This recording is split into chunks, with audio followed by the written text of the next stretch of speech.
Oh my god, Faye! One of these days I'll figure shit out. We're live. Well, it's time for next act. The Rushlight Tournament.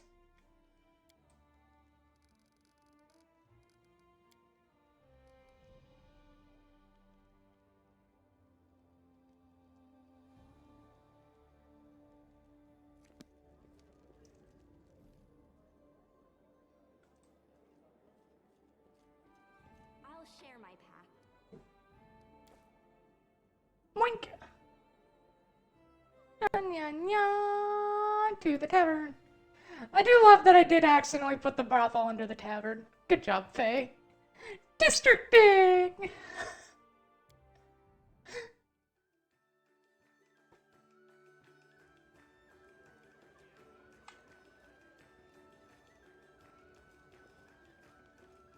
Regan?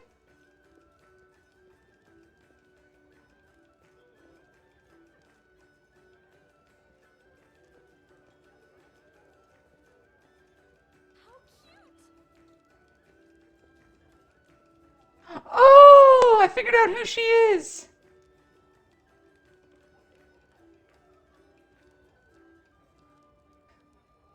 That's she's the monk from, she's my monk character from the Varnholds a Lot thing. Hello there, Toko. Uh,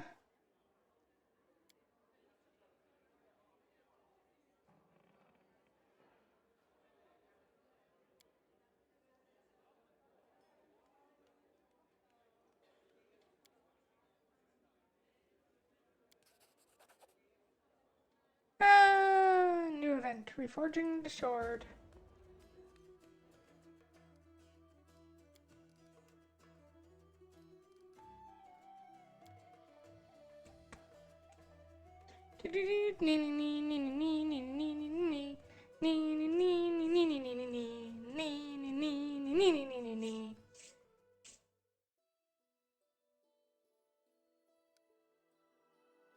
Alright, so first off, Kingdom.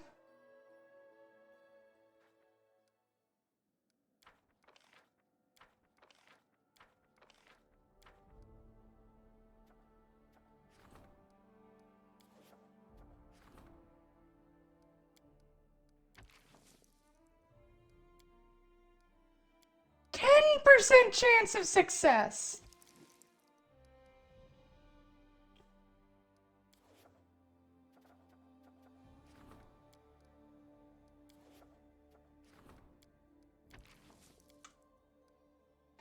You're gonna fail, but at least it's not gonna be a disaster.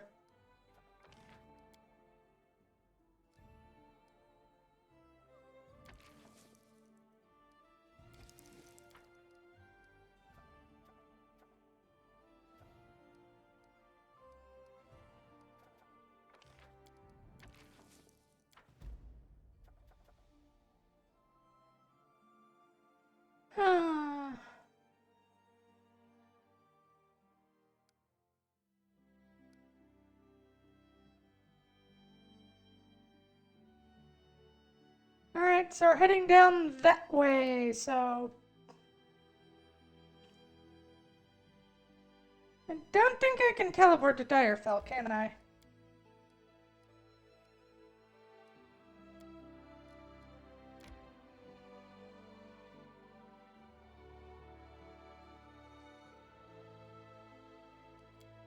Nya, nya, nya.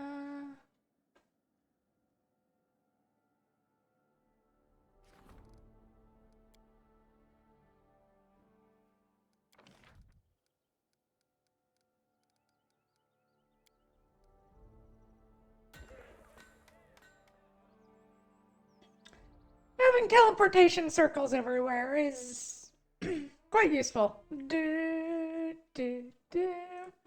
Because it makes exploring and everything else so much easier.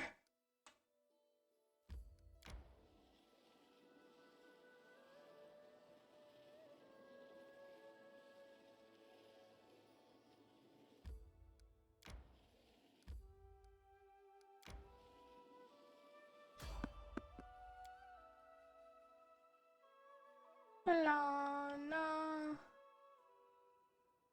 I'm not afraid.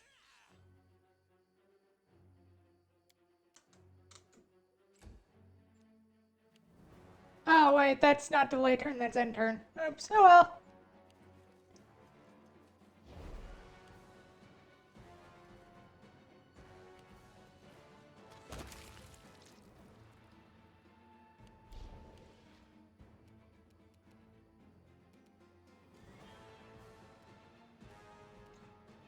Not sure what the fuck that was, but whatever.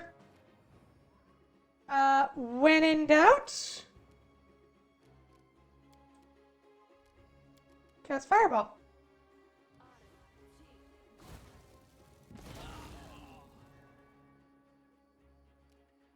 God, Sneak Attack Fireball is such a stupid move.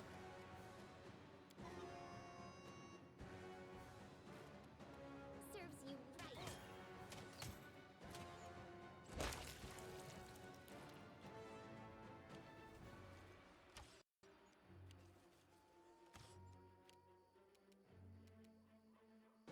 Taste my fury.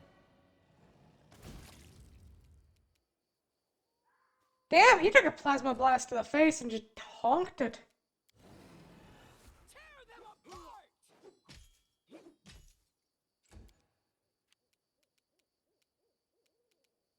Thank God I'm not last on the initiative order.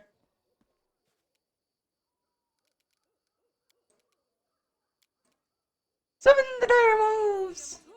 It's a trap or whatever the Star Wars thing is. God, I really want to play the Star Wars RPG at some point. And I really hope The Old Republic comes out soon, because I am very much looking forward to that. Knock-knock used to lighting enemies on fire first. Yeah. That hurt? Good.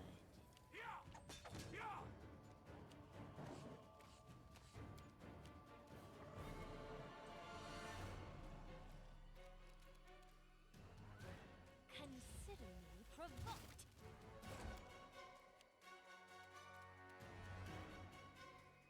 You deserved it.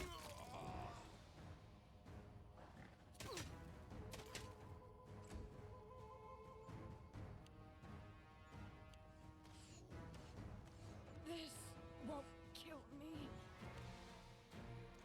It might! This is going to hurt.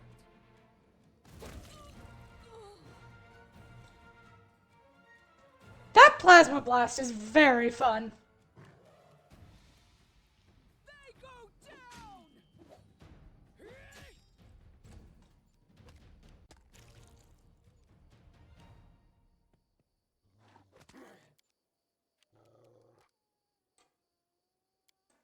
I have bit high hopes and no. I have both super high hopes and no hope at all for Fate of the Old Republic. Yeah, all I really want is for them to finally let us play as something other than fucking humans. Just please. I am really tired of Star Wars being like so human-centric. Like, it is a galaxy with infinite possibilities, and for some reason, fucking everyone important is either a human or a Muppet. Any last wishes?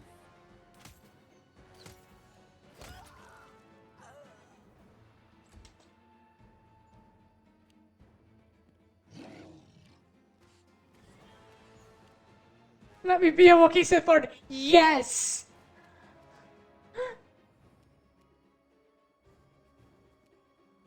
Burn. Flames take you. I mean, you laugh, but that... I do want to be a... Well, I don't want to be a Wookiee Sith Lord, but I would very much like to play... Mira Lucas have been, like, one of my jams since, KOTOR 2. Come here, Bax. Knock-knock status. But I mean, fucking, there are, like, so many other options. Like, why can't we play as, like, the little rabbit people? Like, can you not imagine how fucking stupid that would be and how much fun it would be?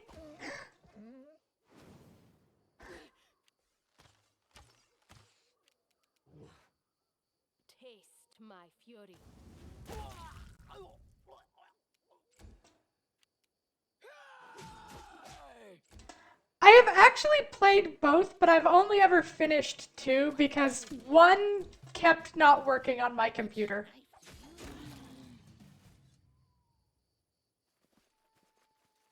Adventures are exciting. I need to catch my breath.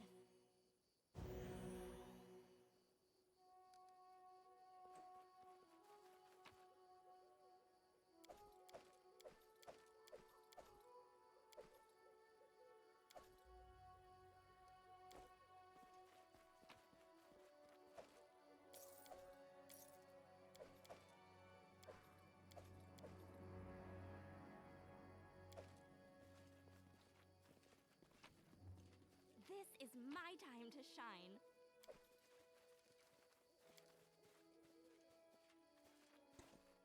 But yes, but yeah, I very much prefer most of the characters in uh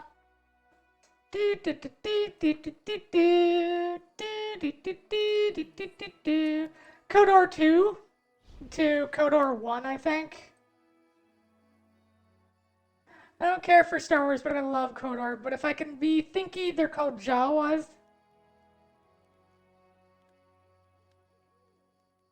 Yes, the Jawas. About the closest people can get is the Star Wars is KOTOR, or not KOTOR, SWOTOR, the Old Republic, which is just the MMO, which, don't get me wrong, I do love it. It is a great deal of fun.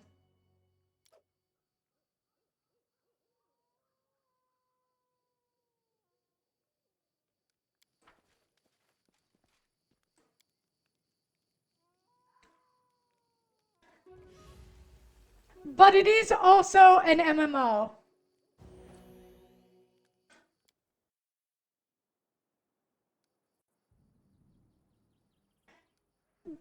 You're not wrong. KOTOR 1 has the better story.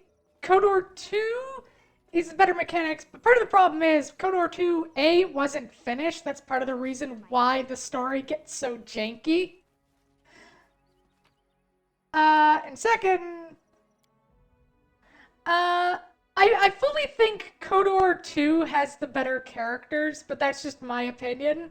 And totally doesn't have to do with the fact that half the characters are pretty women. But we're fine with that. We're just gonna ignore that and move on. I am not easy. It's fine. I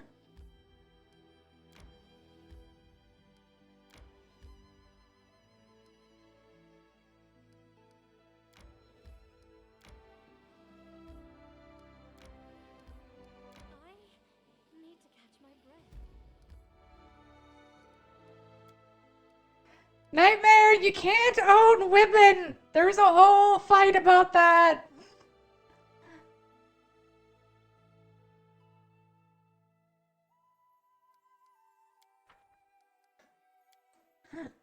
Knock, knock.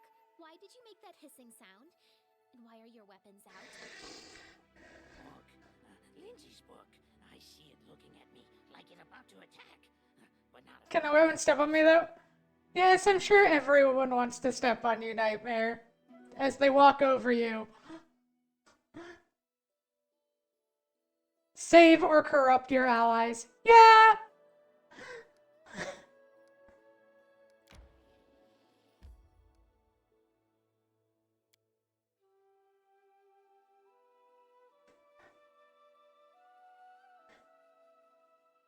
That is already corrupted. I am not corrupted. I am perfectly say so.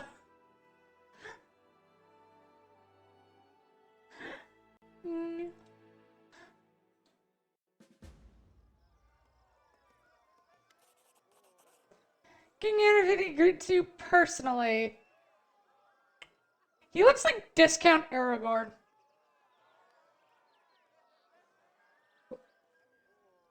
Like bargain bin Aragorn. Like, I want Aragorn. We have Aragorn at home. King Aragorn. And this is Aragorn at home. Anyway, King Aragorn greets you personally. The bulky Kellen is a broad shoulder.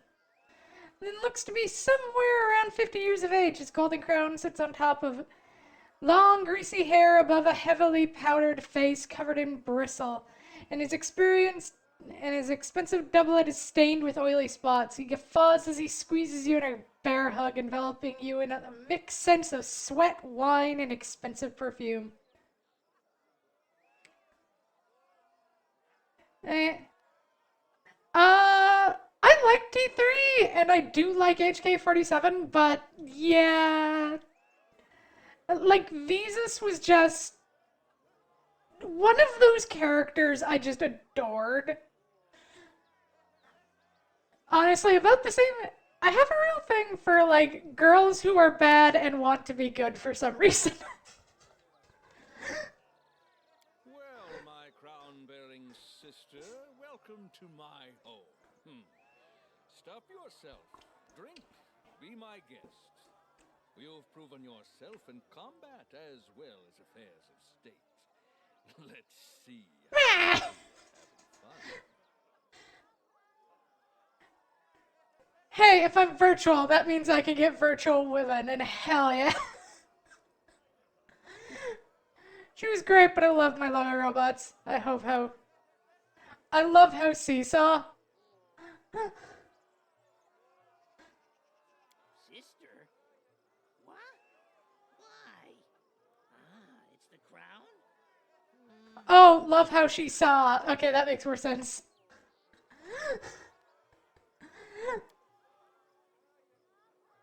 It's amazing. Bright, tense music, people smiling and laughing. After all our group adventures, I've longed for such a holiday with friends.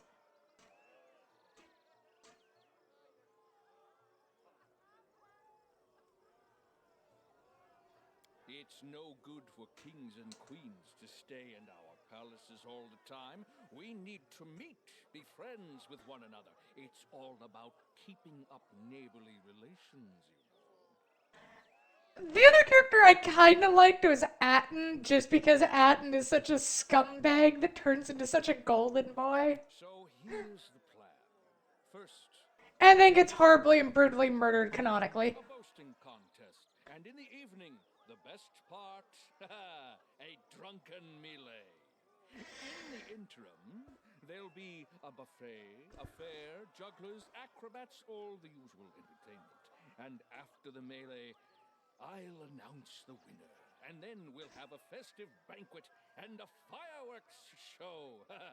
Then we just drink till morning or find a tent to crawl into. Your own or someone else's, depending on your luck. By the way, a knockout such as yourself will always be welcome in my tent. Just joking. Just a joke. Oh, and one more thing. I'll have to seal your ship. Oh, good job, Nightmare! 3 streams. I'm proud of you, hon. And bullies will be kicked out immediately. It doesn't matter if it's a king who decided to kick up a row or just a shopkeeper. So behave yourself and don't start any fights while you're here. Well, I have to go. If you need anything, talk to Nunzio Arpaia. He is my master of ceremonies, so he's responsible for organizing this mess. Have fun. Well, alright then. Nya, nya, nya, nya. The Eldoris are back! Yay, your hunt was ruined. I do hope it wasn't the last one. Pleasure to meet you, Your Highness. Congratulations on your coronation. I am glad I saved them.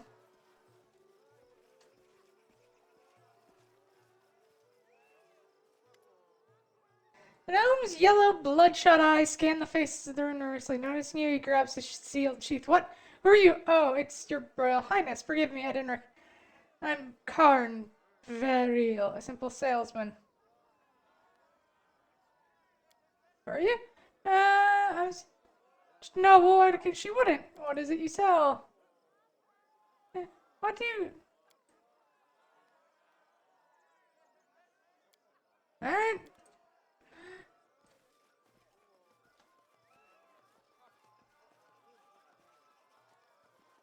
Ah, there we go. We can sell a bunch of. Oh, drunk bully. Nya, nya, nya, nya, nya, nya, nya, nya.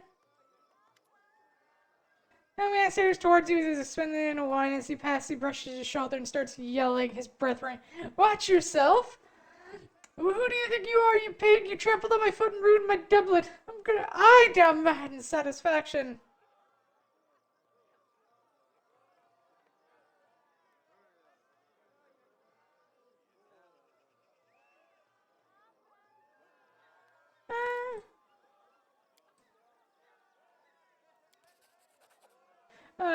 Sorry, I didn't, confused.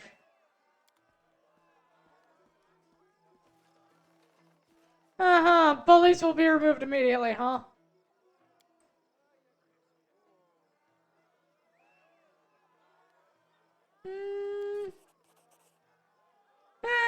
Check the red. The charm quietly moves from the vendor's belt to Octavia's pocket. Octavia blows you a kiss. I mean, hey, even if we're not dating, she's still a friend. And girls help a girls steal people blind.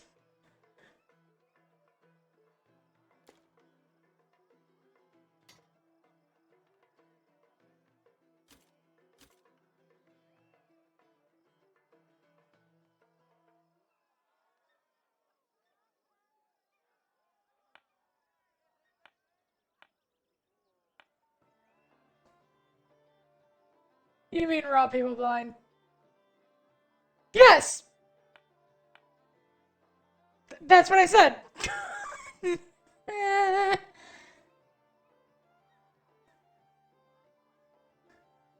Or are you actually kidnapping people?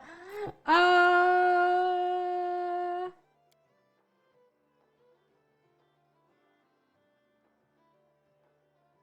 yeah, that needs to go on what's his nuts. Or are you actually kidnapping people who are blind? I mean, if you take somebody who's blind and put them in a home where they never have to worry about getting hurt again, are you really robbing them blind? 200,000 gold? He's a goddamn... Those prices are insane. The dangers don't frighten me.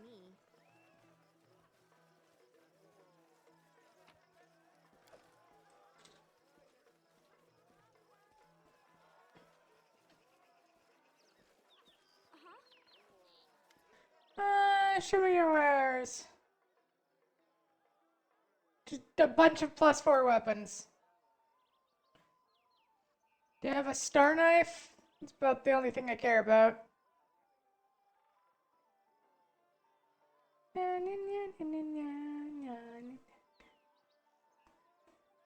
Jolt! Scimitar.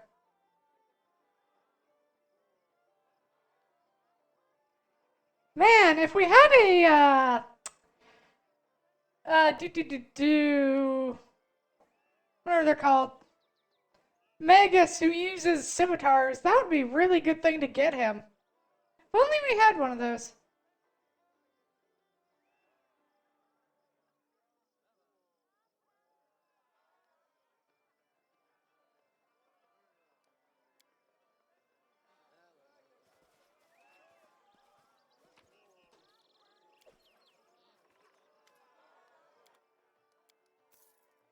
Yes, I did just steal his shit and sell it right back to him. If only. Well, the world may never know. Nope. I'll share my path.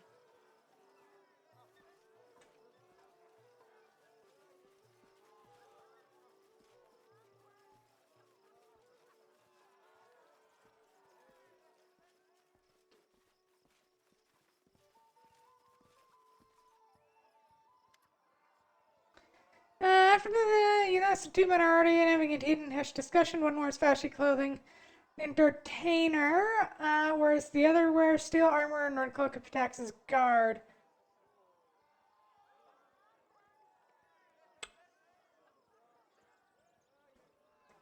Let's see, that is a 32 and Knock Knock has a 44. There was occasionally arising from... The guards sternly chat. I don't quite know what you're up to, Eyemaughter, but I know that look. You're planning something dangerous. This isn't the time. You know he's become harsher about. Look around your tower and the celebration. It's just more blood and sport to cover for the ongoing troubles. And we've both helped the shepherd it along. This isn't the future we had planned for, but it's the one the fates have dealt. Can we really stand by? He begins to raise his hand and strike a pose as if preparing to make a bold declaration. Guard's hand intercepts Amar's arm, firmly preventing the entertainer from making a scene. You know how harsh justice is these days. I've seen it with my own eyes. And it would crush me to see noble intentions harming good people, especially like you. I appreciate those feelings. I do. Eimar gently removes Talon's hand from his arm. What Vitex needs now is action. I intend to act. He looks up Spatu and smiles as Talon frowns and sadly walks away. It's a rare day that life emulates screenplays, Your Highness. Could it be that the heroes have arrived in the people's time of need? Oh, heroism! That's exactly what we do!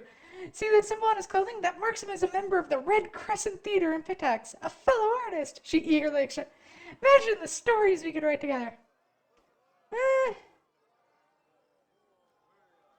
That seems to be the room. First arrived here 5 years ago, answering King Neravetti's call for artists and actors to make Pitax a new crucible for the arts. Immediately, the king dedicated plenty of money in building new theaters and schools. Art only thrives, though, when there are visitors and patrons to pay for it. Our side is close to... And that's where Neravetti has failed. The Pitax River is our lifeline, connecting us to the outside world. River pirates know it, and they prey on incoming travelers. You think the king would thwart these pirates and defend his people, but no, he's only sent escorts to protect key shipments, leaving everyone else to the pirates' depredations. This tournament? It hides how we suffer from the king's inaction. Now, when the king's soldiers cannot or will not vanquish the villains, what happens in the stories? Nero just winks and gestures knowingly. That's right, heroes step in! Numerous victims have told me of the attacks, and I've pieced together the approximate location of the pirates' camps. If you can ambush and defeat them, traffic will flow, commerce will thrive, and you'll command the adoration of the boatmen, dockworkers, artists, and more. Naturally, I'm prepared to write a play dramatizing your exploits. What do you say? I'm always ready to thwart river pirates. Except, I have some questions. How many pirates are out there? The camp could have a... So you might want to take them by surprise. Why hasn't the king acted against the pirates? No enough. I'm always ready. Then settle to write down the directions real quick, and when you're done, you meet me in Pitax, and I can hear your account. No doubt the magistrate will be pleased to stop getting heresy complaints, too. I hope you arrive in time to see my latest production. Speaking of which, I'm already late to oversee its rehearsal. That's more like it. Let's go crash those pirates, and we better not waste time here. I don't like Pitax or its people. Everyone is always trying to cheat you or swindle you or drag you into some other cutting scumbaggery. I can see this little preview. Good hunting! How cute! Do, do, do, do, do.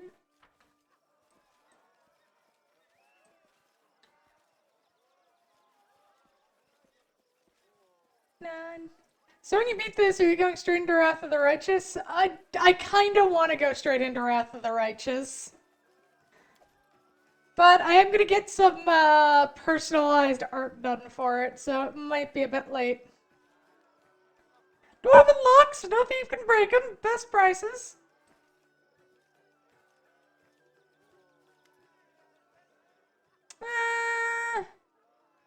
What's going on? I really do hate how they did the alignment in this one. Because all the chaotic evil options are just kill people. Do you know you wear on a lockpick? Why not show off your skills? Here are 3 chests bound with your finest dwarven lock straight from Highhelm. One attempt is 500 gold. Open 1 lock and get some of your money back. 2 locks and you get back more than you paid. Open all 3 and you get the grand prize.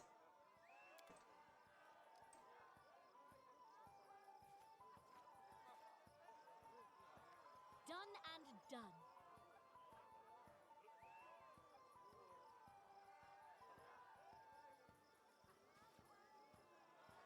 I did as you asked.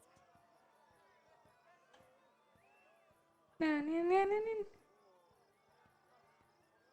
Yeah, that is a good idea. I should probably do that.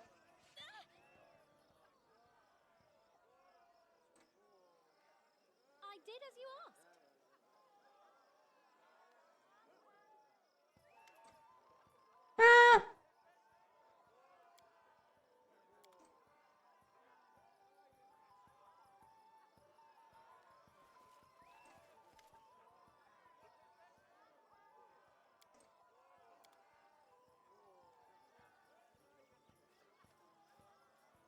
Oh, we did actually get the money. Alright, so first things first, Friendship lasts forever. Marguerite, heal that dexterity damage.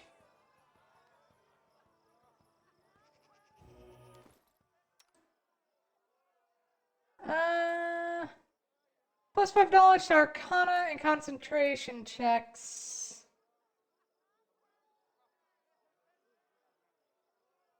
Or we give her more trickery. What is her? More trickery never hurts. Like, just because you're evil doesn't mean you're a murder hope. Like, yeah, I very much prefer the kind of evil that's like just. How do I put this?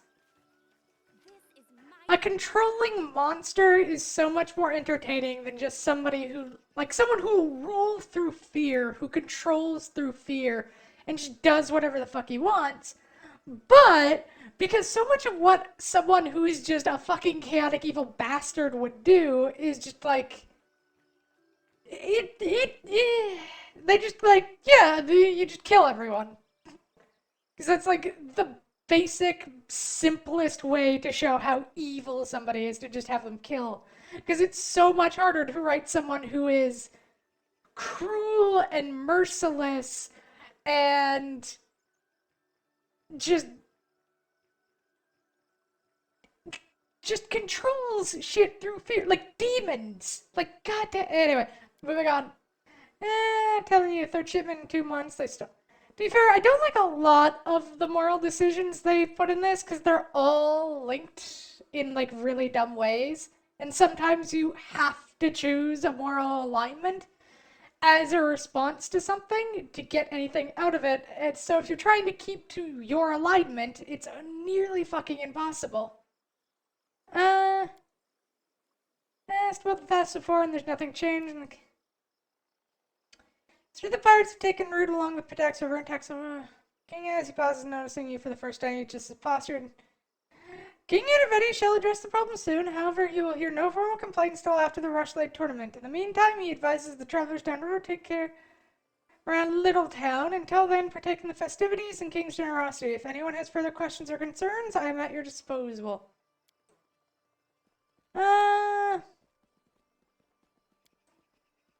I am Walsh Chelevoy, Magistrate of Pitax. Doing it for somebody who's a long history of vanquishing bandits.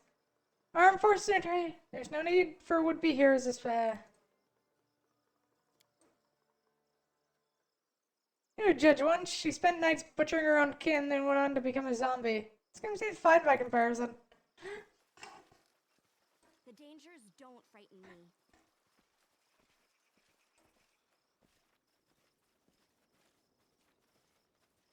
To be fair, I do genuinely tend to find lawful evil a lot more compellingly written in a lot of things than I do chaotic evil.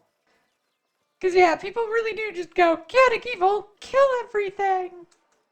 Because it's more just chaotic asshole rather than, like, the whole thing with, like, the best way I can think of to describe to, like, show off a chaotic evil character would be somebody who is incredibly greedy. Everything has to be theirs, and if it refuses to become yours, or you can't make it yours, you destroy it. Because anything that is beautiful can only be yours. I'll share my path. Like, that is so much more entertaining than just, I'm gonna kill stuff.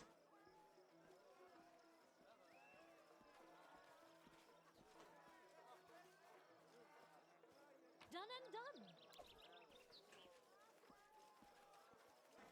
It's always rough and stereotyping life. Yeah. They do a much better job in Wrath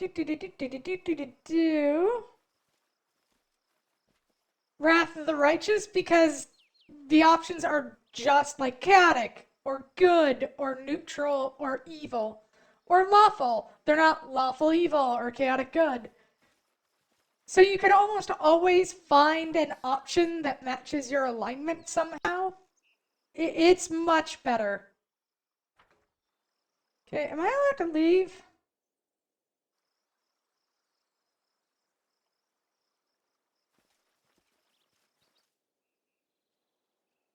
Oh, we're allowed to leave.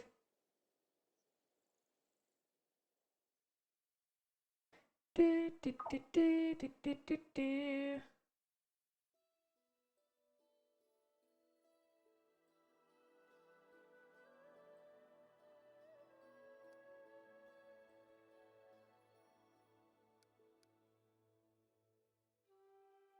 We'll just pop down there and kill the pirates.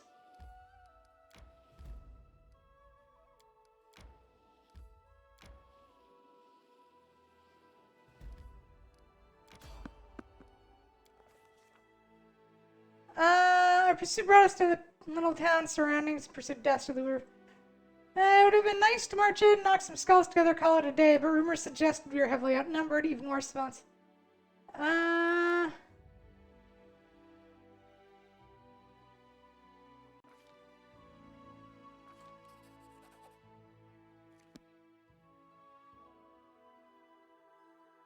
No.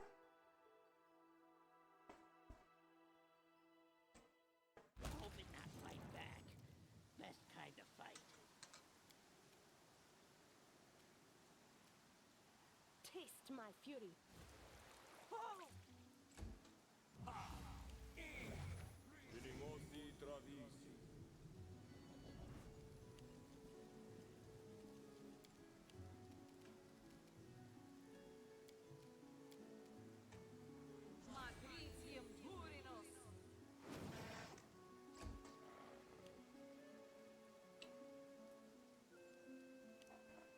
When did Knock Knock take constitution damage?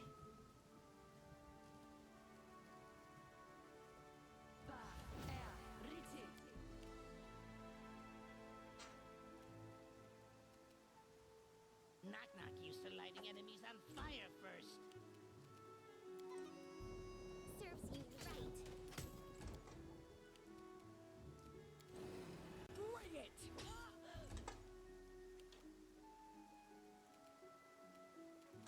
You can't stop me.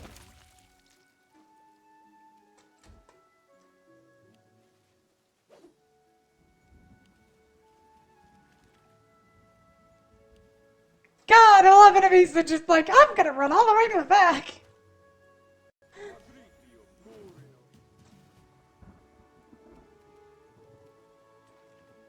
Definitely isn't a nuisance at all.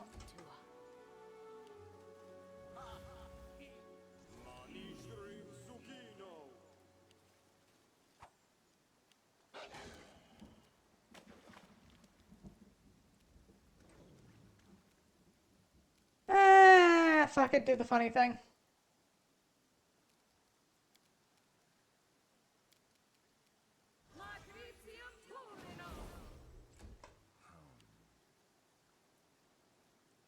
Summon some Mazadas.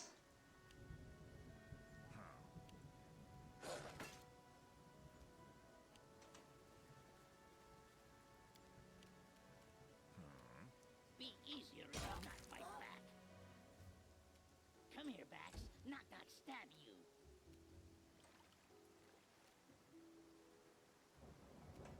You deserved it. Tear them apart!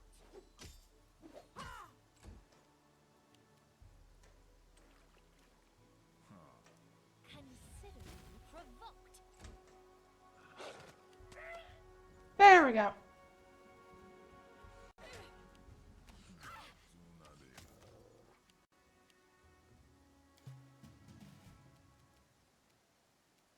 Cool it. Ah!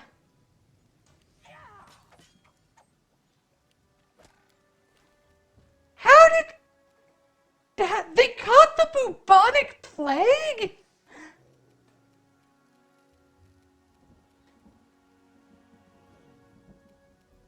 Your time is over.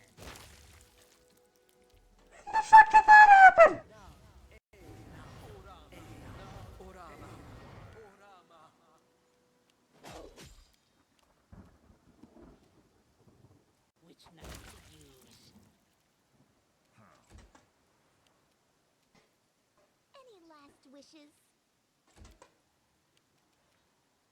They go down!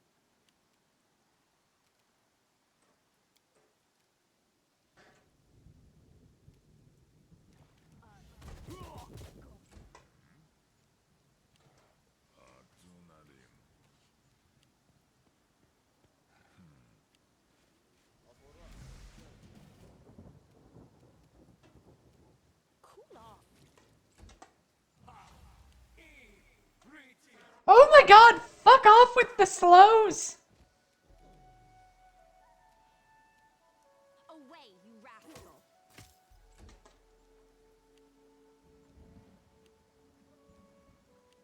I love how they have to spend a full round changing to, their swords. Knock knock used to lighting enemies on fire first.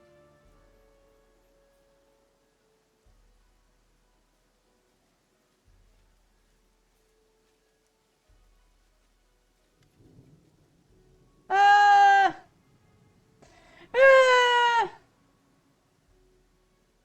I don't know who you are.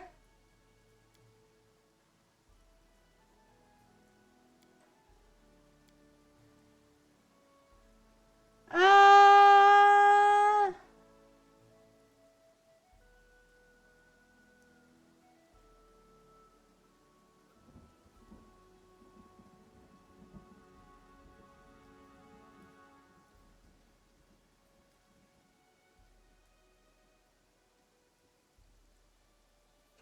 Go for it! Dang it! No, it was worth a shot.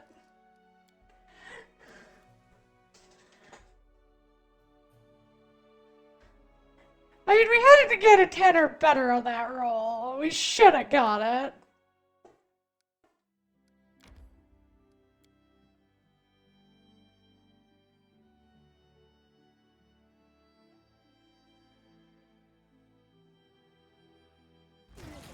Pose? I need inspiration.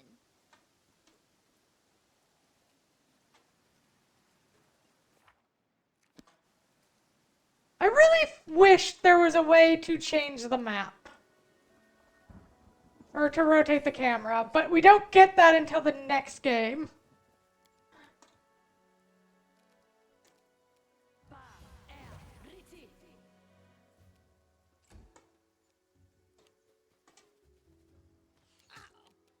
Knock knock used to lighting enemies on fire first.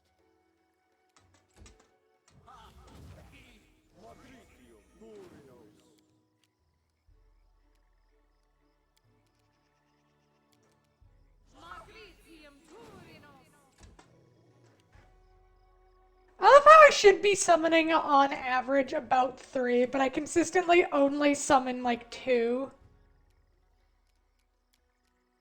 Taste my fury.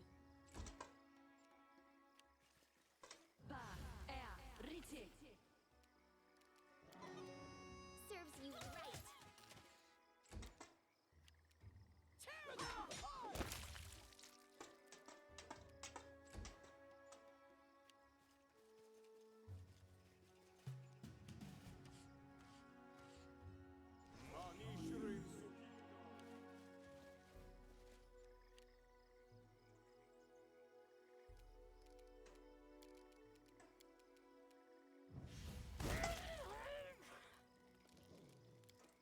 God, I love that. Du, du, du, du, du, du, du, du. Be easier if you know to fight back.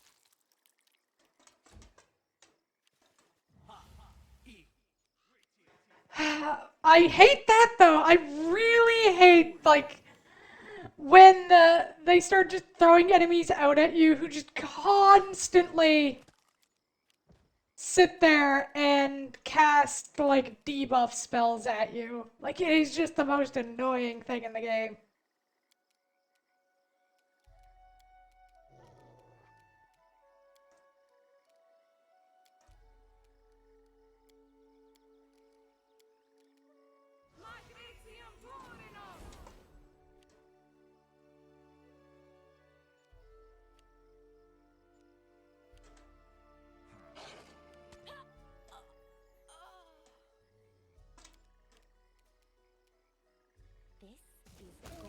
to hurt. You deserve it.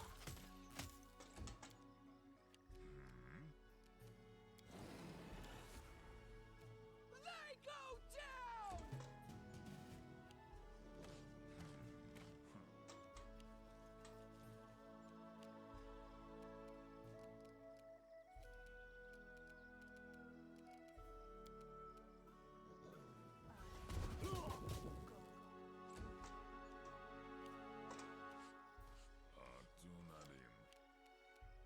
Come here, Bax. Now I'll stab you. Nah, nah, nah, nah, nah, nah.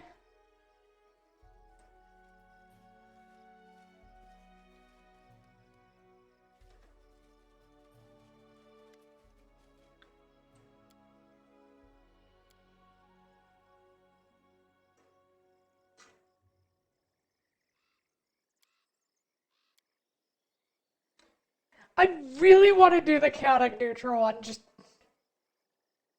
because it is so stupid. Oh, thank God it worked. Do, do, do, do.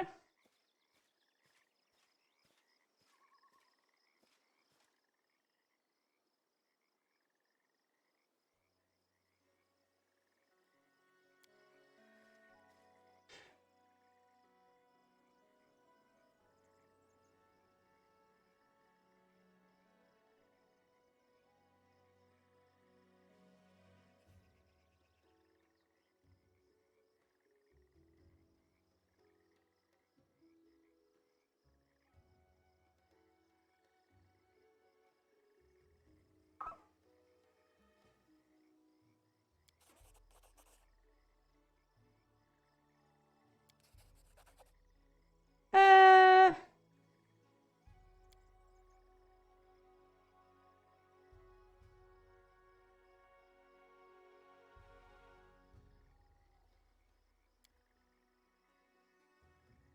uh,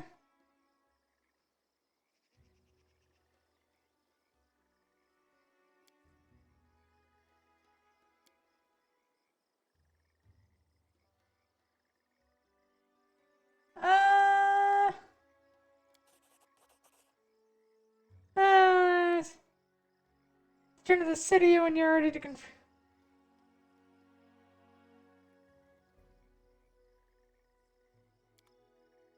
I'll take the lawful neutral. Why that's lawful neutral? That should be like, genuinely, I feel like that should be a good option, but whatever. What do I know?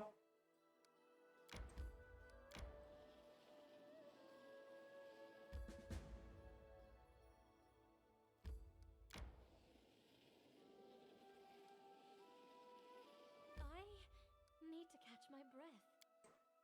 Okay, so we do have to. Okay, we're gonna go back to the quick save. We do have to finish Rushlight before we leave. Got it, got it. I wanted to check. Oh well, we can't do. We're probably not gonna do the bluff option then. Sad. The dangers don't frighten me. But at least I know it gives us bubonic plague.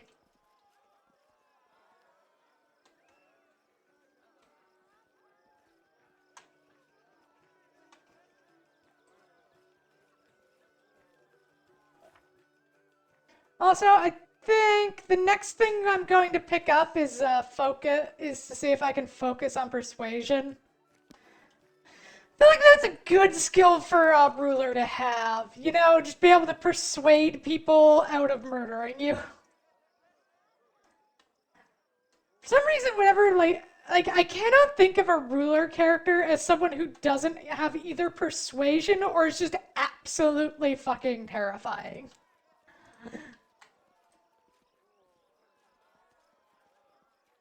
Unless they're nah, yeah, do. And I swear, pickaxe found, but it would recover for some time. Driven, and then your video appeared. We underestimated and thought him nothing more than another adventure like that. And with assets running through his fan.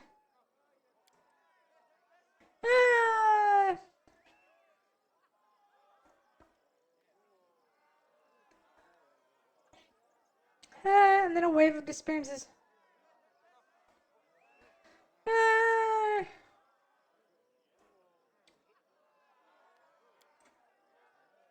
Ah. Seems so wouldn't is yeah. Yes, he's made many rich and happy at their. Yeah, there are many here who gladly put an end to his role with the king of so many spies there.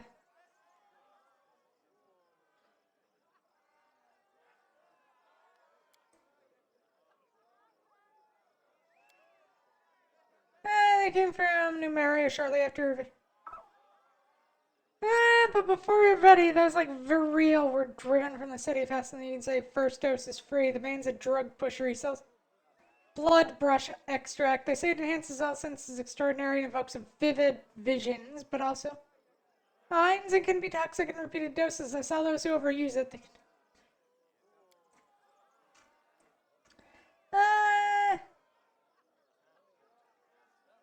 The gnome also uses his own product and affects.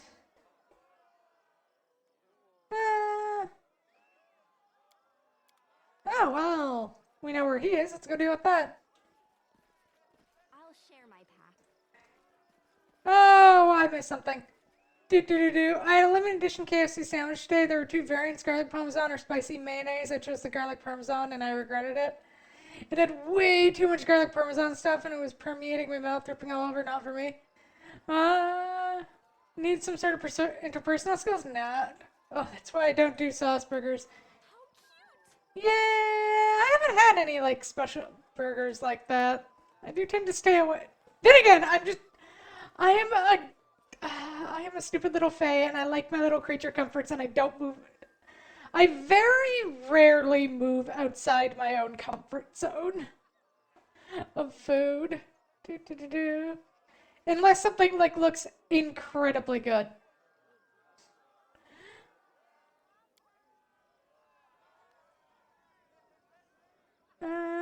I'm trying to find me out in Pitex. I am going to use him to do chaos. Also, goddammit, drugs. At the very least, I can say I am not one of those people who only eats like chicken nuggets and fries. Oh, thank God. I have heard about people who are like that, and all I can say, and when I did, genuinely my first thought was, oh, I feel better about myself now.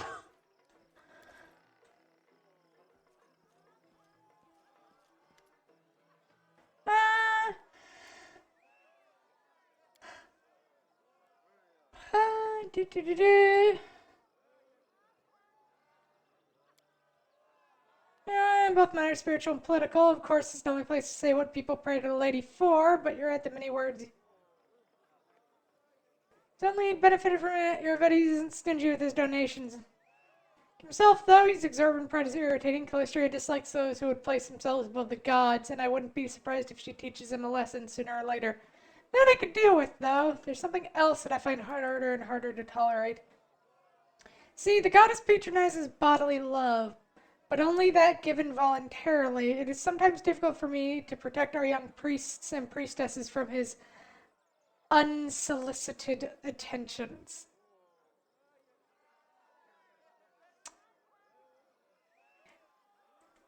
Okay, so, yeah, no, he's a rapist. Got it. I fear to imagine how hard it must be for a beautiful Edamendi or what Italia Gateran must deal with. King is said to often mistake the academy for his personal harem.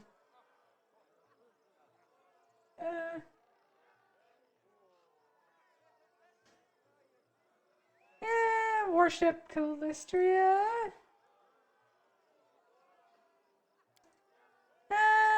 Maestro Edamendi.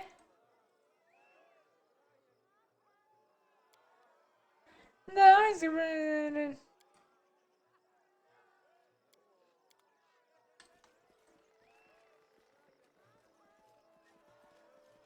I'll share my path.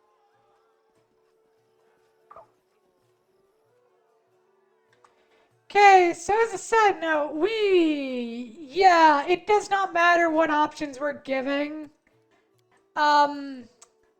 This dude's gonna die.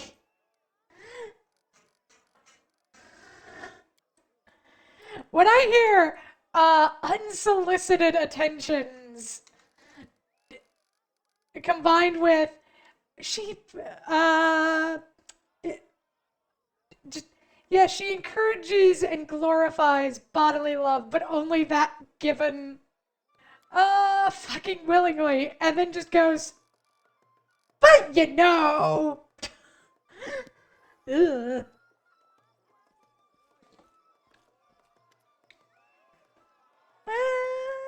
Greetings, Your Honor, said Mr. This is Rabia. Delighted to hear what you've. Not long ago, some with a hologram, but you brought a real civilization. Oh no, please don't worry. I'm just disappointed. He could be singing any cow, but the king chose to send him to some backcountry village called Little Town. Of course, His Highness would never squander talent.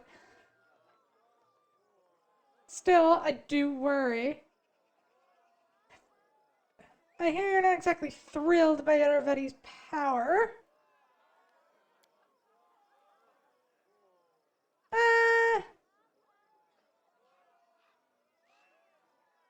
My students and I wouldn't even exist. It would be best. You must have confused me with Amendi Belvara. She's certainly always ready to bite the hand that feeds or caresses. Ah.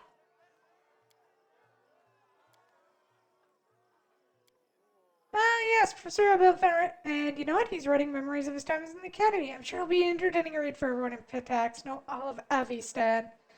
Say how brave him. I hope he doesn't neglect to include the details of his dismissal. Italia's voice is ice cold and bone dry.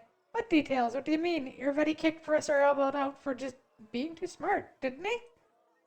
I'm sure that's exactly how he described it. They call him the insightful for a reason, after all. Anyway, forgive me. I have no interest in discussing this topic further. If you'd like to exchange idle gossip, I'm sure you can find much more willing and interesting company here. I expect you know to whom I'm referring.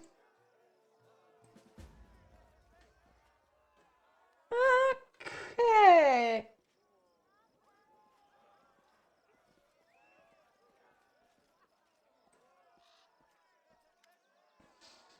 Oh, Cecilia, the famed Breton. No, excuse me, Queen of Assaria now. Has come to visit us. It's such a delight to see you again. But well, do you remember Lindsay?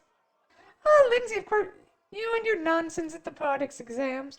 I hear you have your own publishing house now. I didn't take you for the entrepreneurial sort, but I'm happy you finally found your calling. My humble verse is so offended. Your Highness, it doesn't behoove a person to...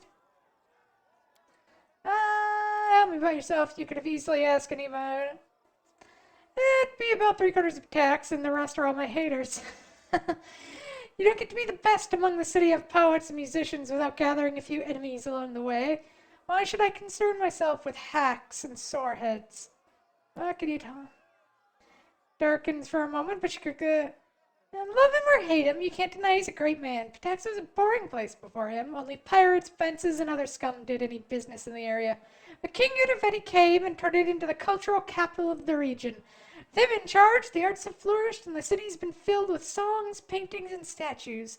I just pray that Calistria breathes the same love of the arts into the withered hearts of some of the other rulers in the region, for to squander their resources on saber rattling.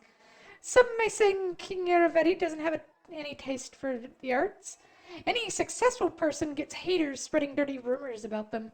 You should hear the kinds of things to say about me. Pay it no mind. Our king is a man of exquisite taste, with appreciation for all kinds of art.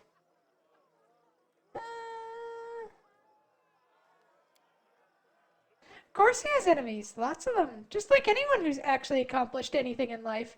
Take some of the old trade houses, for example. Liasenza and some others who he stripped of their power. They'd love to see him at the bottom of the river, but even now, in their mutual sorry states, they can't manage to work together. There's also Eresis Kelesi, captain of the guard. He was just seething with indignation when the king brought rules to the city. But who wants to listen to the whinings of a failure like them? Iravetti brought a golden age. Our beloved king has run this tournament once in several years. since he took the throne. Guests from all over the River Kingdoms come for it, from Daggermark to Bivon. It's a pity Brevoy didn't honor us with any representatives this year. I guess the Eldari aren't in a very festive mood right now. On the bright side, we get to host you for the first time, and Calistria willing, it won't be the last. That depends on who you're looking for. If you're in the mood for pleasant company, well, you've already met me. And if you're in the mood for some schadenfreude, you can listen to the wives of Gasper Licienza, Semi-Lost Spitaxian crowd in a card game, or maybe a Talia guitar in the headman. Seems to think her skill at bureaucracy makes her a good bard. And if thrills are what you're after, especially the shiver down your spine kind, try speaking to Karn Variel, head of the Thieves Guild. Priscilla then replies slowly, choosing her words carefully. I prefer not to discuss the private life of His Highness with strangers, much less my own. The details of any interactions between us will remain just that, between us. Please let us discuss another topic. Fair. Oh, and I just hope it isn't about any of the lectures I used to give you at the academy. Go ahead, ask away. Lindsay turns bright red, takes a deep breath. Sorry, but I really need to know the truth. Why did Irvedi kick Professor Aelbold out of the academy? Oh yes, he did move to your kingdom, didn't he? I'm curious how he portrayed his dismissal. I bet it was something like a poem in 6 verses recounting the tale of a tyrant ousting a poor but honest scientist for telling the truth. Reality is much more mundane. Irvedi didn't fire Aelbold. Talia did. And I have to give it to her this time, unlike most times, she was completely right. That can't be. Why did I tell you? Well, Aelbold is a very fine teacher, of course, but he pays too much attention to how his favorite students perform in class, and not enough to their extracurricular activities. Why worry if they steal a trinket here or there, or maybe rough someone up on occasion, so long as their poetry and music are exemplary? Predictably, this led to a sad end, which was supposed to be just another innocent joke from one of his favorites. Alandi led to someone's death. It was an accident, certainly. The kids just underestimated their own strength. Talia expelled a lot of them, and as always, Aelbold went to stand up for them, but this time he discovered that her patience was not boundless. She blamed him, said that he'd let his trollmakers run wild, so he could get out of the academy along with them. She told him she won't tolerate any more bullying, even if it's coming from genius students. I understand it's odd to hear won't tolerate from a Talia Guitarin, but that's really what happened. Oh, Lindsay looks at Anamanda with huge eyes, unable to utter a word. Then why don't you plan to return the old man to Pitax and make Talia reinstate him into the academy? Or, failing that, he at least wanted to keep him from going to you. Aelbold being Soulful is a prominent name. Of course, Irvedi would want the teacher serving him rather than his neighbors. I want to tell you how the circumstances are. She doesn't like to discuss the Academy's internal affairs. Behind the neat facade, there are too many events she's looked the other way on over the years. All in good faith, of course. I'm not sure you should be thanking me. I see poor Lindsay's not too happy with this truth. Hey, come on, girl. Cheer up. Being disappointed by people is practically a professional necessity for people like us. Whatever I may have said before, you're not a bad bard, and that means something and that means sometimes you have to face the music. Lindsay gulps and whispers, Thank you. You look like a spy to me and prepared to know what the fuck?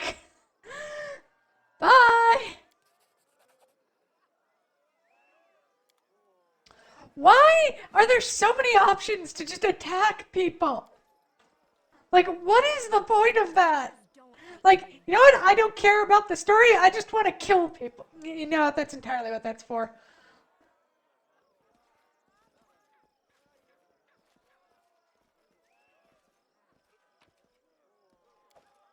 I think we talked to Nunzio Arpaia to start things, but let's talk to some more people. Stefano Mosconi. And his appearance has become even more festive as you approach Blightsmile Bloom. Why, if it isn't Queen Cecilia, please allow me to congratulate you on your success. So we meet again, not on the battlefield. Assuming this tournament isn't a trap, of course.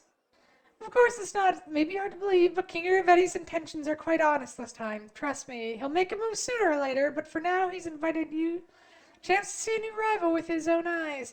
I'll let you in on a little secret. He actually thinks very highly of you. I don't know how I feel about that. I mean no offense when I say this, but both you and your estate were, frankly, inconsequential. Not significant enough for our attention, but your victory at Brevois borders and your subsequent coronation changed all that. In truth, King Aravetti only invites those he's identified as worthy rivals to the tournament.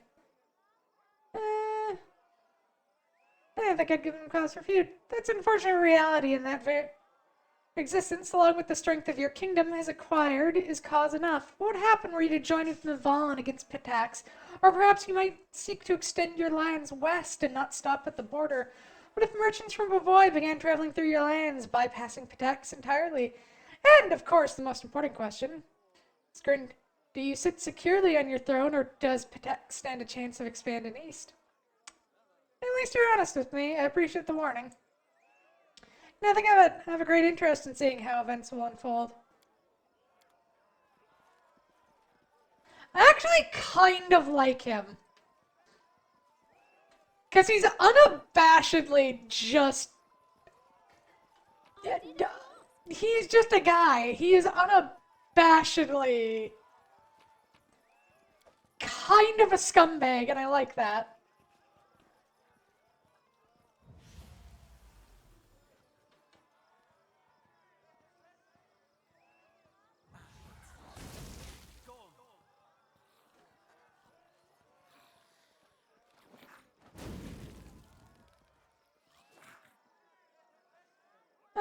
What's going on? You never seen anything like this before.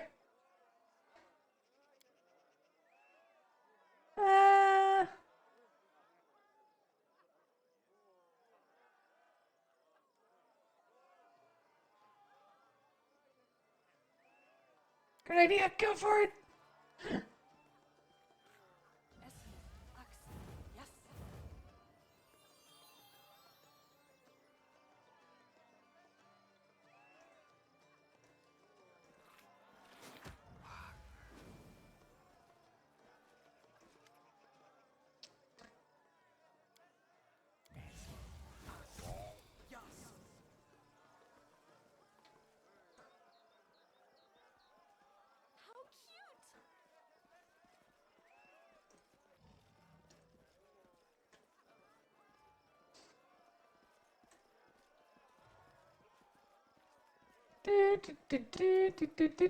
I do love just how much of like a little gremlin you can be at times.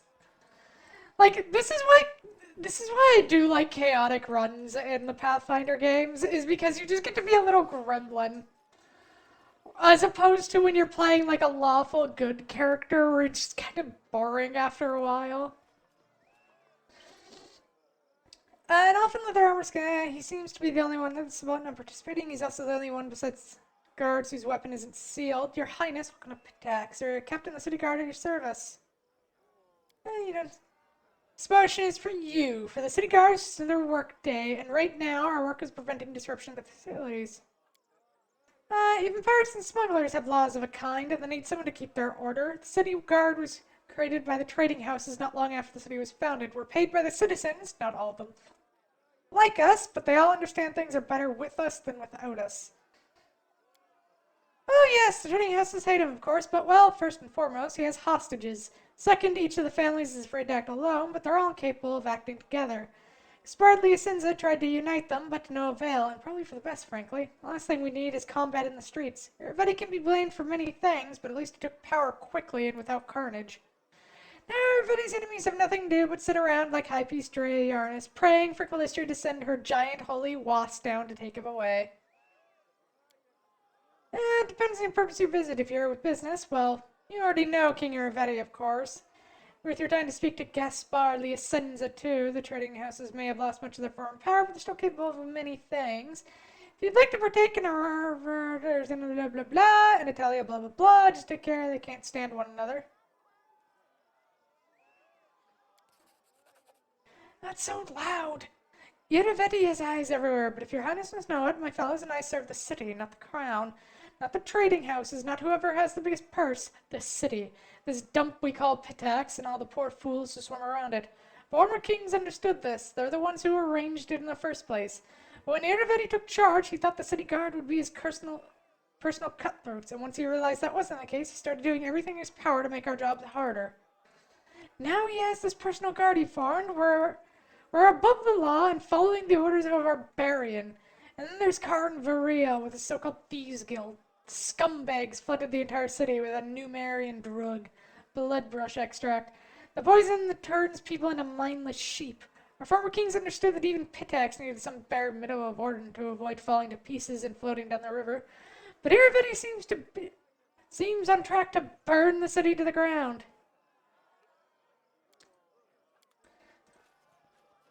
Well, See? Me keep. worked out well. Owner of this book reads one new chapter every time, on rest, granting benefit until the next date. Chapter about Shelburne grants an ability to use Fireball 3 times. Plus 1 competence on Persuasion magic. Yeah, the chapter about Skeppel allows to enter 1 additional damage on each sneak attack. Damage die. The chapter about Wolfgang. Plus incompetence bonus to stealth checks. Chapter about restore grants ability to make target rage as a barbarian for 6 rounds. 3 times a day. The chapter about use light. Holy shit. Sure, why not? Let's put that on our belt.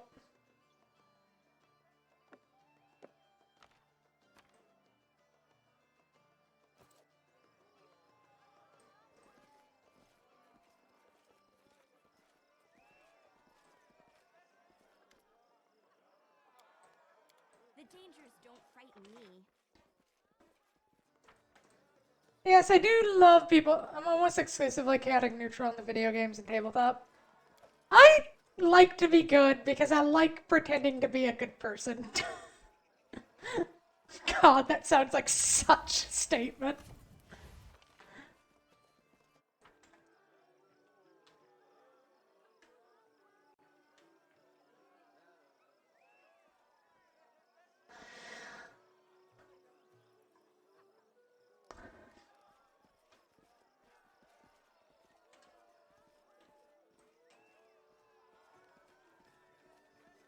Well, maybe more accurate is I grew up reading so many stories about the good guys, and I do like being one of the good guys, like one of the good peoples.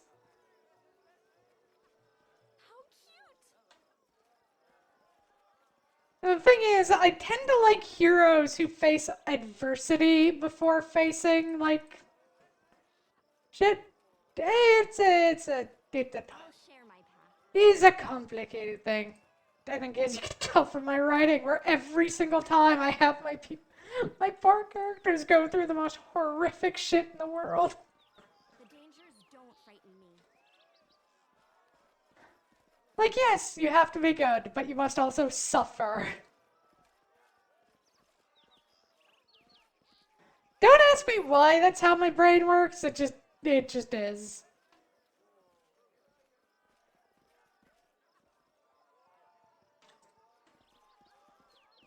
I'll share my path.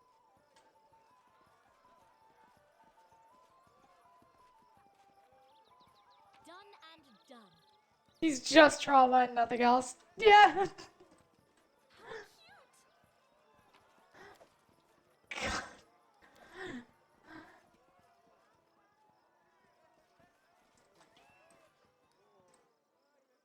I mean, I thought I made a trauma-filled D&D character in a few of mine, but yeah, that was pretty bad. Jeez.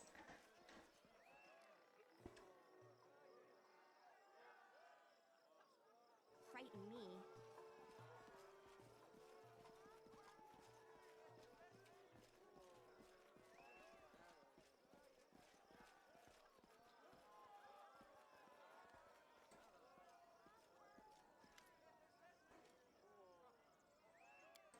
Alright. First, we're gonna save.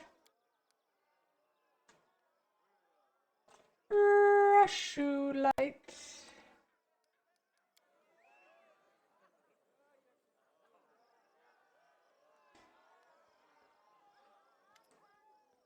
I mean, I am enjoying my current druid. I'm not so sure about my group as time goes on. My name is Nunyar Paya. The Archlight Tournament. Since starting his reign, blah, blah, once every several years, blah, blah. Today we have guests from blah, blah, blah, blah, blah, blah. Blah, blah, blah, the tournament consists of 3 contests. Display their strength and dexterity in the Fishes Triathlon, a tribute to local crafts and trade, so to speak. Then we'll be measuring competitors' wits in the boasting contest. There's a reason we're cultural capital of the region, after all. And finally, everything will wrap up in some mock combat in the Drunken Melee. Then His Majesty will announce the winner of the tournament, and we'll enjoy the festive banquet, followed by a splendid fireworks show. And what about flying? I'm good with that.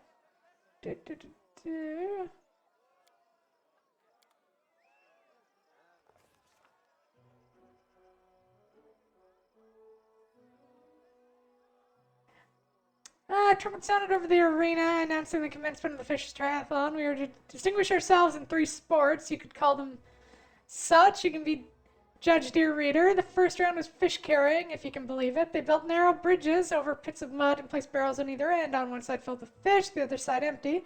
The goal was to get all the fish from one side barehanded without failing into the mud. I'm sure this is just what you imagined for a royal tournament. Throwing fish at your opponents was prohibited, but there was one unofficial but well understood rule in this tournament. Don't get caught. We have to decide which of us would participate, as well as how fair we wanted to play.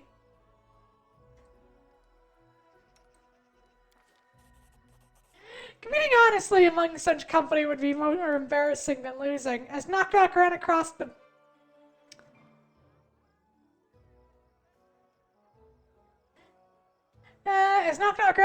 bridge, heaps of fish in his arms, he definitely tossed a fish beneath the feet of a Gralton competitor who slipped and fell in the mud.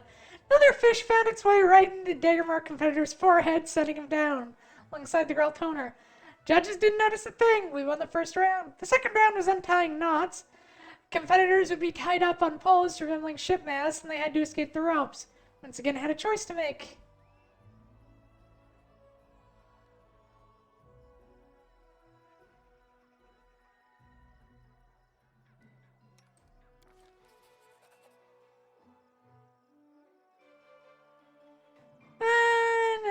The crowd laughing and whistling. Third of the competitors gone. Octavia was easily up. Ease off us and tackling the ropes and making her way to the judges with their bodies like flies in a spiderweb. We'd won 2 out of the 3 rounds. We seemed to have our victory in the bag, but with what we were dealing with, there was no time to relax. Last round of the tournament was diving for water pearls. Huge tubs were filled with mussels in the river water. Some empty jars. We'd have to blah, blah, gather the pearls and deposit.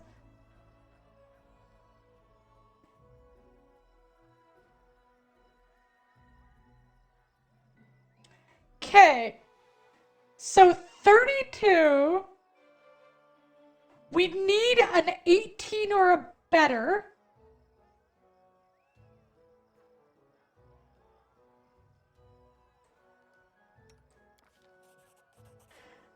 Muddy Water started opening shells, breaking her nails in the process. She put fistfuls of, oh no, her nails! And victory. Muddy smelled the fish, but we grinned with joy all the same.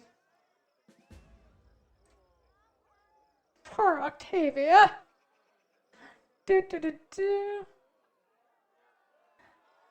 One of the things I will always remember is a post about a druid who just spent all of his money on the Awaken spell and was just awakening everything in this, like the forest next to the home base that the town that was their home base. And like the hunters and everything were like getting so angry because like this forest was full of trees and squirrels and deer that would just fight back. And then the big bad like sends an enemy to fight them. Sends each of them like an enemy when they're alone that like will basically an assassin. And like the others struggle through it, but meanwhile the druid, because the other thing the druid was doing was he was arming the forest creatures. Like, yes, it's bad when the squirrels are sentient and know how to fight, but it's worse when they're sentient riding on the back of deer using crossbows. Apparently, The druid's assassin just got curb stomped by the forest creatures. Do do do do, and in your pie, blah blah blah.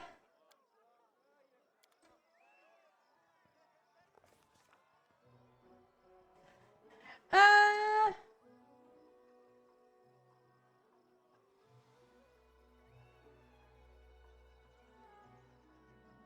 10 or better.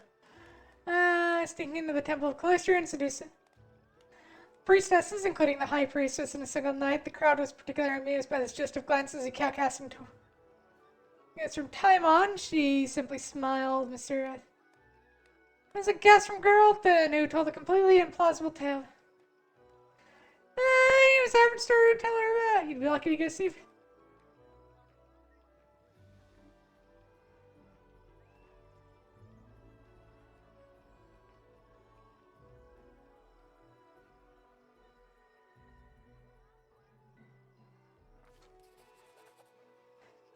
Reluctant to believe us, but the cheating was easy to spot once he knew to look for. And then it was Pitax's turn. Sweet voice singers. Nay, while her voice is smoother than silk, her word. I told everyone how she'd spent months in her kingdom learning her secrets and getting a ride. Of course, the honest trade of bard and the shady dealings of the spy often go hand in hand. And surprising and exceptional critical detail, which like the magic plague, she never stopped the actual lies, but she made it sound as though her queen, Baroness at the time, was simply drinking and debauching. She made her crusade against Mordecai look like cutting conquest of Varhold, and the war. Talk about.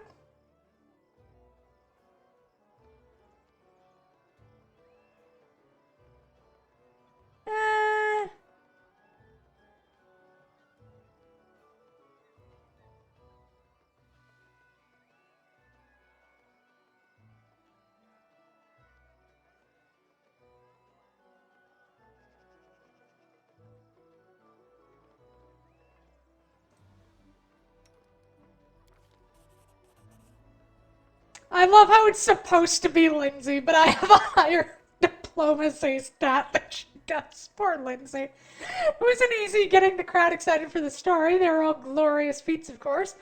That was the problem. The audience had already heard most. They sung on every word, sometimes even laughing uncontrollably, sometimes holding their breath and avoiding missing anything. Cecilia finally brought the story to an end, and the viewers gave her a standing ovation. Went last. She told stories of her love affairs in faraway countries and other. It's casually mentioned an unpleasant disease she contracted over her journeys that. Hearing that, the participant from Daggermark paled and grabbed his belt, bringing roaring laughter from the rest of the audience. Yay! We won.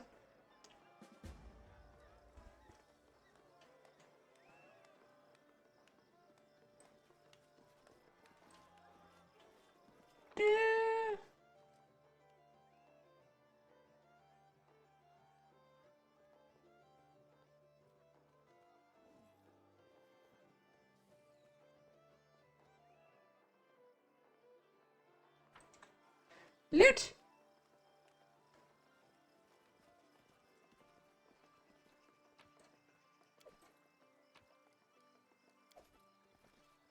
Hey, the goblin merchant's here.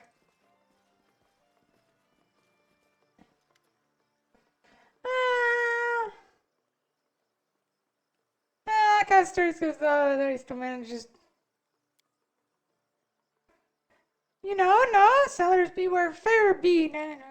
Alright. Sell a bunch of shit to him. Do you have anything worth? Lion's Claw, Falcata, he has a punching dagger, some Cloak of the Lion. Oh, that's for a paladin.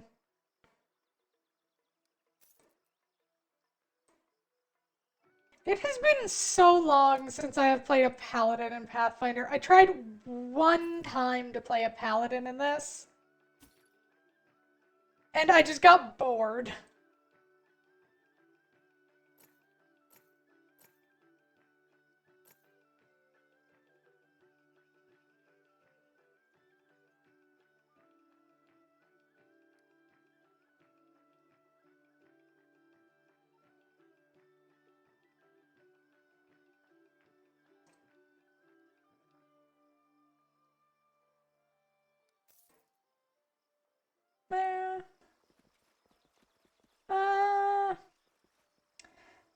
It's just legit. For a spirit, not romantically, just from views in a sense of care. He is super dumb and thinks he's afflicted with every form of lycanthropy.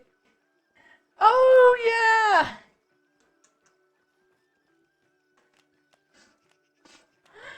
God, I'm not sure if that'd be. I think that'd be terrifying. Poor bastard. But yeah, that sounds like a fag. Oh, this idiot is so adorable and stupid. He makes a great pet.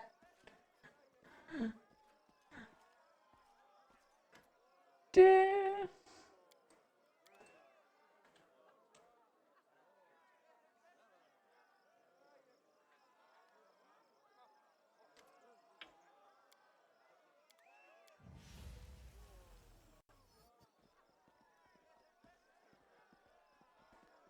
I don't tolerate threats.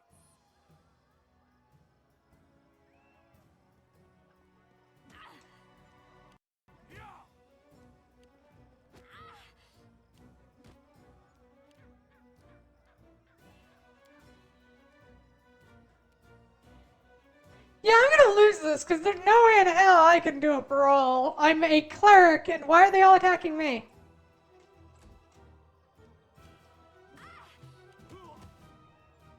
Oh good, they finally started attacking each other.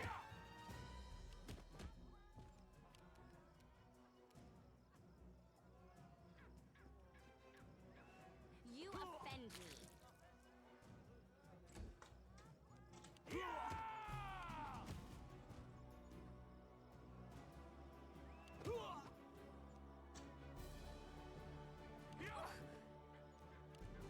Your time is over.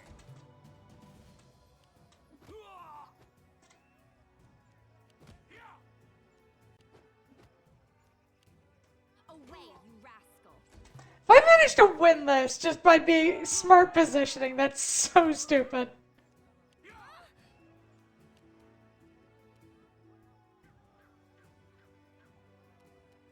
Stand down.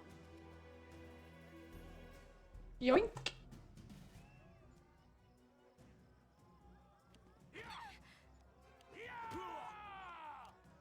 You offend me.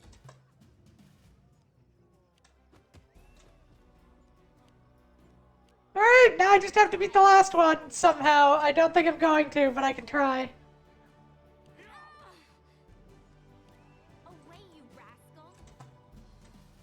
Protect me, someone, anyone. Yep, nope. I knew I wasn't gonna win, but damn.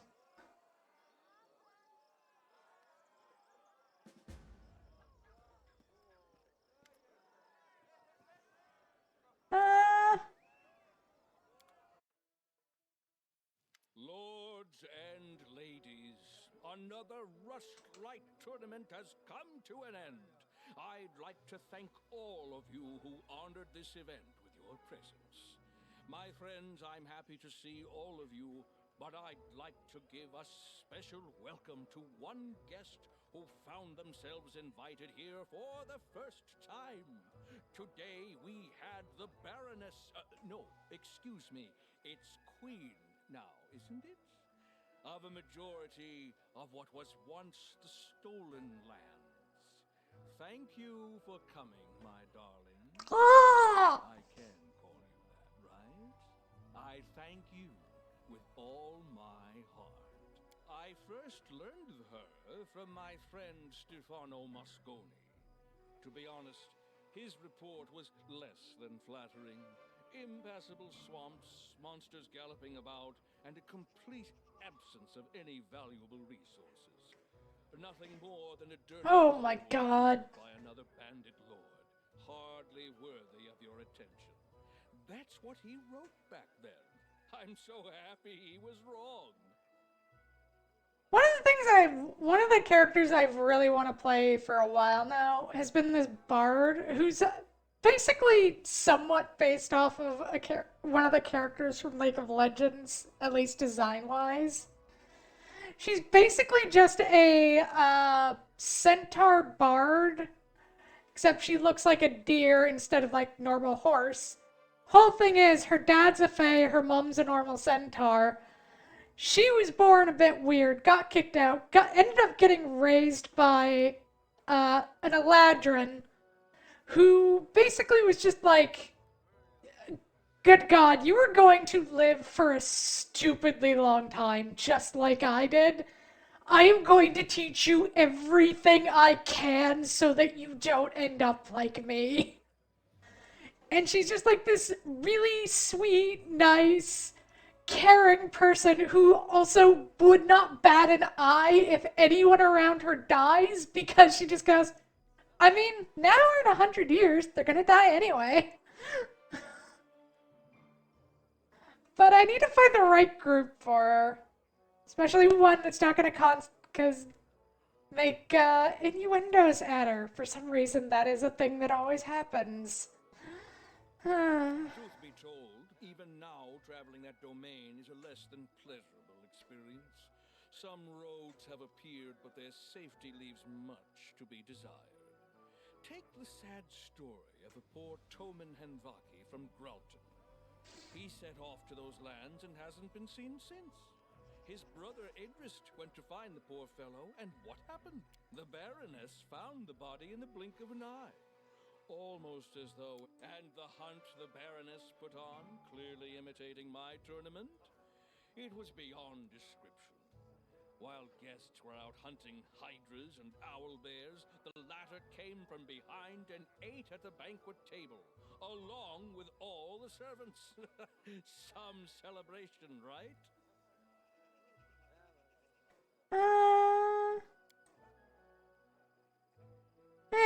Understand everyone's attention is directed at you.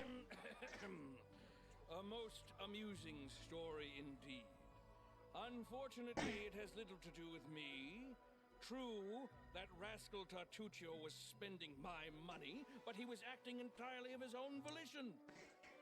So they're obviously dissatisfied with everybody's excuses. What I really wanted to get at was that Her Highness is a personage truly as extraordinary as her lands. And I'm happy to see her at this celebration. This year, no one managed to win all 3 contests.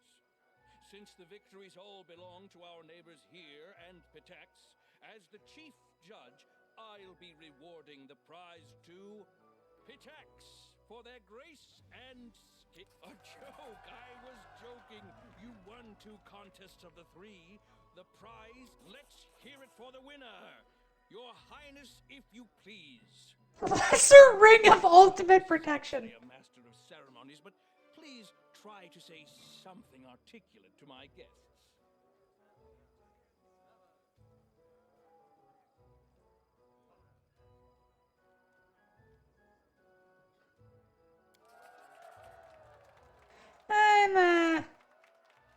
Round of applause. And now, with the competition over and the prize awarded, let's get on with the main part of the celebration. The banquet! I can hear your stomachs growling from here. Let's get to the table, and later we'll see an unforgettable fireworks show. Oh, there we go. Yeah, but I have to admit, I bought it when I first got into D&D. I did get like the whole bards just bang everything they see joke. And yeah, it's funny enough, but like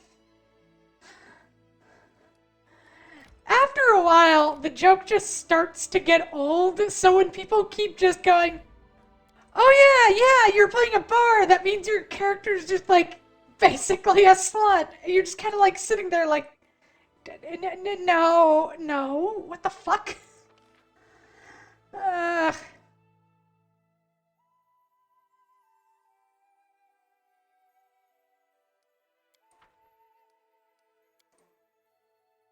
heard that once, far away from here, goblins nearly killed all Longshanks. Marched from forests, burned down villages, conquered almost everything. Although lost all in the end, Longshanks woke up and bashed everyone, as usual. That was actually one of the things I would have liked to have seen this Owlcat do, is I would have liked them to, like, adapt Rise of the Ruin Lords. That is probably my favorite Pathfinder campaign.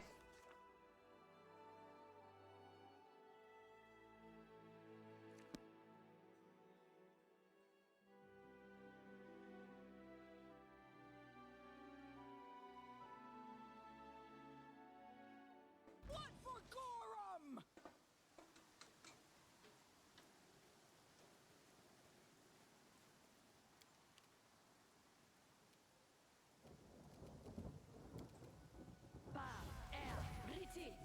These bards are my favorite class. They can be so fun for so many different reasons, but people just use them as dirty salutes. Yeah. Because, like, the whole thing with my, with the Centaur Bard was that her whole thing is basically she tries anything once. Because, like, the world is so full of, like, all these amazing things, all these things to do. She's not gonna, like, let any kind of preconceived notion stop her from doing most things at least once just to give it a try. Not used to lighting enemies. Except for one thing, because she's very certain she's not very interested in that one specific thing.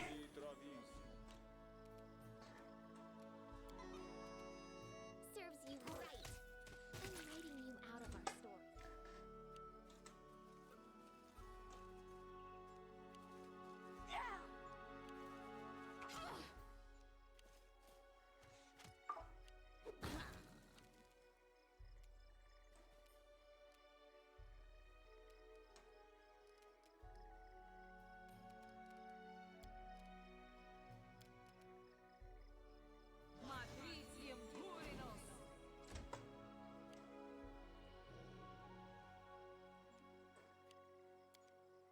I'll fully admit that one of the more annoying conversations I had in like a session 0 while I was describing, because I wanted to play this character, and one of the people I was playing with was just like, I'm just gonna make a character who constantly makes jokes about riding your character. Is that okay?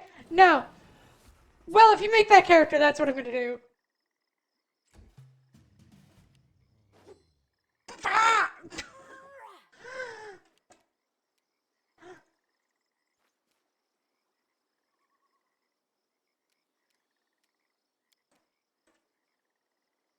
Do, do, do, do.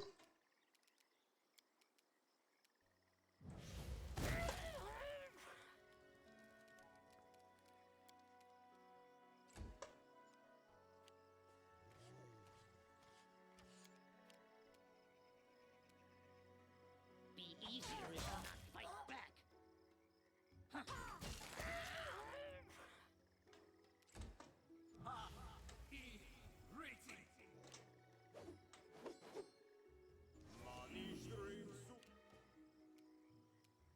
You deserved it. God. To be fair, I have so many amazing horror stories from playing D&D.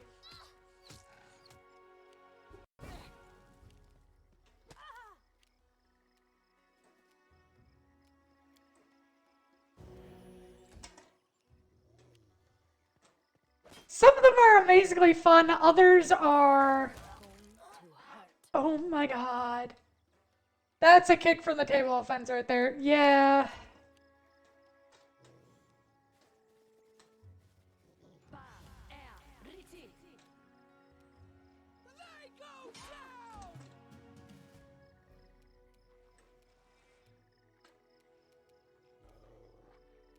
Thankfully, it was just a one-shot, so, like, I didn't stick around on that one for a while and moved on to something else. Come here, back. Not stab you.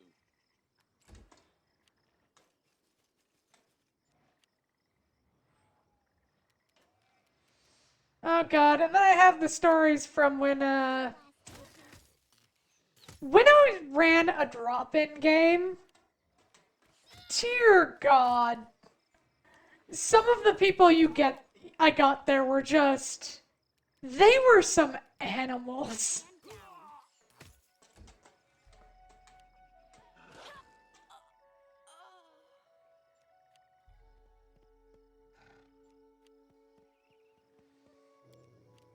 Cool it. People have main character syndrome like this one.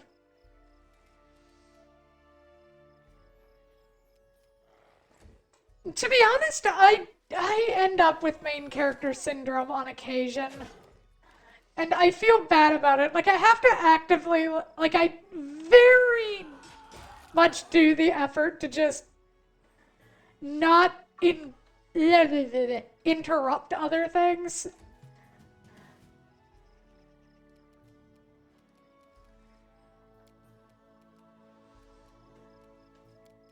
Especially when I'm like sitting there for like 30 minutes while another person is doing something and none of us are engaging. It is very hard for me to just sit there and listen sometimes. Dude.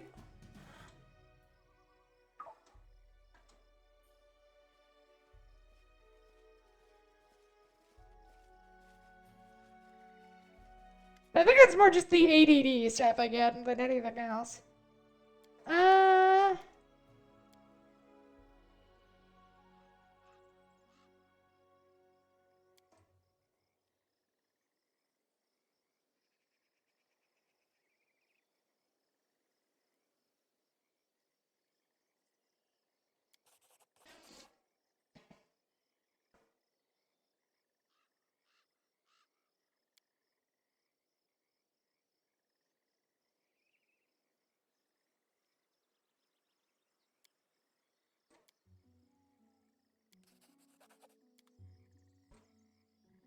There we go.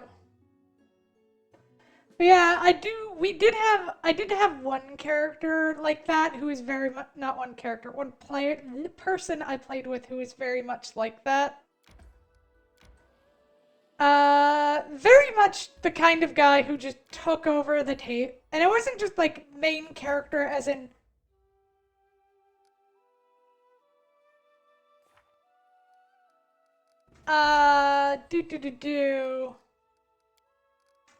in like in game, he was a main character at the goddamn table. Thing is, he was a friend of mine, so I trusted him, and then like afterwards it was just like, oh, that didn't go great.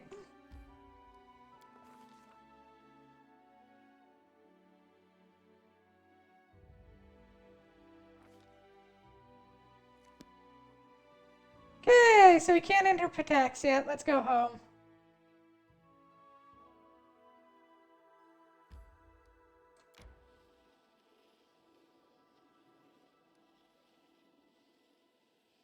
We have shit to do at home anyway.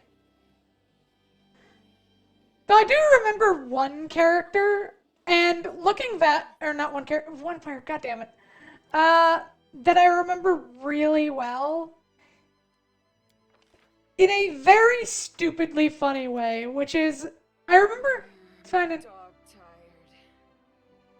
when you inject yourself in another player's big moments, just do it. Lonesome journey depleted my strength. It's time to lay our heads. Oh god, I've never been that bad. Night shall not disturb your peace, my friends, said the tireless warrior.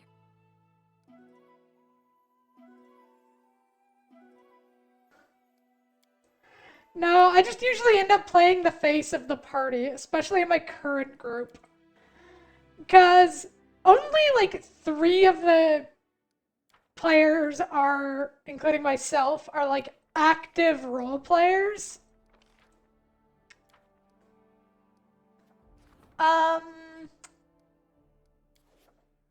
One of the guys, he made a character who's just secretive, and his way of doing that is his character never engages with the rest of the party. Like, it's like pulling teeth with him to get anything.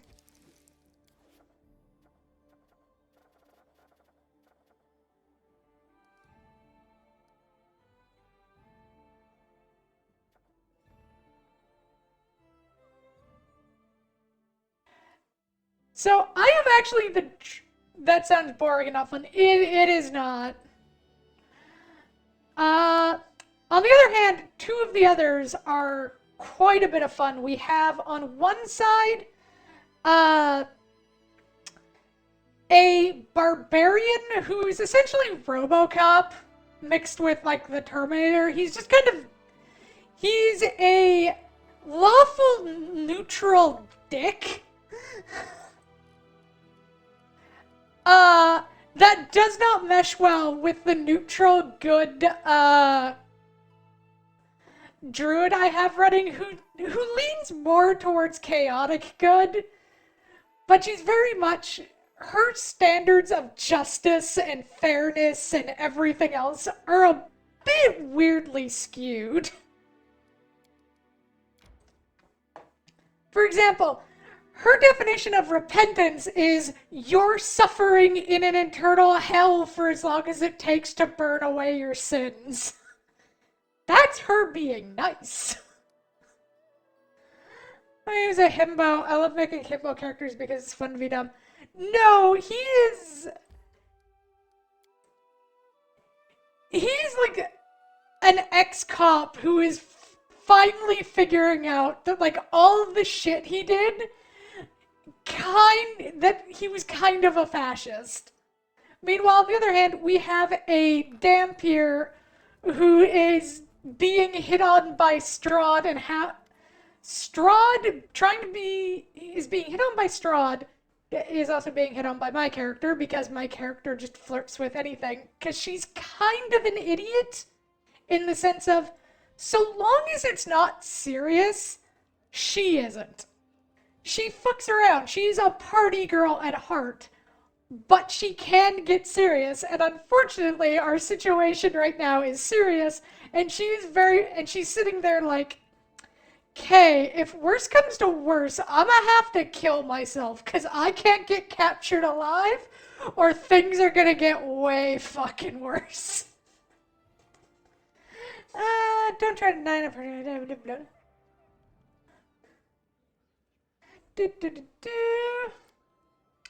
I didn't deceive you. You never even asked about that. It's, it's a sensitive subject.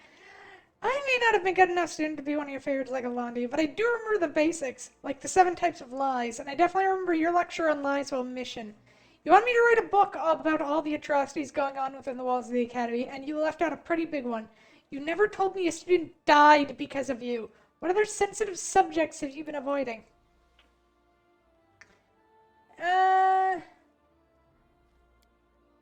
There is no direct lie, I admit that. In some cases I may have concealed or misrepresented some detail to protect the innocent.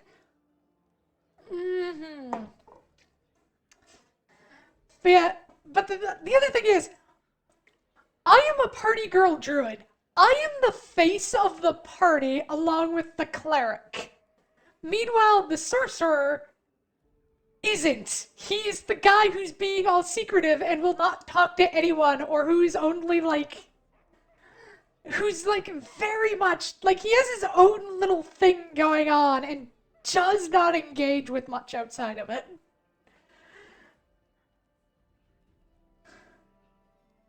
Wait, the sorcerer is not the face? No. Like, I built my character to be a party girl. She is a party girl.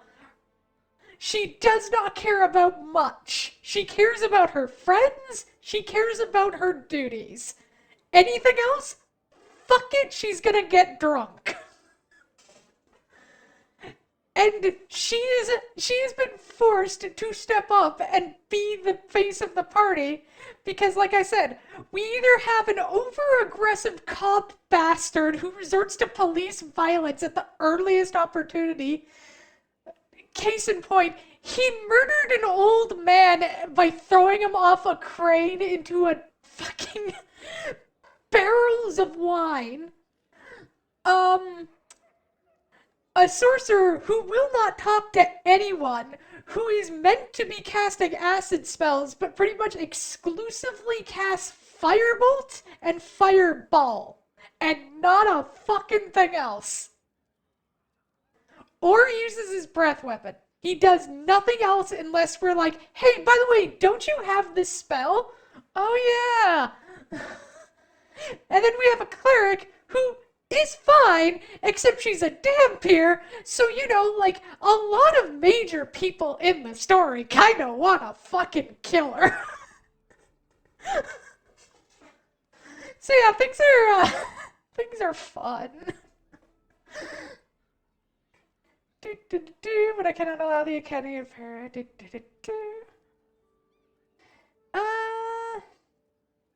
Blah blah. So to put things simply, the book is full of lies, isn't it? Your innocent colleagues all pander to your Vetti, and you want to shift all the blame onto him alone so they can all come out clean. What I want is to protect the little good that King Iravetti has brought into this world. The Academy is more than just wrongdoings and bullying. It's made up of brilliant artists who have the potential to change the world for the better. Should we freely trample flowers just for having to grow to muck heap? Yes, Your Highness, I'm afraid it is. As I devoted all my attention to developing the talent of my students, I fear I neglected their moral development, and this led to tragic results. But with all due respect to Headmaster Giltarin, I don't believe in incorrigible villainy, especially not at such a young age. Shellen teaches us not to renounce those who stumble, but to give them a chance to reform. I traveled to your lands in the hopes of a new beginning, for my student and for myself. See? I don't know, teacher. You told me so many times the world isn't made of things, it's made of stories, and we ourselves are made of stories you tell and believe. Naitoko! Oh, Naitoko, thank you for the head pats. Farewell, Toko. You said that people are essentially animals who love stories. Do you really mean that people aren't just lying beasts?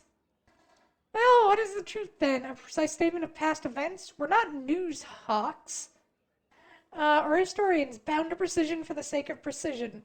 A bard must take into consideration how her story will affect her audience. Truth and fiction are our materials. They're as invaluable to us as rough marble to a sculpture. The same story used to evoke anger, envy, or fear can be turned to inspire bravery, love, and hope. Both versions told in full truth. The events at the base of the story aren't what's important. What's important is the lesson your listeners take from it. I don't know what to do. I want to burn the manuscript, start over, and write the whole dirty truth about the Academy, but maybe teacher is right, and that would be a horrible mistake. Maybe saving the Academy brings in more Eobald's right. The cruel world lacks beauty. We have to preserve what little we have. Why the fuck is that lawful good? He killed the guy! Catechid, I think you're right, Lindsay. Eobald, what of the student who died because of your favorites? No one will ever see his creations, and he won't be getting a second chance either. Lawful neutral, I think you're right, Lindsay. So many beautiful words, but it all boils down to this. Eobald, you're trying to protect the guilty from being punished, aren't you? That is entirely true. Eobald's right, we have to preserve the Academy. Think about it, Lindsay. Even with all the drawbacks, your career wouldn't have started without it. Catech neutral, I think you're right, Lindsay. Shellen teaches us to spare even villains so long as they're repentant. But nothing in her teaching speaks of retaining their posts or keeping their careers. Agreed there. Eobald's right. The Academy is too valuable an asset to just throw away, and once we deal with Iravetti, I'm gonna go with chaotic good because that's what I genuinely do like the most. Cause yeah, he's talking all of this fluff, but what about the one who died? Nobody's gonna get to hear his stories. Nobody will see his creations. His story was cut short because you refused to correct your students, and now you're trying to shift the blame onto other people. No way in fucking hell! Well, you're right, of course. Shellen teaches us to value human life above art, and I let my eyes be clouded. Who am I to put the work of my favorite students before people's lives? How many creative artists does the world lack because we encourage their attackers? Sorry, Lindsay. You've taught your teacher a lesson today. Rewrite the book. I'll tell you everything I know, and everything I'm guilty of.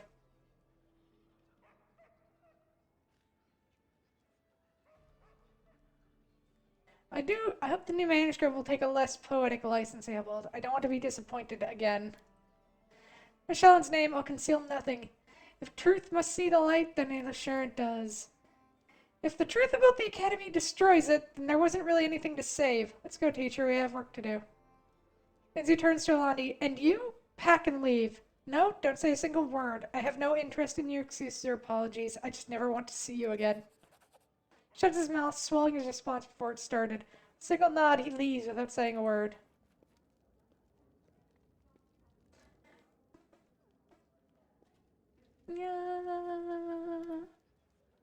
Remember, oh, it's time for headpats. God, I'm an idiot. Thank you, Toko. I'm an idiot.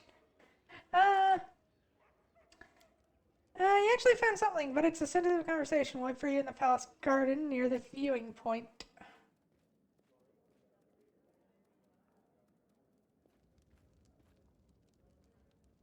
Sad boy. Don't take much of your time, Cecilia. I ask you something that's meant to seem stupid or arrogant or just insolent. I think you know what it's about. It's what I've done and what I haven't done. The priest lowers his head and grows quiet. But let's speak in private, far from curious ears. I will be at the viewing point in the palace guard. Everyone wants to talk there, huh?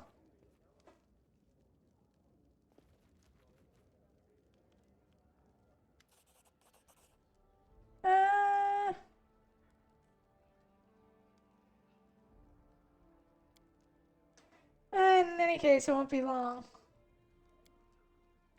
Nessa has been playing with us. If she attacked at full strength years ago and the Baron of Asari was still in the cradle, we wouldn't have endured. I bet she still needed to keep us alive for something, but now we've lost our usefulness. She's decided to finish us off. The curse is unstable portal, a bridge between Galarian and the First World, and the more it sees, the more firmly anchored it becomes, which allows Nerissa to send more and more powerful armies. It does play a role in increasing, however, it's true that she allowed the Baron. Strength has nearly reached its peak. We might not be there yet, but the next assault will surely be especially dangerous. Yeah, the passage between worlds is not reliable. We can't be sure where it will take us or if it will activate at all. Unreliable even for denizens of the First World. We only see portions of the hordes that Nerissa sent. Doesn't care what happens to the countless who go missing. Each attack, the portal becomes more and more stable. I should imagine that soon the passage will become a steady bridge. You'll prepare well. Just let her try it. Become Annis again. We'll beat her back to where she came from. I'll cap our victory by writing a song about her. It's a really funny, embarrassing one. Everyone in the First World will be singing it for her.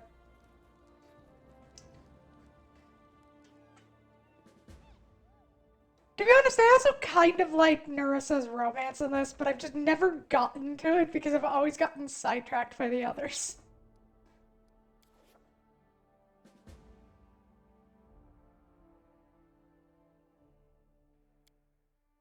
Alright, so before we continue, I need to get more water, so I will be right back, my little failings.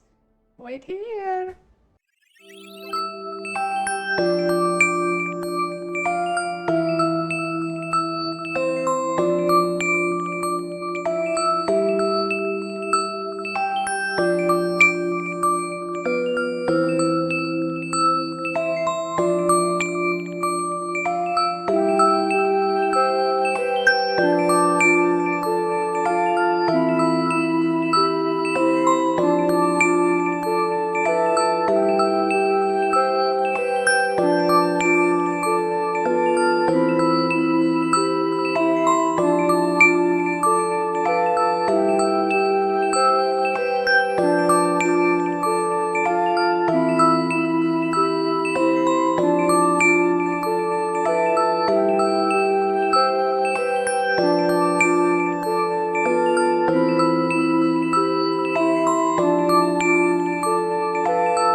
Man, back.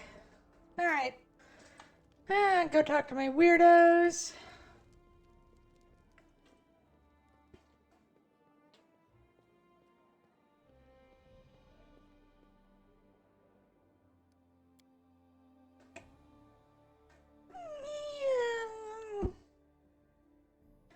Do. Oh yes, and I started going through my our adventure guild again. Bah. Ah.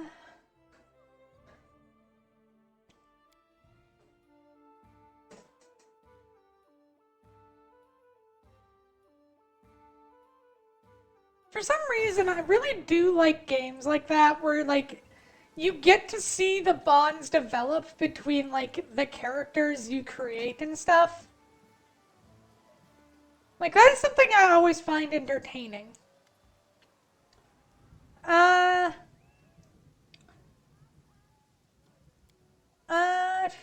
For his blind eyes, you would imagine he's looking into the distance. Since you freed me from Nyarus' power, I've had time to think about what happened to me and what Nyarus did to me, but what she truly did. When I found myself here without my wings and a mortal body, I was terrified. I believed everything she told me, for I believed it was she who I loved my freedom, and last I discovered lied to me, and since no one is capable of taking away the Deva's gifts granted by his creator, no one except the Dawnflower herself.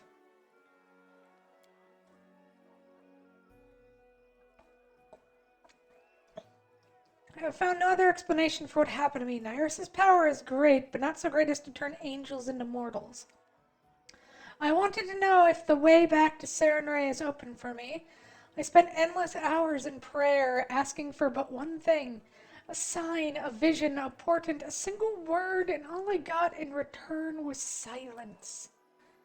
Crookedly, I wanted so badly to do something extraordinary, and it appears that I succeeded. I fell so low that even my most merciful lady couldn't forgive me for my sins.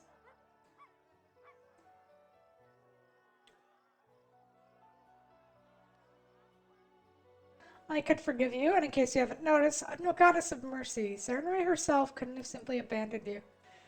Make me dare hope that all is not lost. I'm afraid to believe it, but thank you for your kindness. Tristan straightened himself. Anyway, I didn't ask you to come listen to my whinings. I do not wish that my mortal deeds will end in deception and betrayal. It has cost me so much. Tristan shows his hands. You see crumpled leaflet, one of the invitations from the Kingdom of the Clans. I wish to put an end to at least one evil that Nyarus has spawned, and I'm asking for your help with this. What are you gonna do when you find... come smooth. Consider me naive, but I still believe even the blackest soul can find repentance. I will try to find it even in the dark souls of the cleansed. I would not deny anyone of saving grace.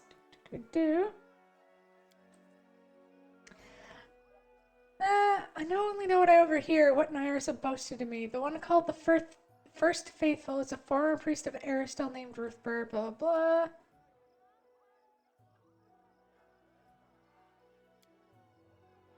Yeah, the goddess who demanded your death was Nyrissa, and after the kingdom failed in its mission, she broke all ties. Hope to return to her favor. I knew I could trust you and ask for your help. Thank you. I've heard the cultists of the kingdom have been sighted once again, but now they're no longer about to crawl from their lairs under the darkness to abduct people for sacrifice. At least that's what's being said. We should return to their temple without walls, where they once held their rituals. Of course, the First Faithful is not so foolish as to return to the scene of his crimes. Perhaps another one of the clans has visited this meeting place. All the rituals, remember the past, God knows what else. If we're lucky, we might find something there. This is my time to shine.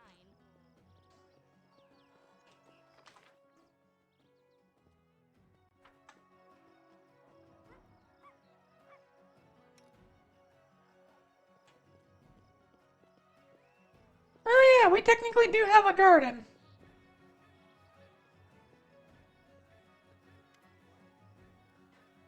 Octavia, oh hi, we haven't been properly. Octavia Della Fiorni, heir to a noble title, a family matter, even a coat of arms with a motto.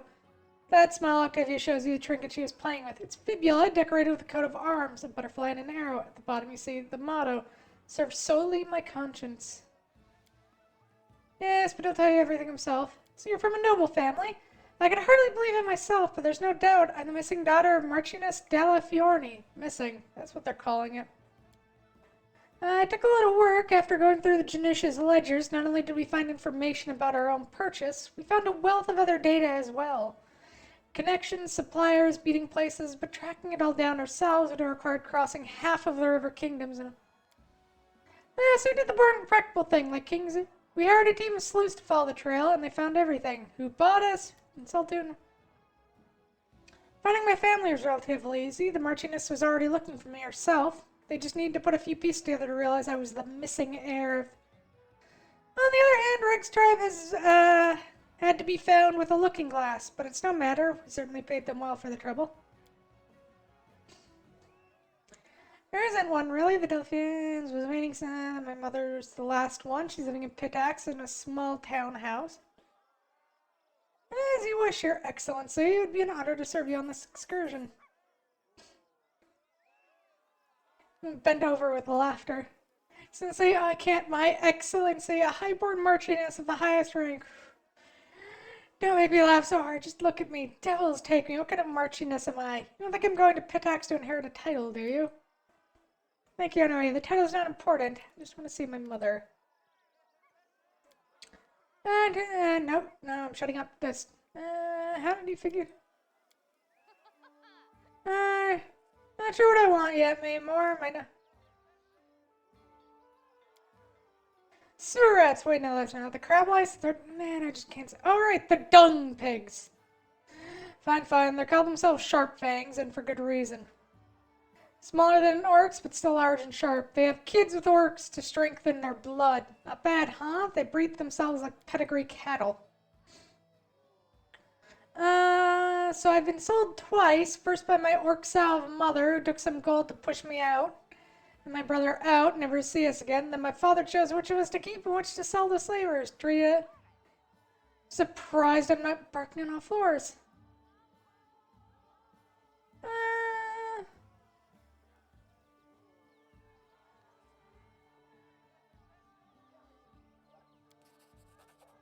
Well said, if that's the case, I really want to meet those pieces of shit and show them what a true animal can do.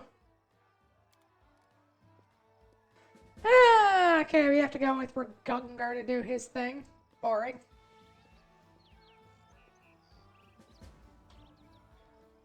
How cute!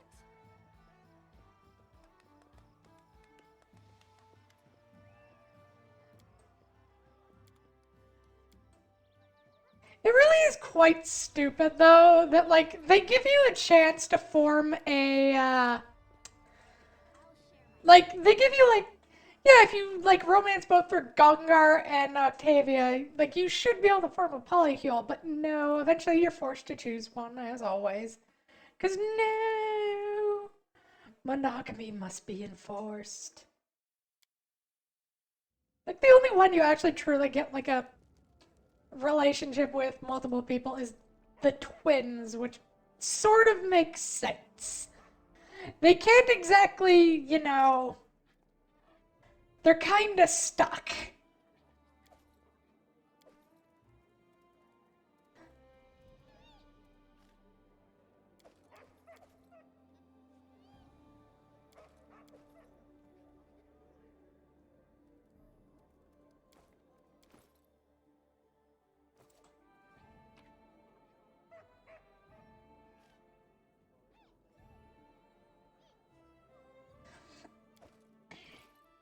I did not realize it unequipped literally fucking everything.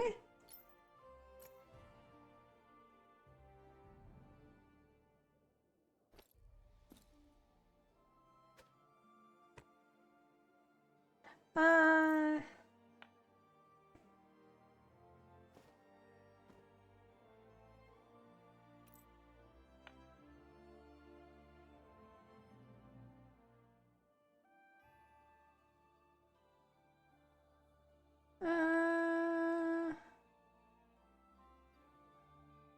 Air +4 resistance bonus to all saving throws, bonus to AC, spell resistance 19, and DR1. Fuck yeah.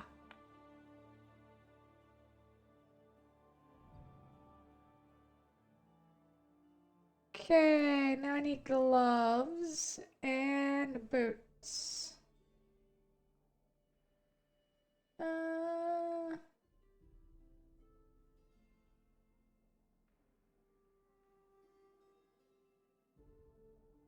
Do...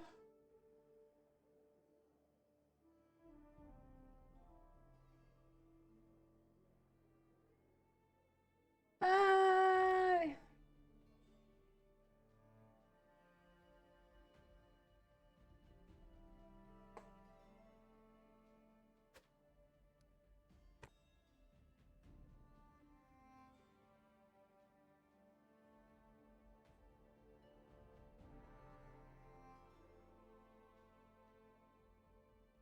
do I not have any gloves?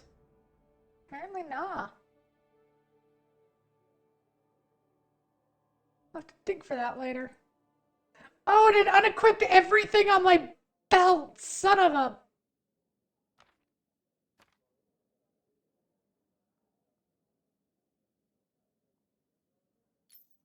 I love it when games do this.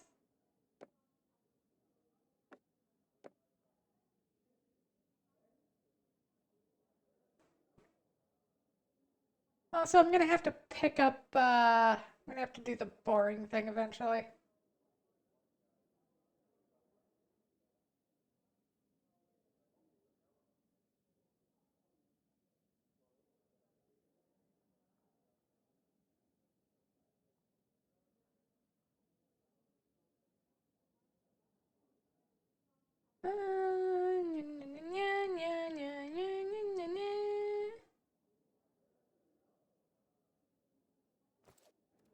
Alright, what do we have in here for...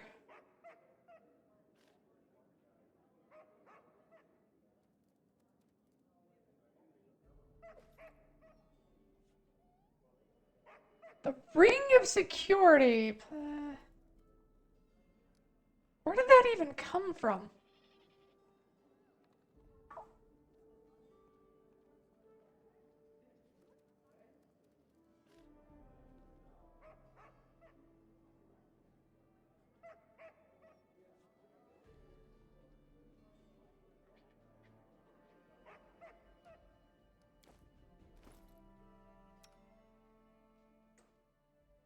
What does the Ring of Security do?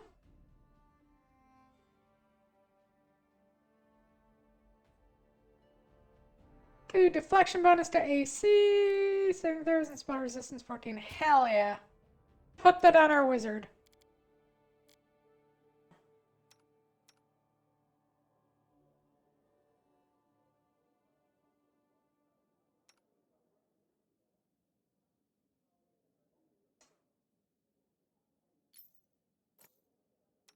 Should actually go around and actually do some equipping.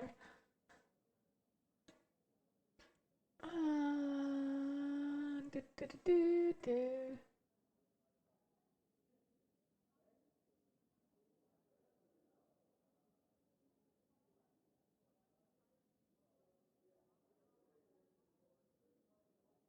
Pretty sure there's a inner demon. Yeah, give that to you.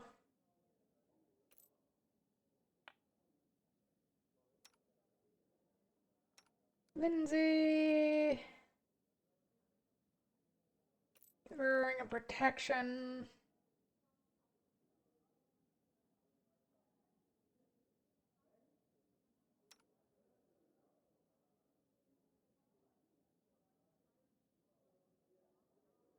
Mm, mm, mm.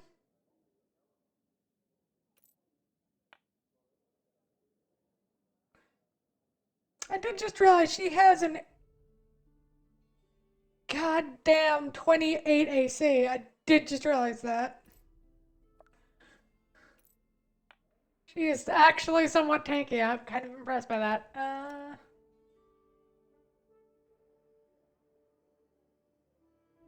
mm.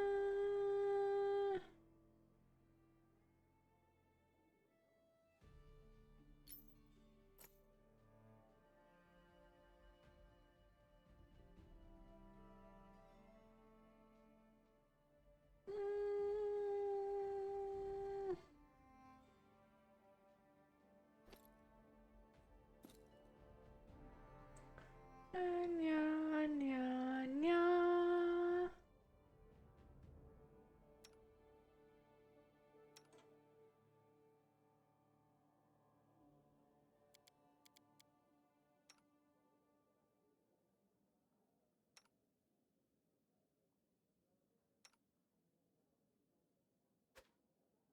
Let's give her that just because it ups her wisdom saves.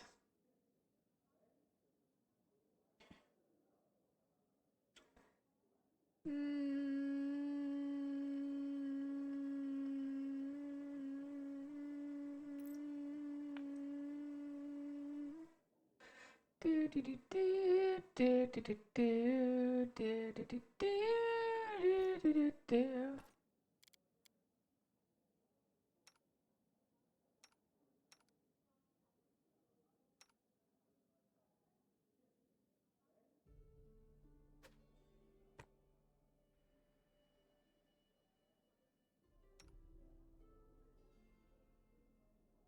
Oh yeah, you used charisma, so there you go. Have fun, boyo.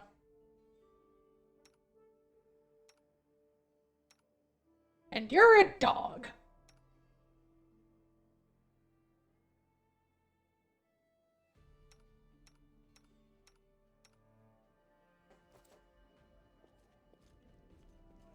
God, I almost wish I'd bought that belt of physical perfection +6.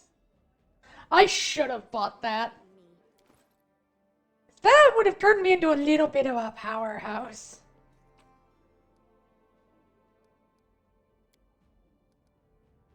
Okay, drop knock knock, take Tristan. We'll go do the sad boy story.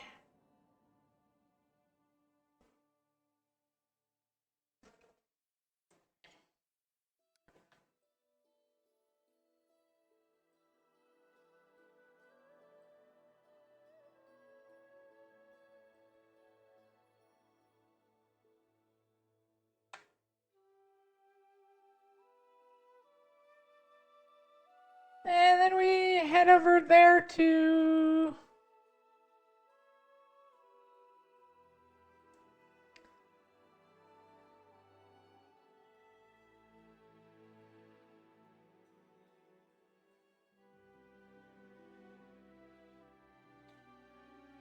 with Ragungar to check that out.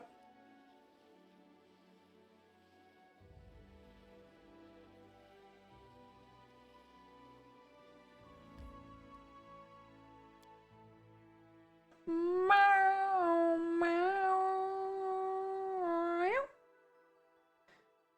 Demons, devils, and demons.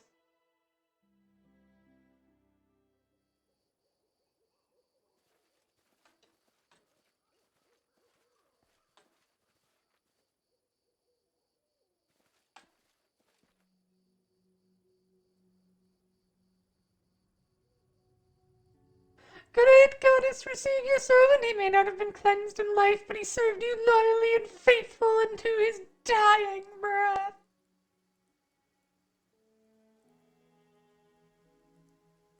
This is folly. The goddess has abandoned us. We're just wasting our time. Yes, you are. You've been doing it since the start.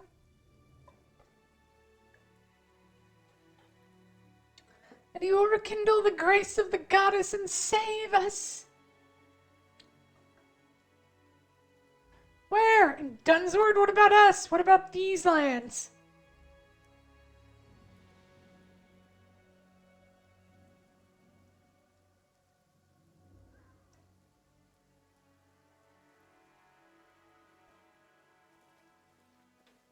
Can you make an epic pose? I need inspiration.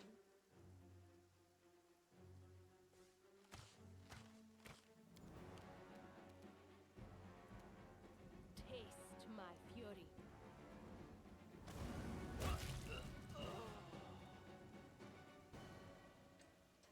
And then our leader charged forwards. Hey, wait for me.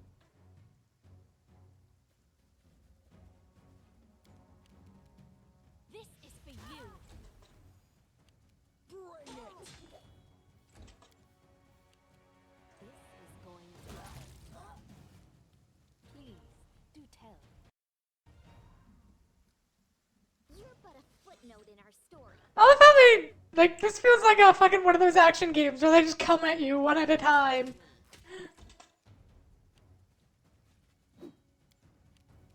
Burn.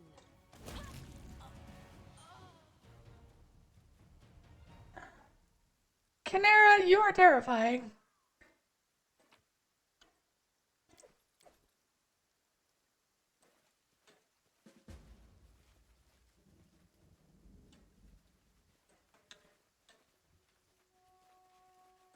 Off to Dunsword then.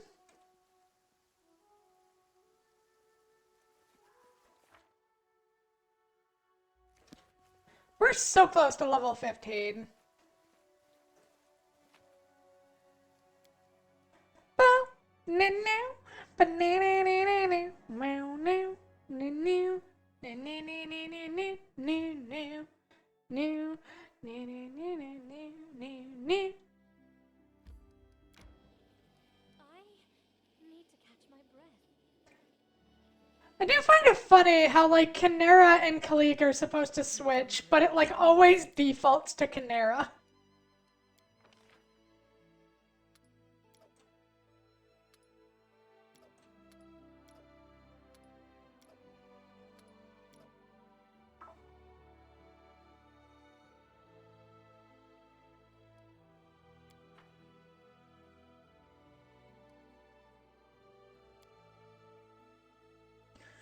Do, do.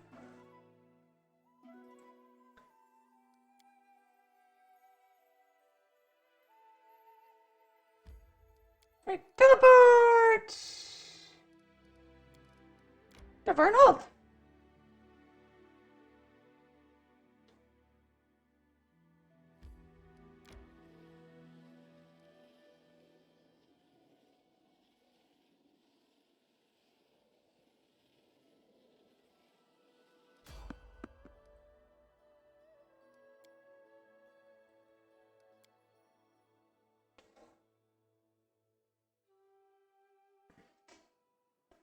I'm not afraid.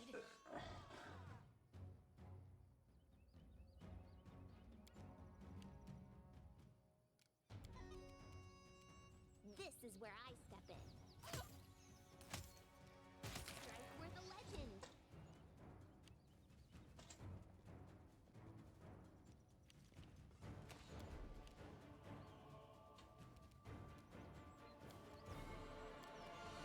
Direwolves go!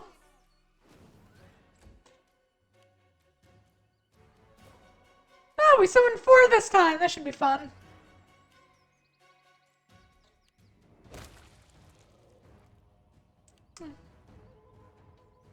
You know, I am still just gonna say it. Who would join a cult where one of the prerequisites is that you get implanted with a seed that's gonna cause you to pop like a fleshy balloon?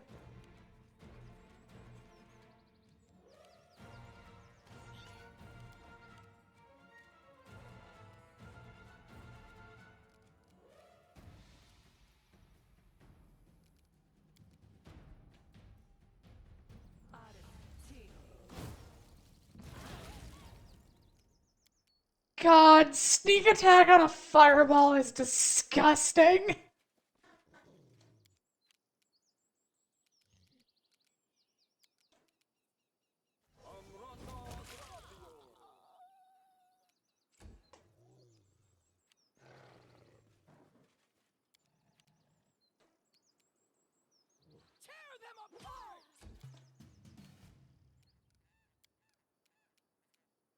Serves you right.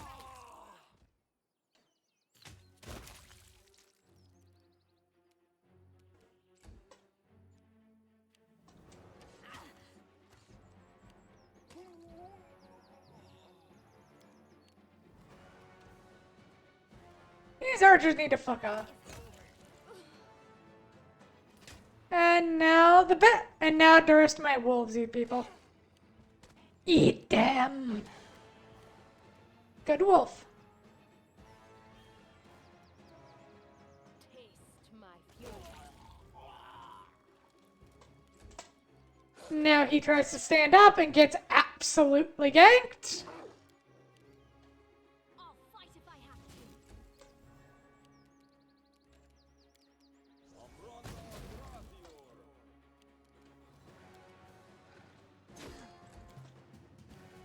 You deserved it.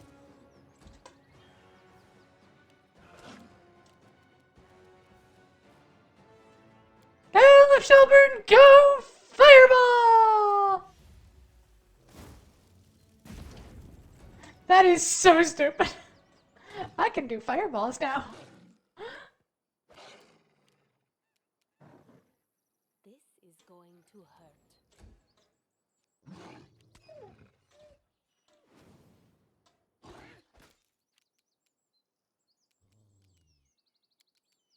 Scorching ray. Repent! Repent, motherfucker! God, I need to watch Panty and Stocking again.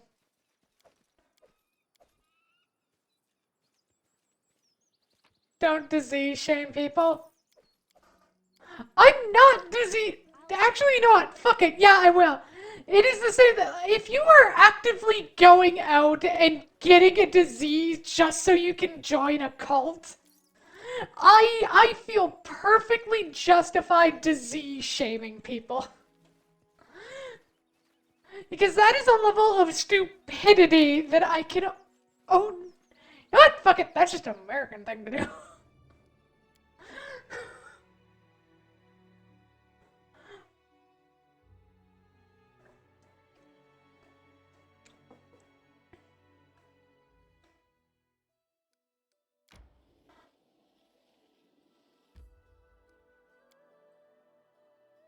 Melania.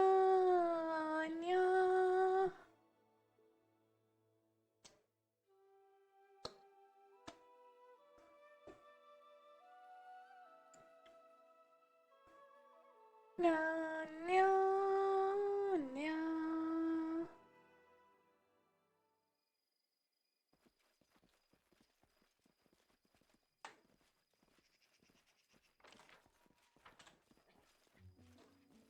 I shall end this suffering. The suffering!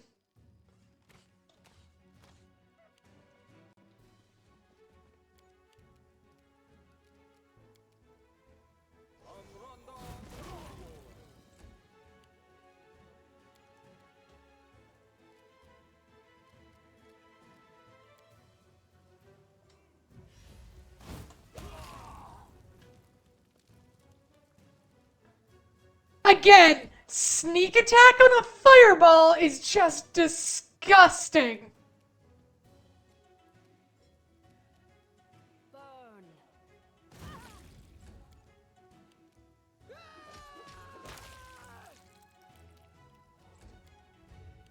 Any last wishes? Do you have in line next after Hades, or do you not have a list to choose from? I have a few things in mind. You can't stop me. But I'm not sure what we're gonna do after Hades, if I'm not fully honest.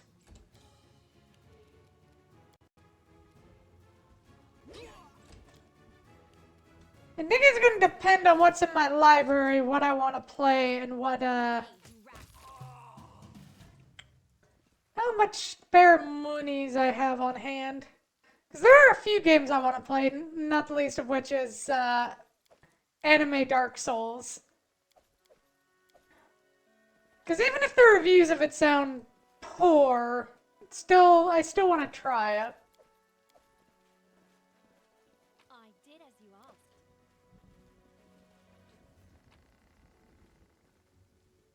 asked. I mean, as long as I get to run around in pretty clothes with pretty women, God, I am so fucking simple and easy. I will be fine. Do, do, do, do. Or, yeah, I trust your review. What I mean is, like, a lot of, like, the critical stuff I've seen of it, like, from actual, like, reviewers have all been like, oh, it's so, like, it's such a downgrade, and it's bland, and I'm like, the fuck? Apparently the big gripe has something to do with the companion system or something. That it just makes the game ridiculously easy. I do not fucking know. To be honest, it has been a while since I have bothered to pay attention to them, so I don't actually remember what the full review was. God, sneak attack fireball is disgusting. I love it.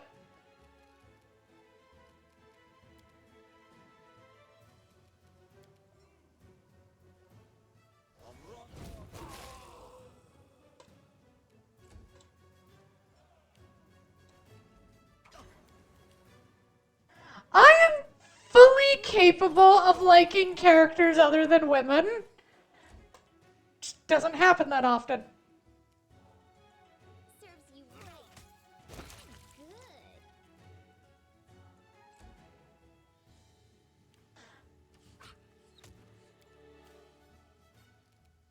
Poor blind Tristan just getting shot in the face repeatedly. Taste my fury.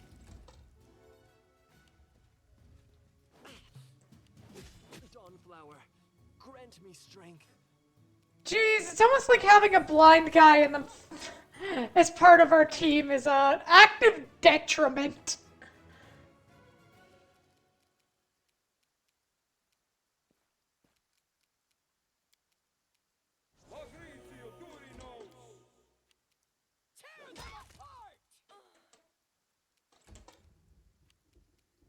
You deserved it. I'm leaving you out of our story. Mm.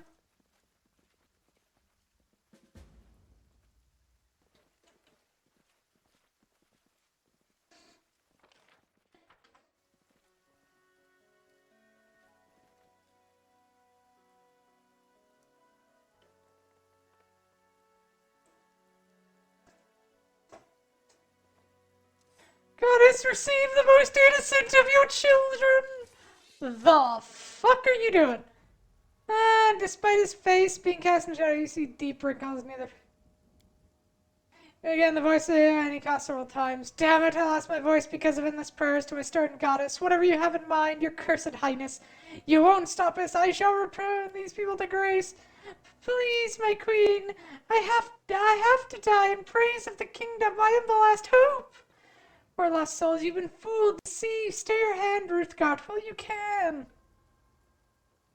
You hear the half-elf grind her teeth in anger. If as much as one hair falls from this girl's head, just one hair.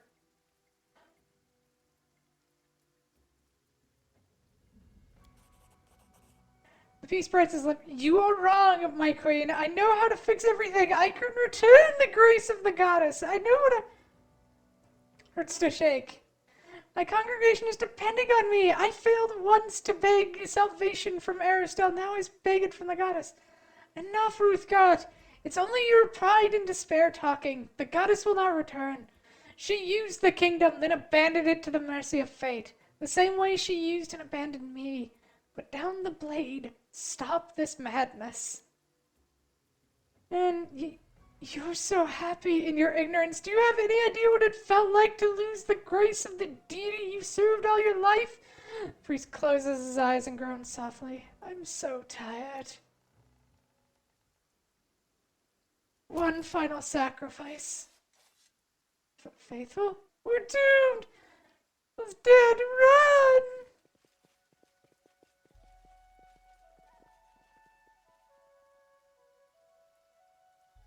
I'd hope to finish the story of the kingdom, but it's the will of the gods and those who worship them.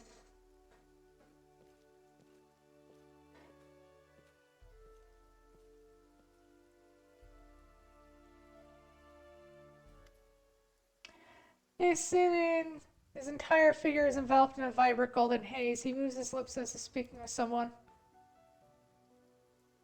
As he opens her mouth in astonishment, she fumbles in her bag, loyal journal, but she can't take her eyes off. He said, "What do you think it is? Then, where's my notebook?"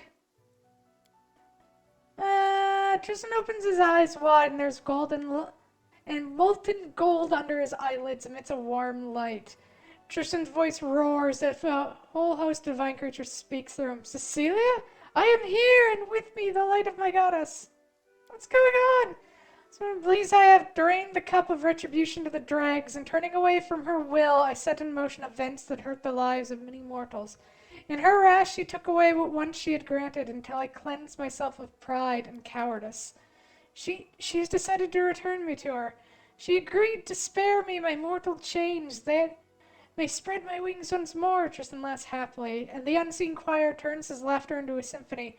"Oh, lady mine, my healing light, never shall I stumble again and leave you." "Nice! I hope you'll follow your goddess now, and stop annoying me with your happy idiot's face, winged boy." But Nerissa and the Stalllands, and you.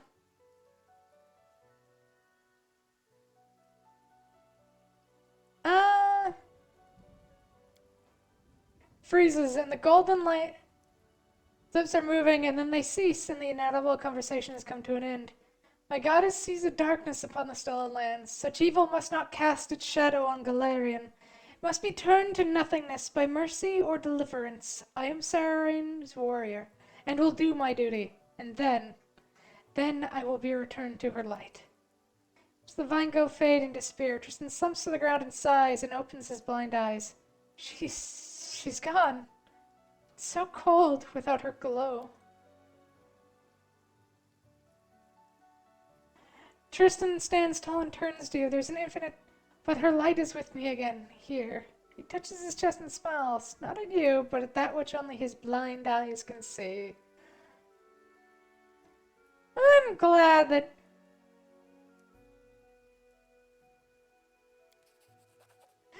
so, we live in a time of miracles.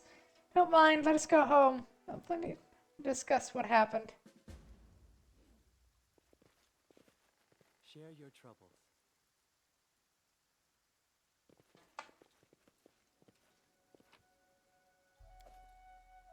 +2 club, +2 dagger, +3 breastplate, +2 physical flow, +2 natural armor, ring of protection. Why do they have 2 rings of protection? They don't stack. Oh, what am I talking about? Of course the AI doesn't play by our rules. Why would they be fair?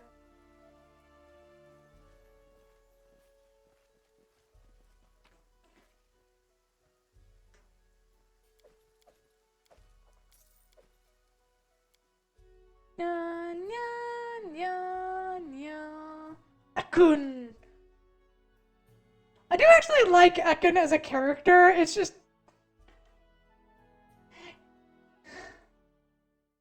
there are other characters I like more. And I need more front line. And the characters I like more are all backline characters. Need to catch my breath.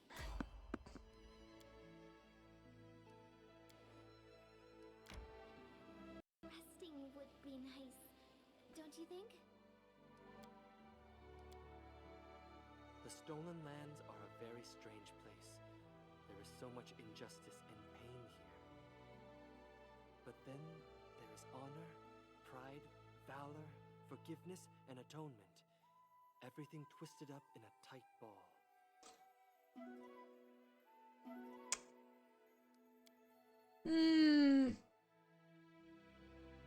Not gonna say it. Not gonna say it.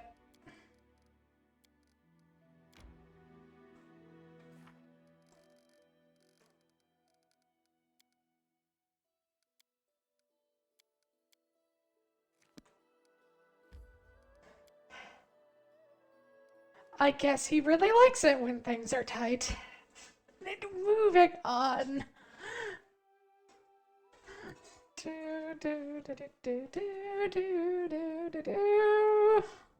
I am not proud of that one. Not proud in the slightest.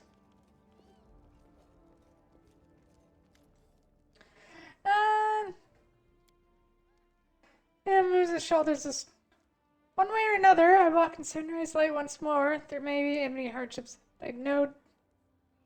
Start to forget how soothing this feels. Tristan closed his eyes. She's given me a special power, a gift worthy of her messenger in the material world. I think this power will be useful to us when we confront Nyrissa in the final battle.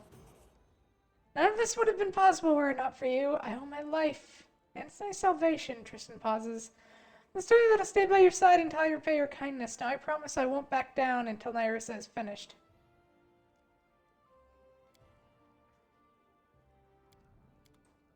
And everyone loves up.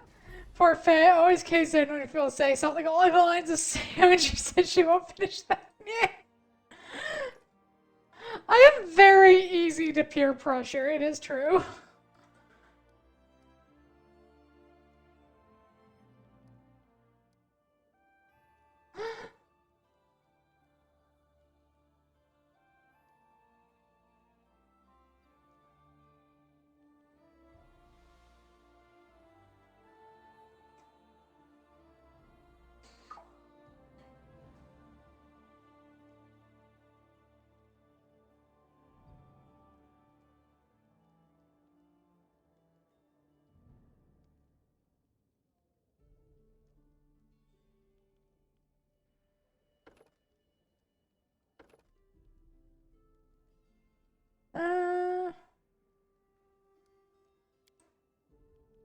There, and that gets her persuasion to 33. Hopefully that helps. We're a cleric, we're supposed to be more wisdom-based, but still. And we've now got some more fun spells to work with in our spellbook. Let's add more remove fear.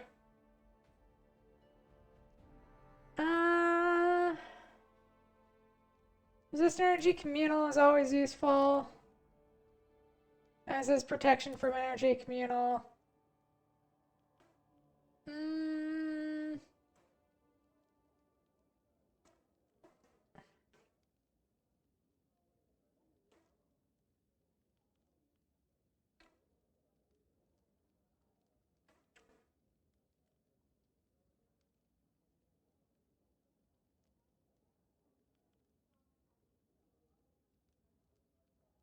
Cleanse.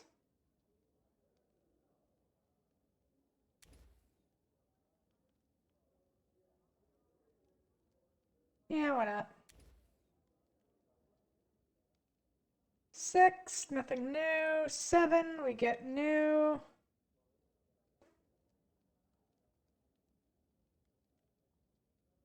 Holy word. All enemies for any non-good creature within the area of a holy word suffers the following effects. It is very useful, but the problem is it hits our allies too.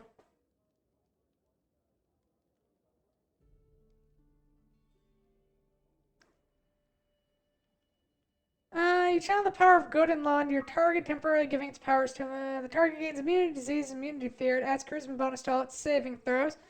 Spell has no effect if cast on a paladin. The target has to be lawful good.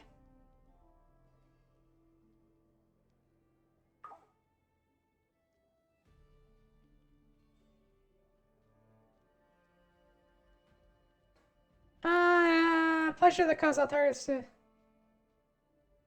round.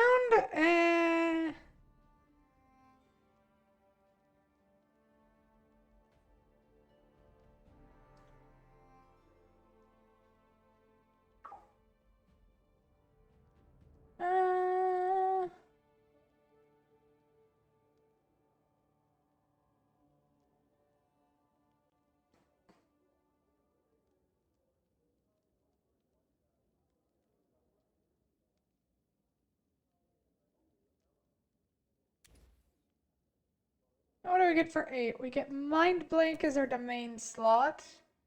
Spell grants +8 resistance bonus on saving throws against all mind-affecting spells and effects. Angelic Aspect Greater. Except you gain DR10 Evil, immunity to acid and cold, resistance to electricity and fire 10, a +4 racial bonus and saves against poison. And a protective aura, a supernatural protective aura provides +4 bonus to AC, resistance to saving throw, blah, blah, blah. Evil and a lesser glow of one. Okay. Rift of Ruin. Spell description's evil. Got it. So we're not going to be using that one. Holy Aura. A brilliant divine radiance surrounds the subject, protecting them from attacks, granting the resistance spells cast by evil creatures and causing evil creatures to become blinded when they strike the subjects. The abjuration is 4 effects.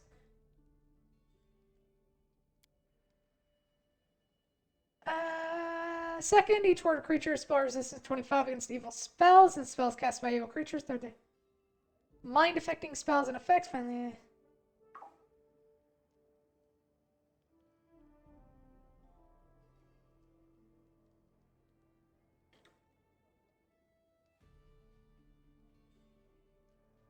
okay, 1d3 extraplanar Boogeyman, 1d4 extraplanar Soul Eaters if you are evil. If you're not, 1 Frost or a Monivik Deva if you're good.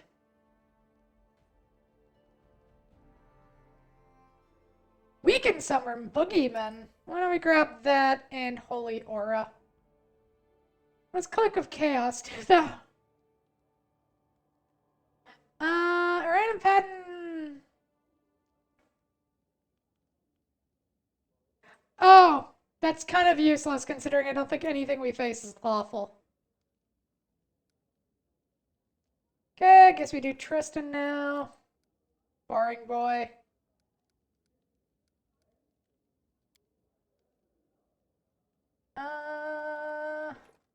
Yeah, like that.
There, onto a Mary. She is much more simple to level up.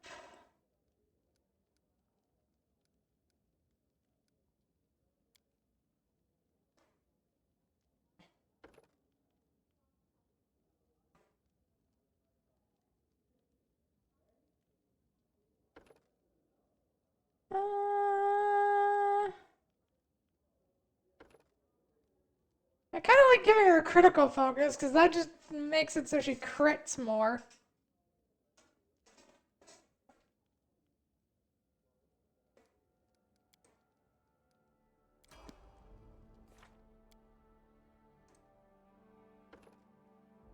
Bard gets to level up. Oh, what is that?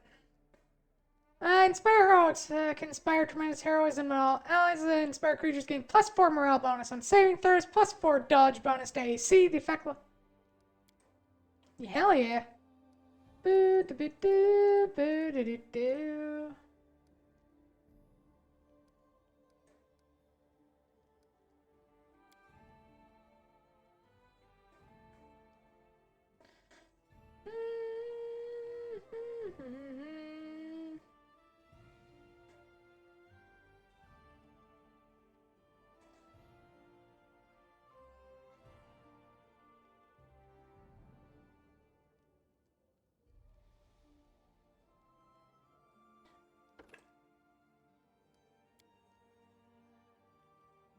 Uh...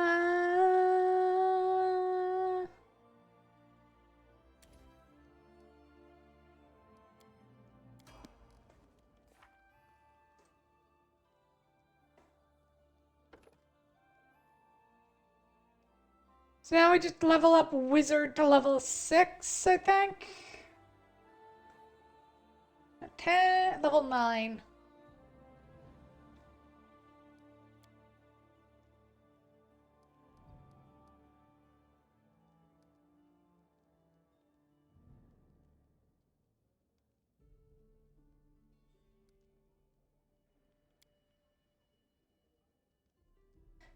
Okay, the one thing I'm gonna go is find meta magic.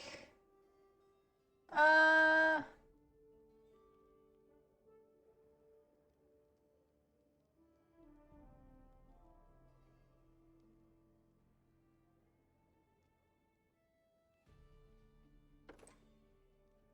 and we're gonna grab that so we can have maximized fireball.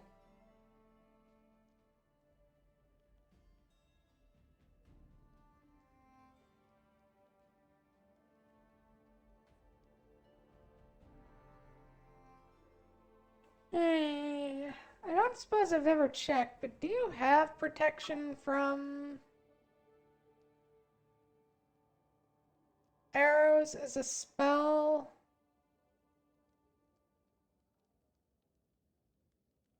Oh, we could have had Stone Skin Communal this whole goddamn time. That would have been useful.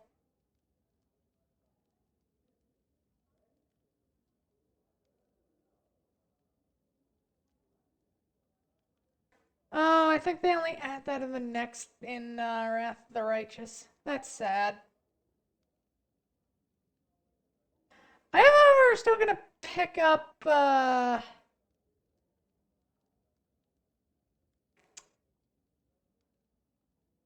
what's it called? Stone Skin Communal, even if it is, because that is a very useful spell to just throw out. The rune does not cause damage and sheds light as if it were a torch. Burns any creature.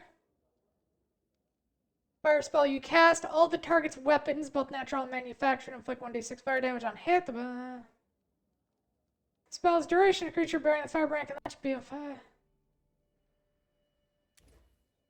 That is incredibly useful simply for the fact of avoiding goddamn her fireballs.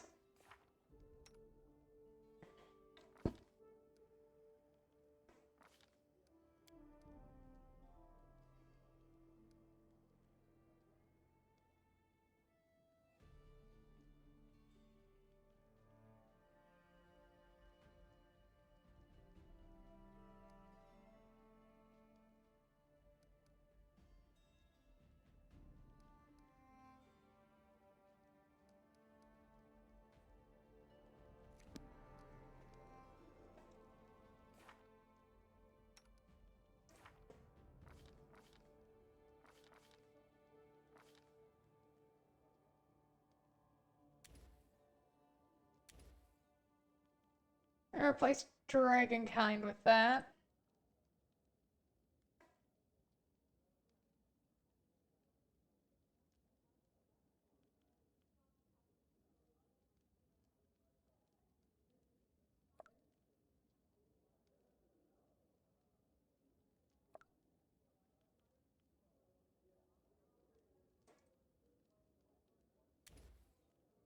Oh, yeah, it takes 2 because it's her disfavored spell. I forgot about that. That's annoying. Oh, never mind. That was a pointless thing to pick up then.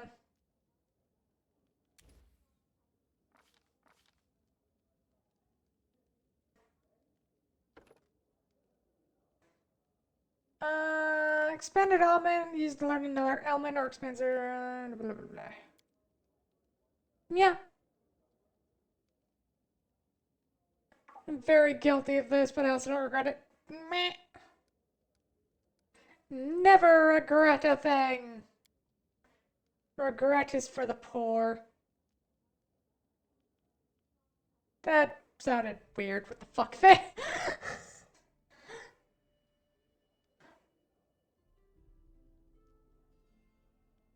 Well, it does actually remind me of the male lead's little lion daughter.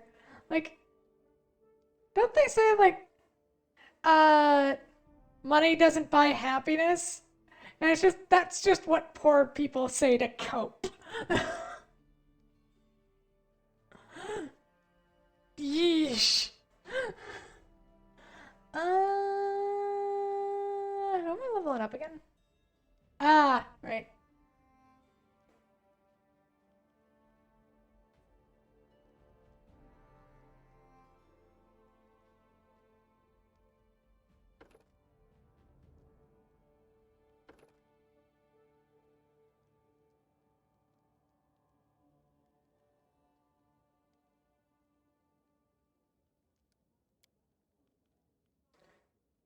Blue Flame Blast.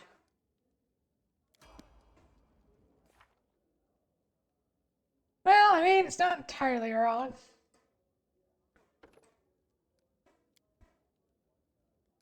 God, I read so many webtoons.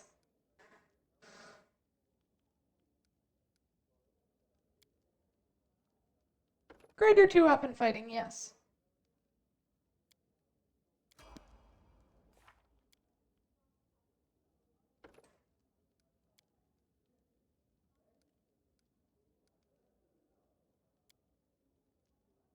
I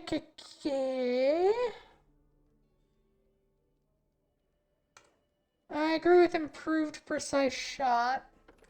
And increase your understanding of water.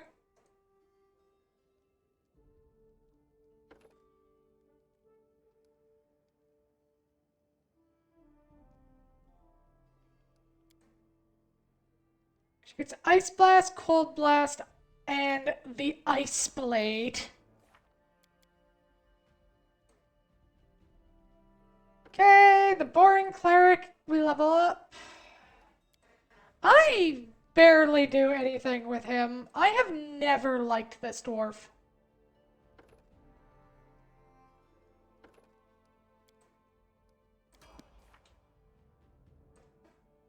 Jaethal, there's no point in doing anything with you because you're just gonna die.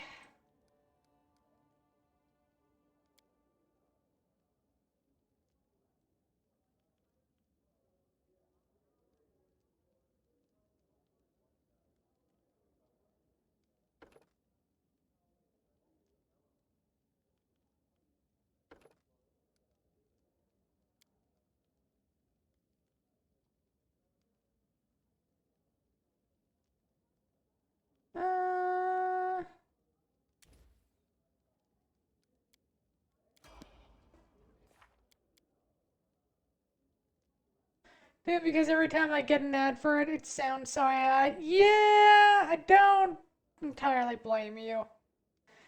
The ads are annoying, but some of them are good.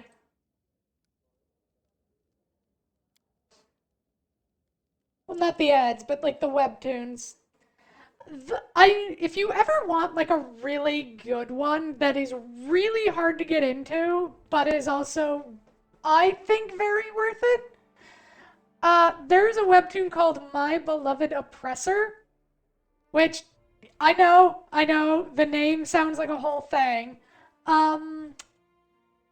It is incredibly good, but I will say it right off the bat, the opening is a bitch. Getting through the opening of it is it is rough. Like, it is rough, but it is overall a very good story. And if you are all interested, it is technically a war story. In a very bizarre way. Hey, what am I gonna do with you? I'm not giving the fighter who does not use a ranged weapon point blank shot. Uh,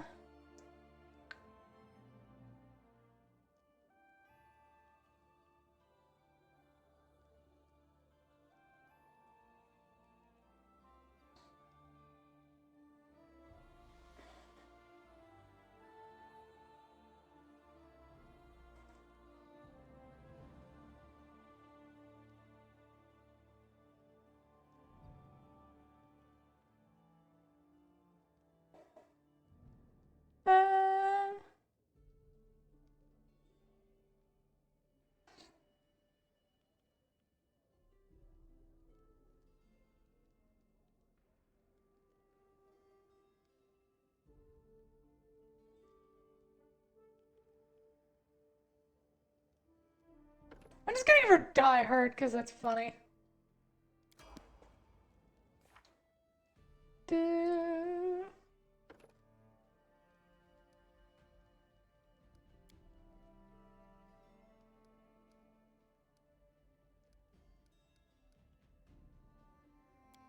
Nya, nya, nya.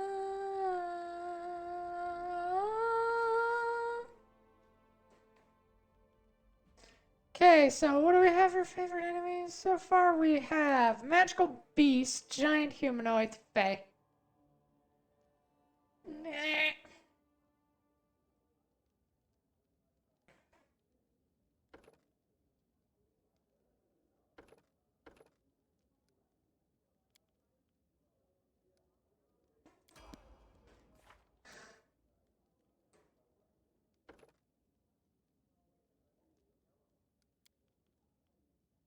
Ay, ay, ay, ay, ay, ay, ay, ay, ay, ay, ay, ay, ay, ay.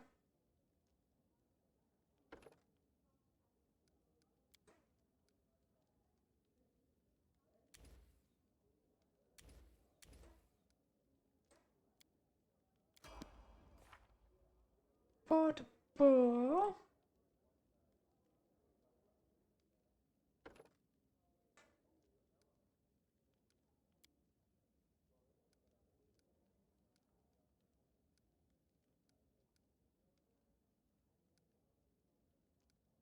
Yoink.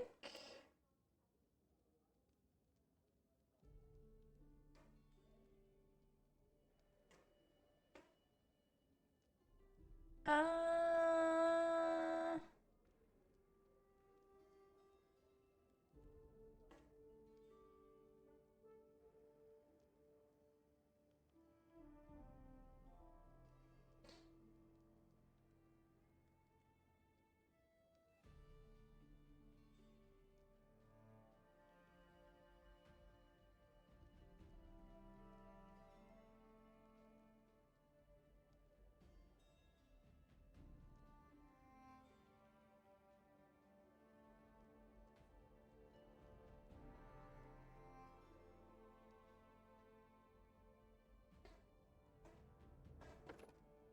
sure, I'll grab that.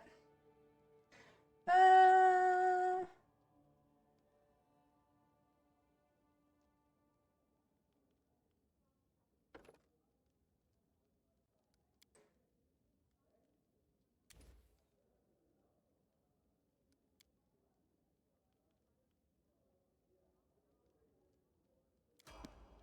Ragungard now has wings.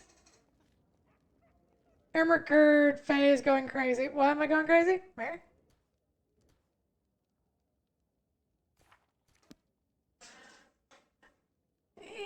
I think I sank down to my seat too much. Meh. Uh, nya, nya, nya, nya, nya, nya, nya, nya, nya, nya, nya, nya, nya, nya, nya, nya, nya, nya.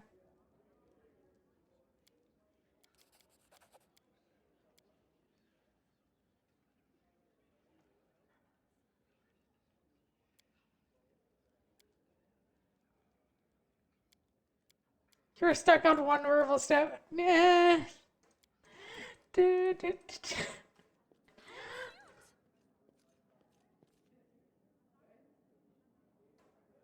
Oh, +5 competence bonus to persuasion checks. Yay. Pop out Tristan, take Gorgungar, off we go.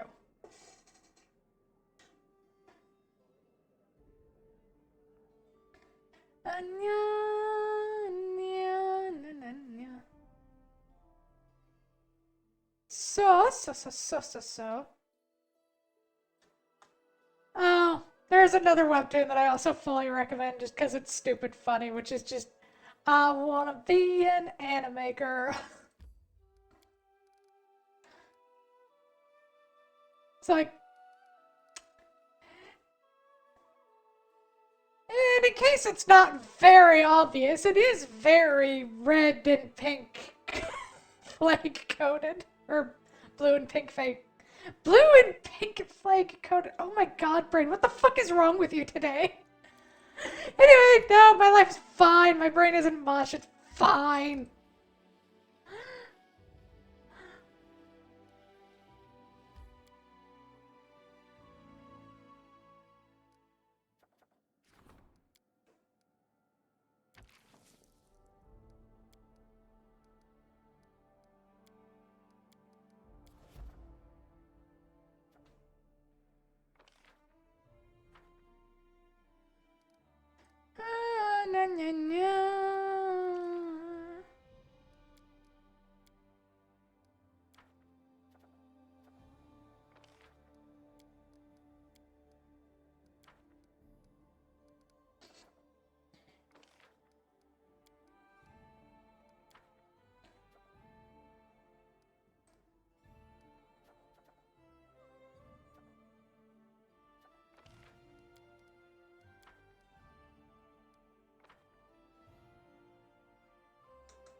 Well, thinking about it, if I built more buildings, that might help. Nya.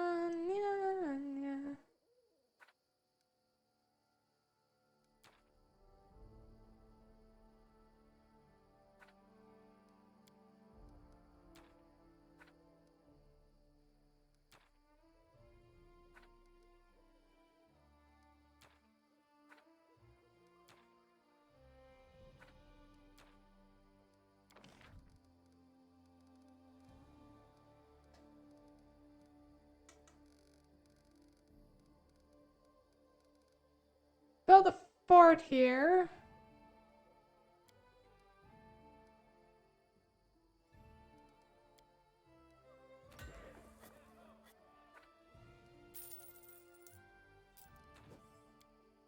Oh, no, I do have to build a fort there now. Right next to the kobolds! Oh, the poor kobolds, they're right next to the fort. Poor Huns.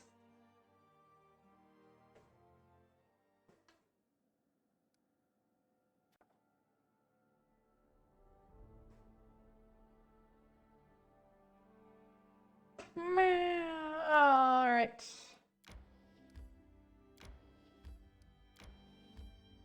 Fuck are you about?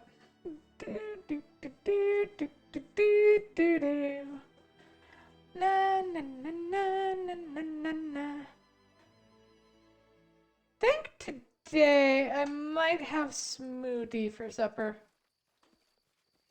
Been a while since I had one. I'll share my path. Time for fun. Why am I being attacked by a druid who's picking strawberries? Any last wishes?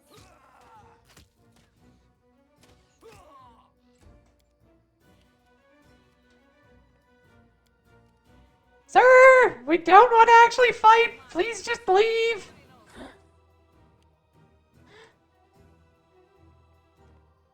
Smoothies, your din-din, hopefully it's good. It'll be either raspberry or strawberry or possibly both. Little bit of chocolate sauce.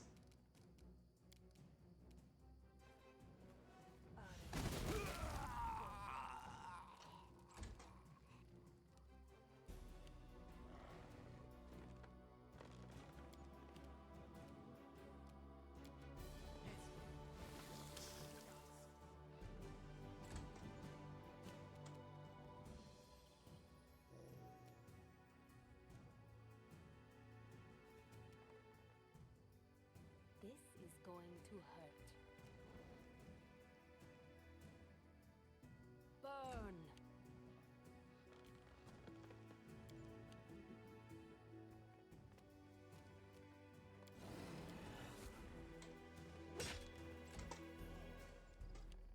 The trees are coming! Wait. This is where I step in.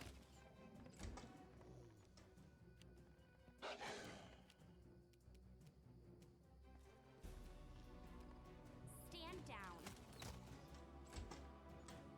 Do.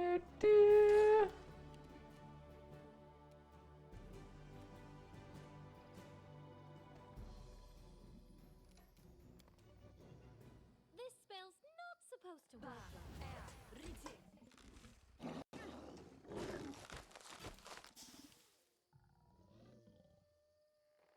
I'll cut you.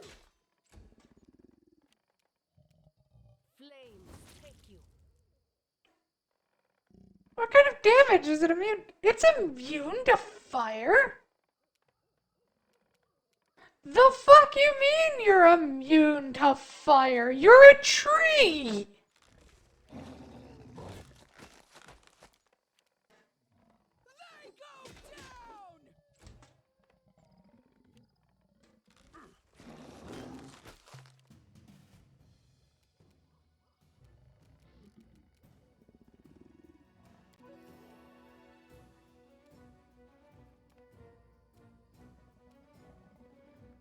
Serves you right. Did you lose audio? Did I? Hello? Can I be heard? Hello? You offend Hi, okay, no, I didn't lose audio. I think we're fine? Well, we're running into fun issues with the new house, aren't we, folk? This is for you!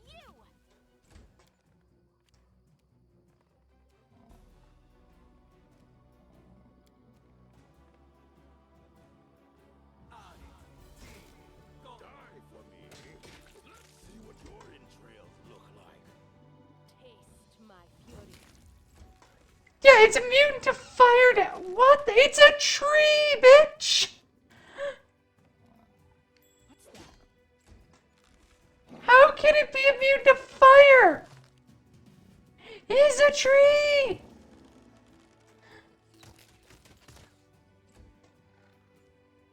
Meow. Your time is over. There we go. Adventures call to them. I need that kind of lumber.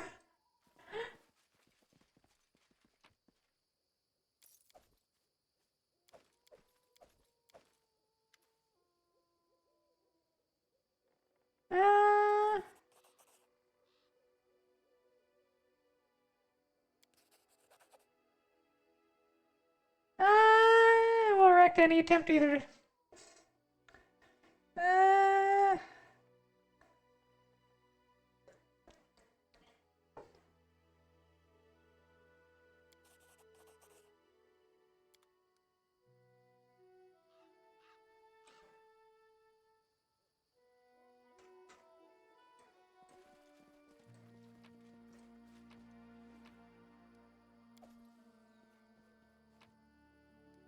Yoink.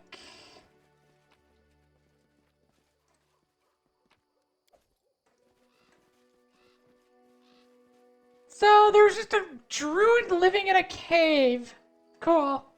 I mean, it's a druid. The dangers don't frighten me. It's better than that one. I had one player who the whole thing with his druid was that he was just a homeless man who didn't have a house and he hadn't bathed in like a decade. That was his whole joke. So the first thing the party did was they made him have a bath.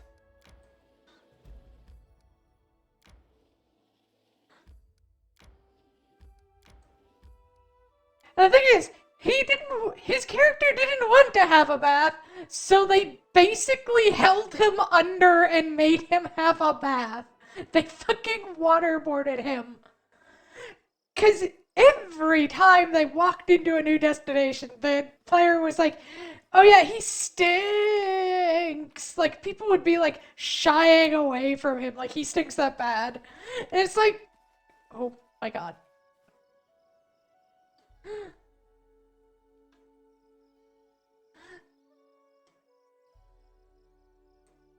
Friendship lasts forever. Honestly, I think he might have just had a shame kink. Can you make an epic pose? I need inspiration. Away, you rascal.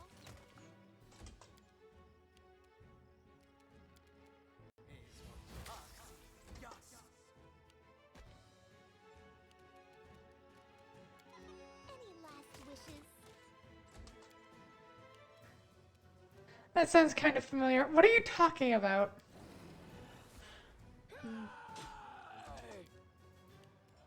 This is going to... I'll fight if I have to. Faye feels like she's being slighted. Faye doesn't like it. Distraction.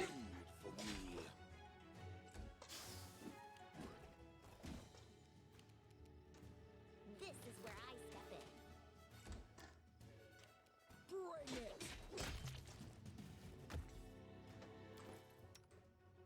Okay, drink one of my 6 Stiffer potions. Cracking open this nice berry lemonade Jones soda. Ooh. Actually sounds nice. Perception skill checks. Whenever the wearer uses the deadly aim feat, it provides a +2 bonus to attack rolls. Yeah, but we have to give up like a headband that just flat increases our stats for that. Why would we do that?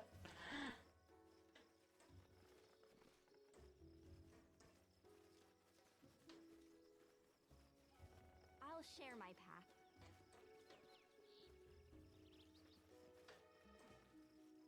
I just realized I think like a full half of my party is just spellcasters.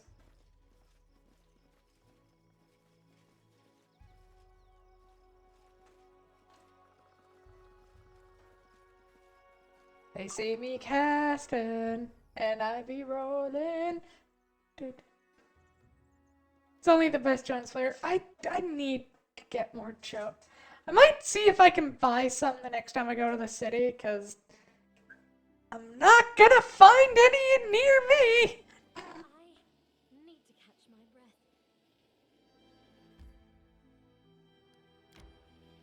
My strength betrays me.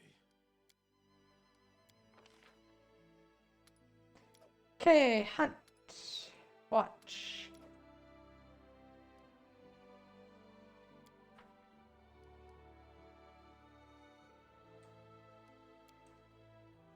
When I hear thunder in the middle of the fight, I always look around, and each time I see your smiling face lit by the lightning, and in your eyes, blood, steel, and claws. Battle brings you true pleasure.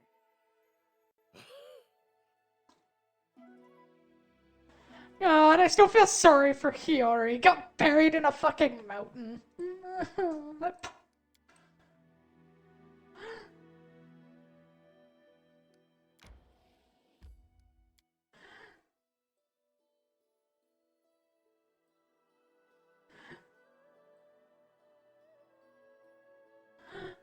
Hey, Joan said you're special. I have delivered the message. Aww. How cute!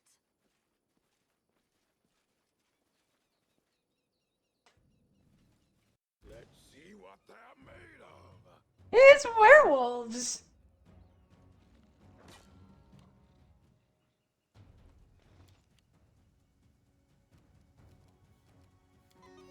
Serves you right.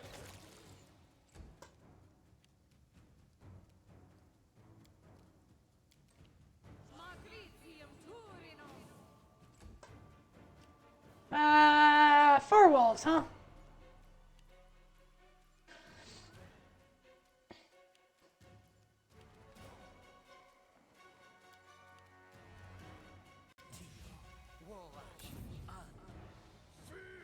Fear me.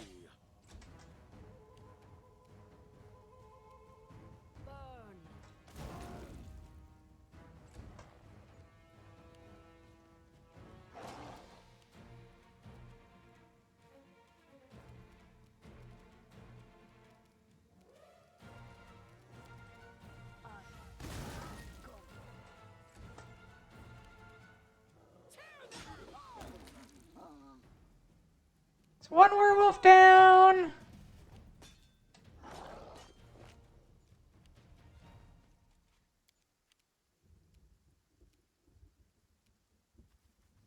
Walk 5 feet, shoot that one in the face a bunch. And now my wolves go. You offend me.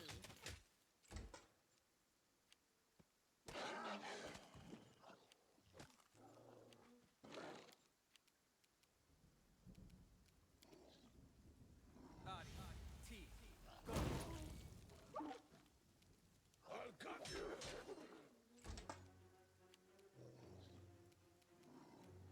Flames take you.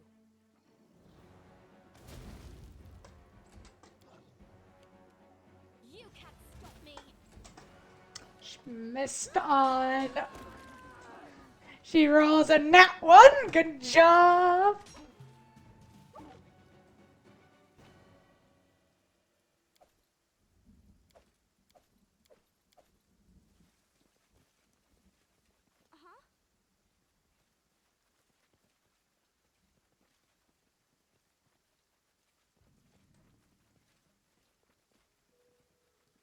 Okay, nothing. So up into the cave, I think. Dangers don't Yeah. One of our other Canadian friends said hers is root beer and cream soda. I like cream soda, but my favorite is probably the orange.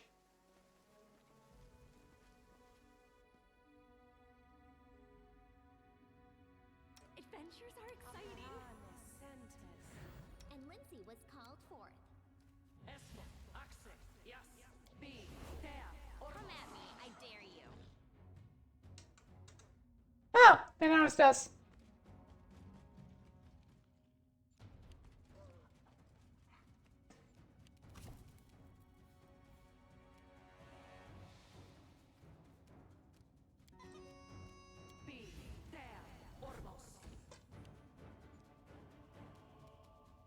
Taste my fury.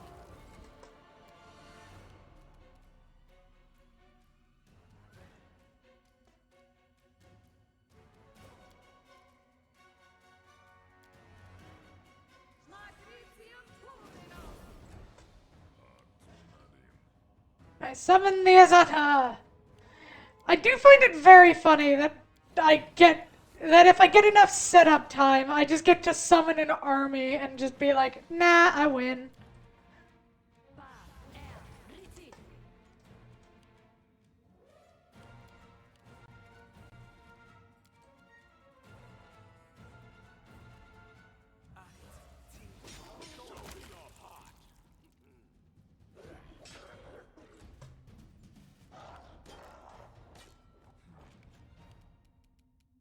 Any last wishes?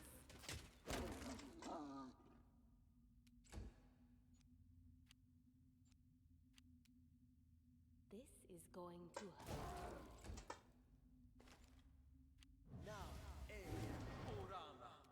Your time is over.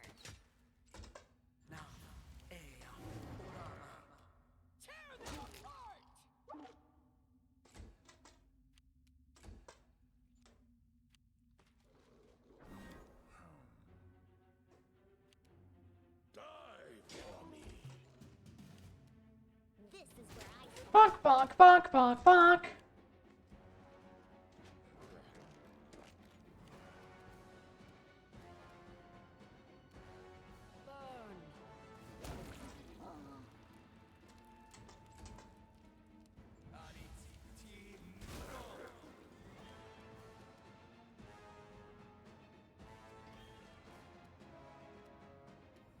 I can't move out and do anything, so I guess.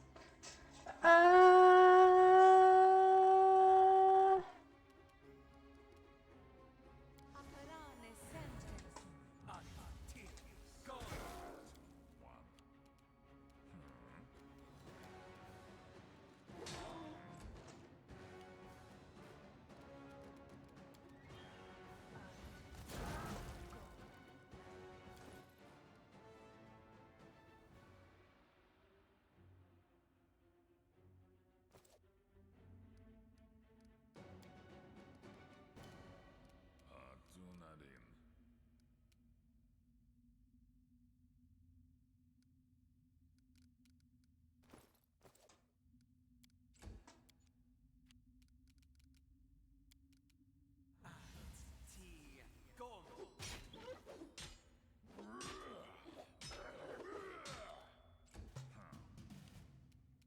That took out a lot of HP right there.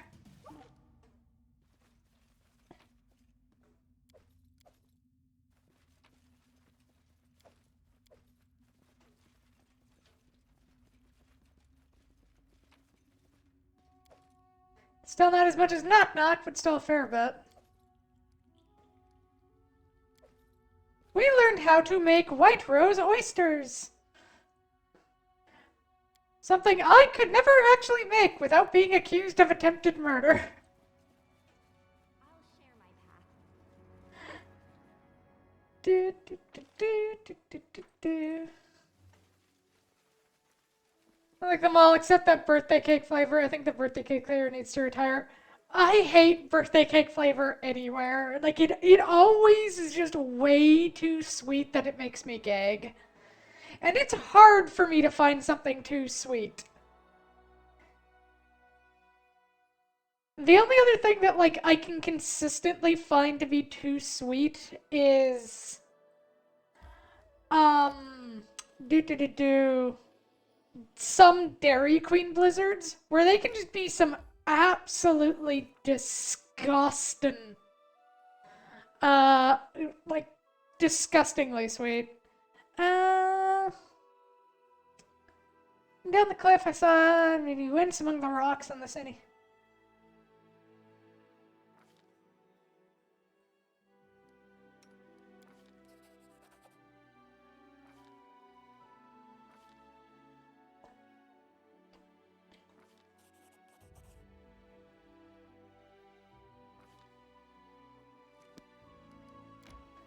If I remember right, that place is, I think we get eaten by a purple worm if we go in there.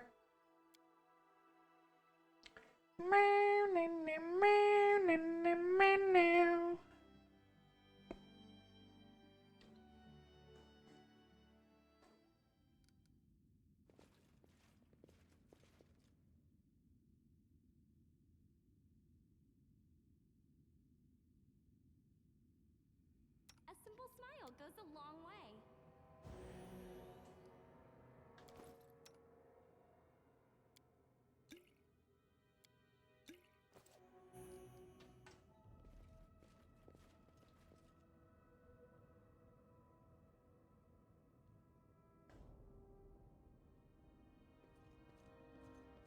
Let's make this quick.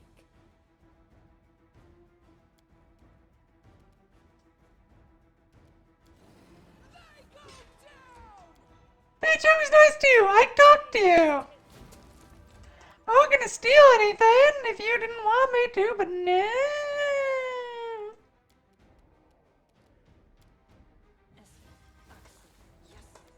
Roll that one.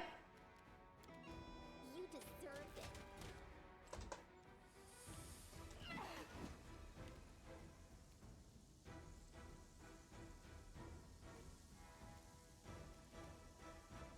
Bleed for me.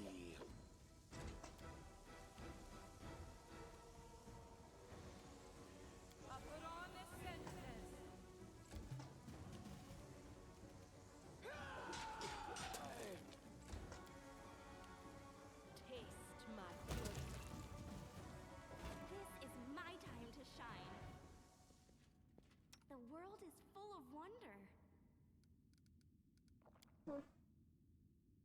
Magritium Turinos.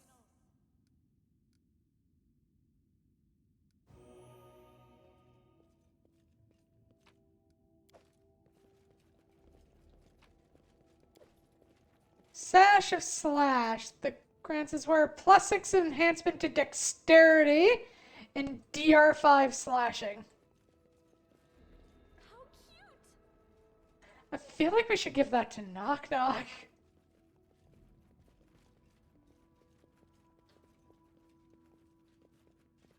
Because I feel like that'll just make Knock Knock terrifying. Nya, nya, nya, nya.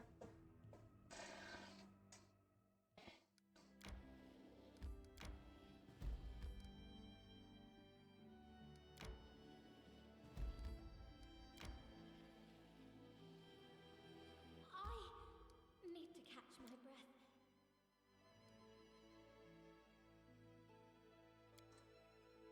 I didn't get much sleep again. I know. You were screaming in your sleep. If I could drag your nightmares outside and punch them in the face.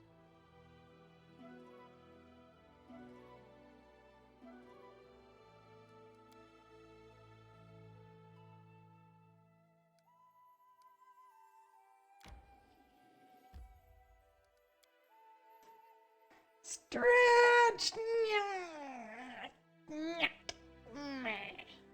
Ma, nya, nya, nya, nya, nya, nya, nya, nya, nya, nya, nya, nya. Right, where am I going with this? Prey, where are you? Oh wow, they're all dead.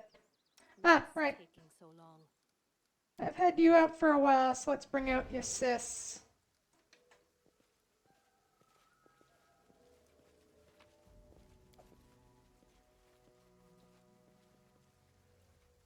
Oh, they ain't just dead. These are skeletons. They've been dead for a bit. I'll share my path.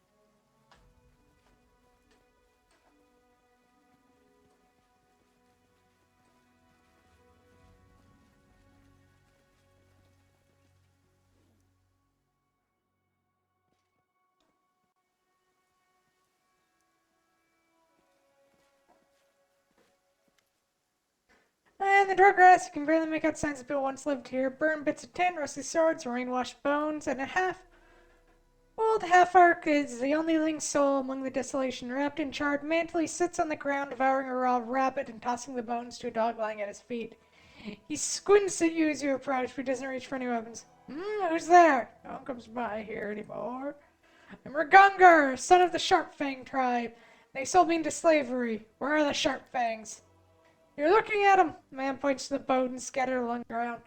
All there, elders to children. Just me left of the Sharpfangs. Well, me and you. Who are you? Ingrid, son of Shatara, and last of the Sharpfang tribe. Got nowhere to go, and my hands have been feeble for a long time. I sit here and eat whatever coal brings me, waiting for some kind of person to pass by and help an old man bury all these bodies. Bones, but no one comes here anymore. Must think it's a cursed place, and they're right. Our tribe was always stronger, braver, more valiant than the other tribes. Know why? We had a tradition, mixing our blood with orc blood. Orc power with human prowess. We took the best of both races. No room for weaklings in the tribe.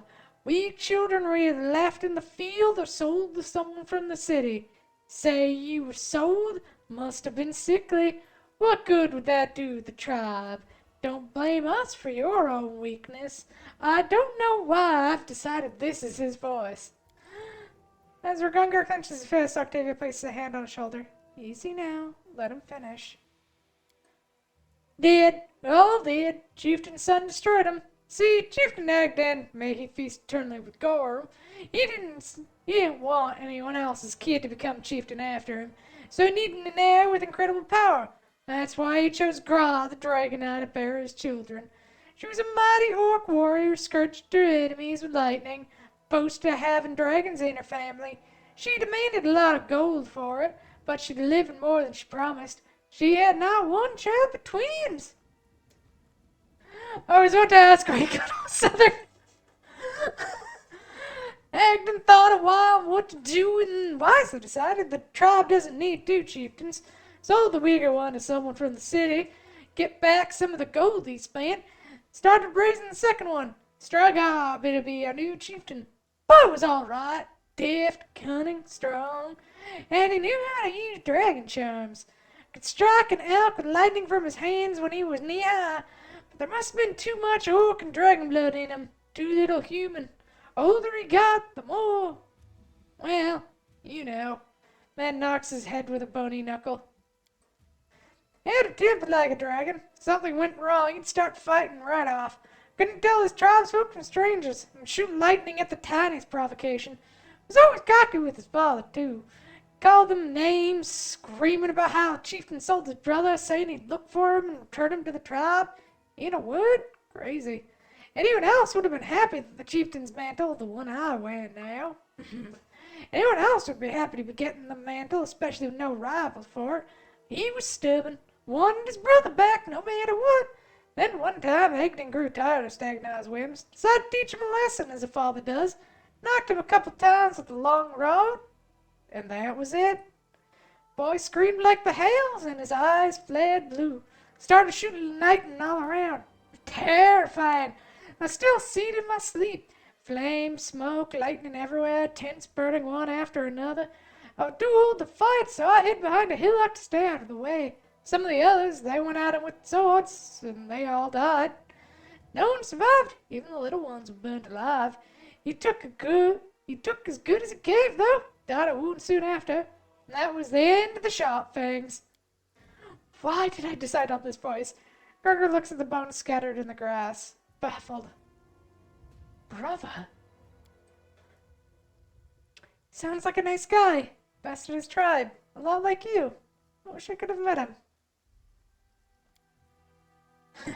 Me too. What do you say, Ergonger? Yeah? What is there to say? Anafor looks across the bones scattered on the ground. Lend me a hand here. Let's give these jerks a proper burial, at least.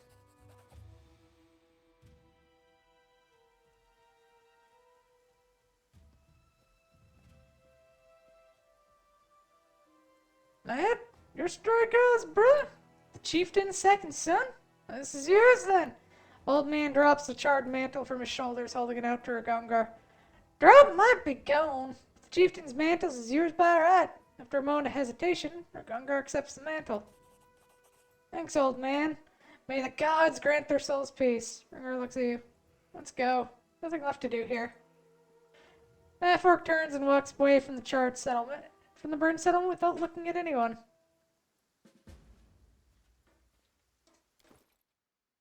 Wait, did he just leave the fucking party, the dick?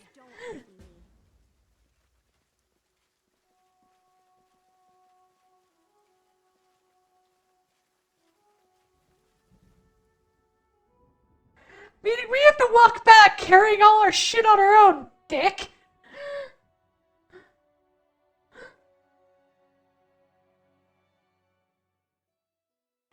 Okay, he pops back into the party when we leave, that's fine. Charred mantle. Fuck it, yeah, why not? Man, yeah, yeah, yeah, yeah.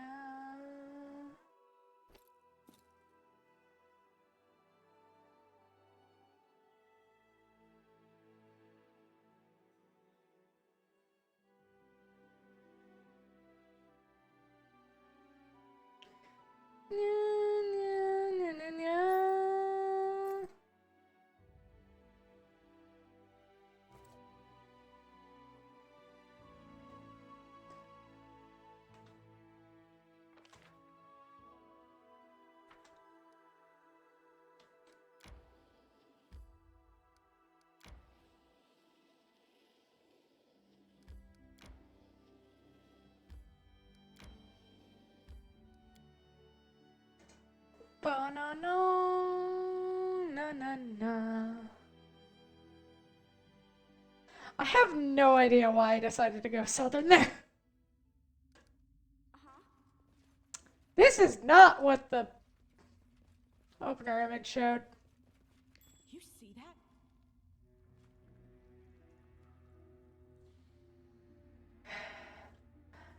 Okay, so I can say straight off, I think messing with the cairn is a bad idea. What troubles you? I think this is a very stupid idea.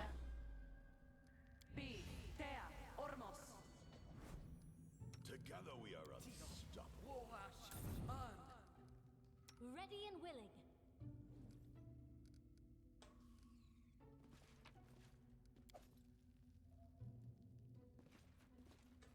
Oh. Uh.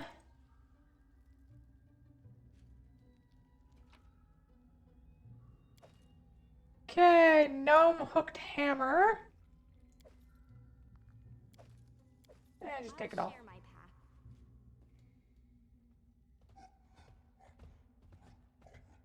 Oh! Hi!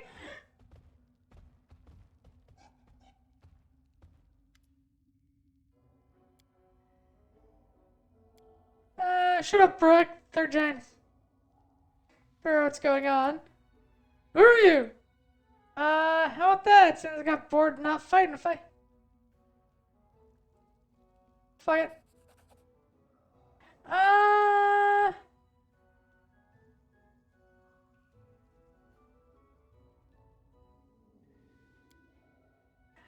You say it's always warm there or soft ground? Of course, and if you pay me, I'll send.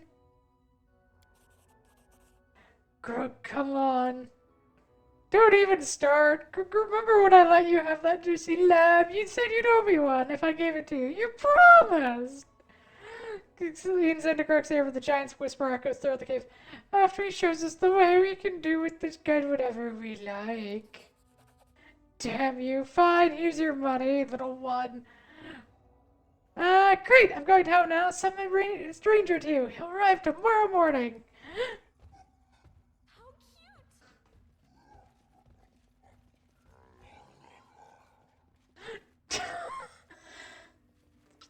cute! Oh, oh, those giants are gonna be so pissed.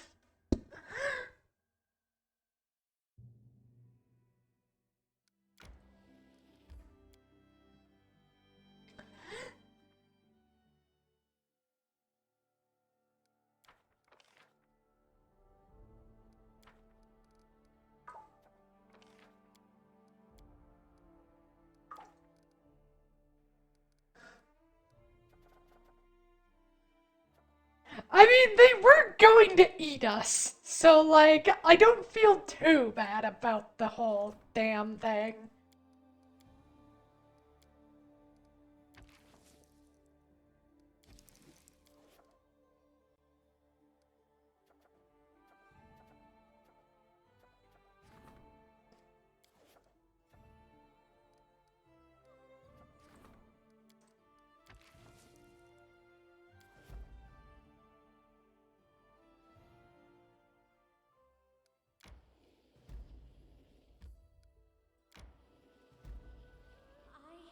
I need to catch my breath.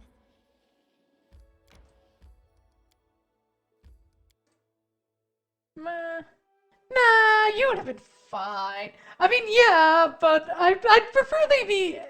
We had the opportunity to leave the poor, stupid giants alone and not kill them. We set up camp. So I chose not to kill them.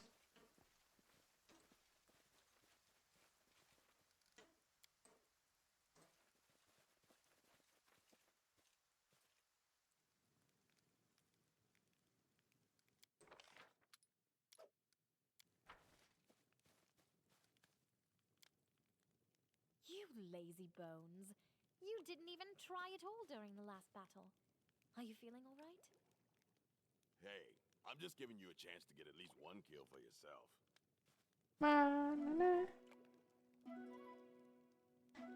Took 13 hours. Jeez.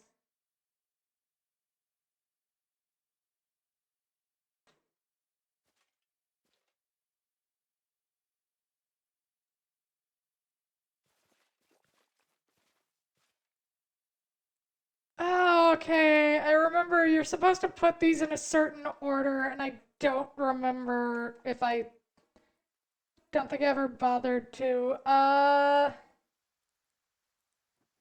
Remember, shit.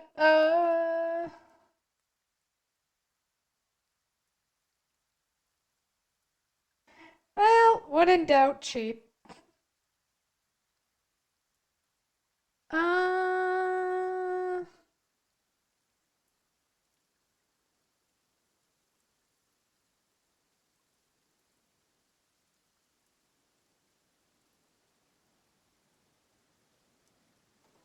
there we go, Queen Ravena.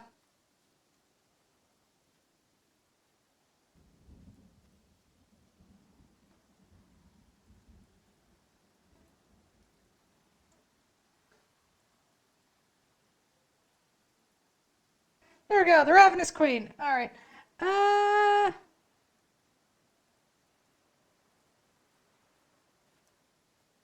Farewell, my queen. Death was the best we could offer you.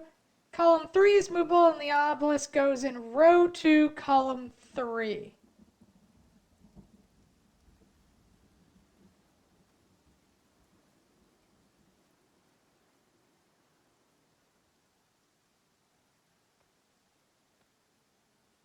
From the north, so it's north, so row 2, column 3.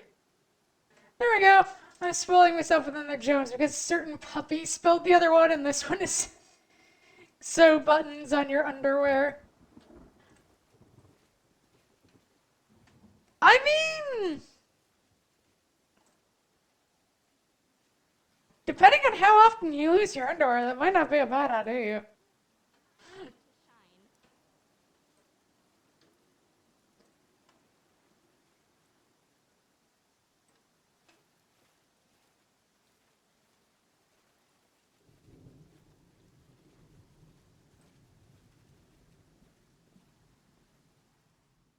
Nya, nya, nya, nya, nya, nya, nya, nya, nya, nya, nya, nya, nya, nya, nya, nya, nya, nya, nya.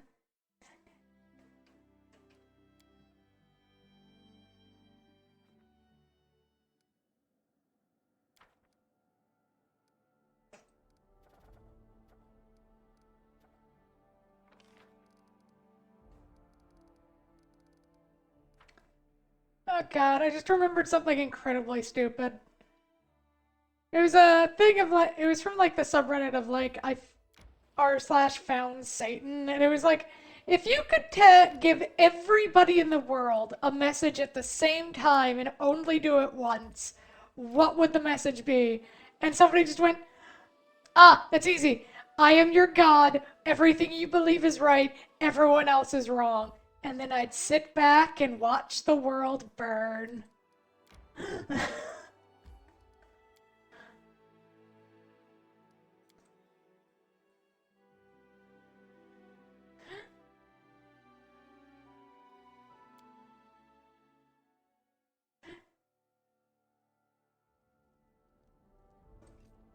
dangers don't frighten me.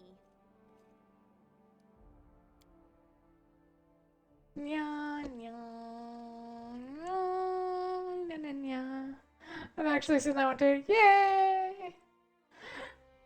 Boo! I should scrounge through Reddit more, but on the other hand, I also don't want to.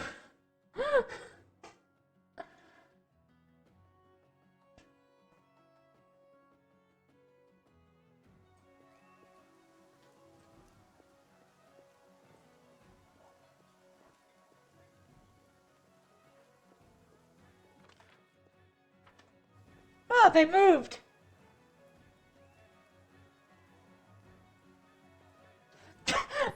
Wait! So when you can't see them, Ragongar's wings render, but he doesn't. That's hilarious. Dude.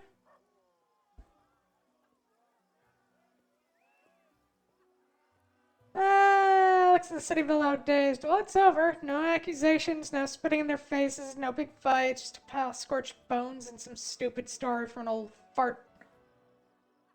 Your brother seems to have been a fine lad. Wish you were still here with us. Me too, but there's no helping that now. We'll just have to get drunk for the peace of his soul sometime. Shame I couldn't meet my brother, of course, but he's in Pharasma's hands now, just like the rest of them. Buried and, well, no, not forgotten. I remember this, just left behind. I don't waste time looking for lessons and everything like Lindsay does. But if any conclusion can be drawn from the story, it's less. Let's not screw our lives up like the pieces of shit did. You're my tribe. You, Octavia, the rest of our crazy gang. And I don't need anybody else. Na, na, na, na, na, na, na, na.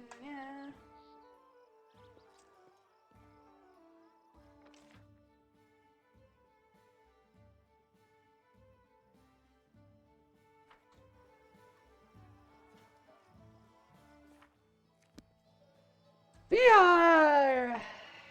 Do-do.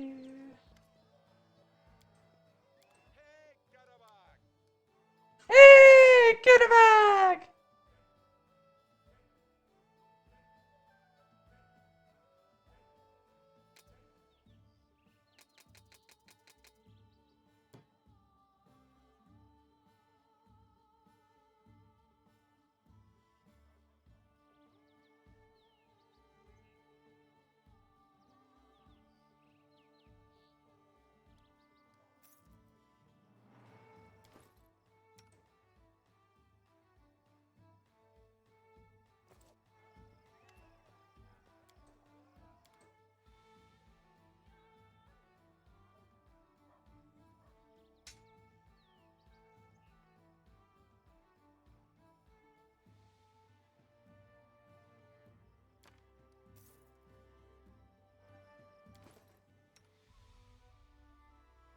Okay. Oh, that was my star knife that I never. Okay, got it. Escape is cross, but oh, we both had. Oh, how does it stack up to what Lindsay's got?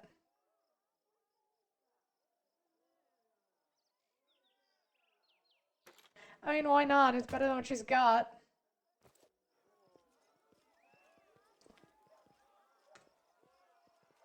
Oh, all right, into the castle.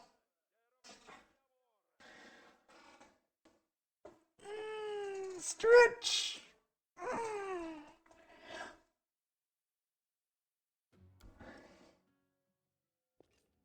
Dragon? Dragon! God, I love kobolds.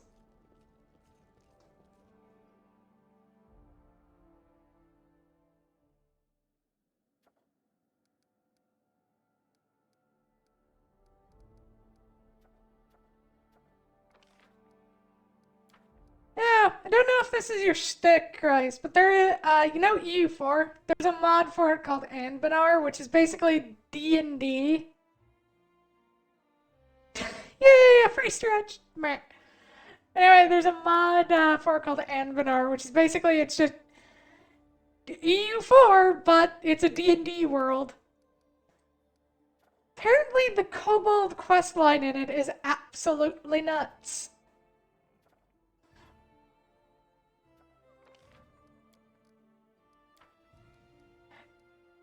Because it's just like, we're gonna be dragons! How are you gonna be dragons? We're gonna be dragons!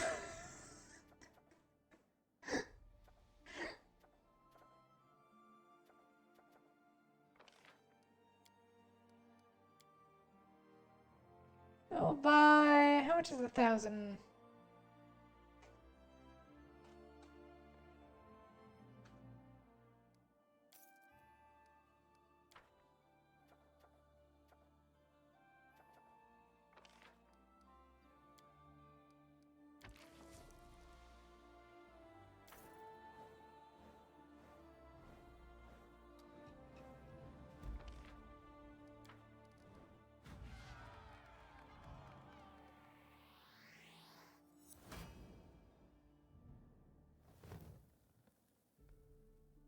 The kingdom grows.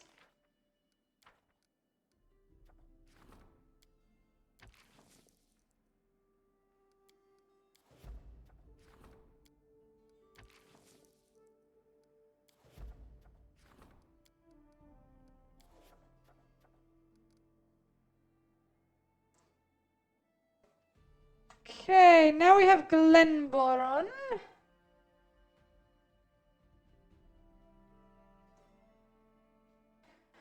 I am a stickler for the traditional, so I have a tendency to just found things on the river. Let's put it on this side of the river.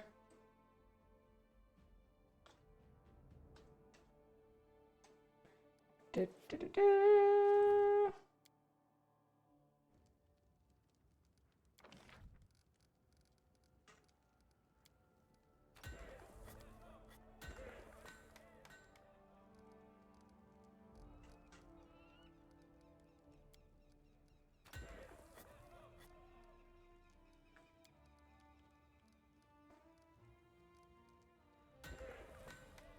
You make that a treaty between the kobolds and the Kuo-toa. God, the Kuo-toa, they're amazingly fun.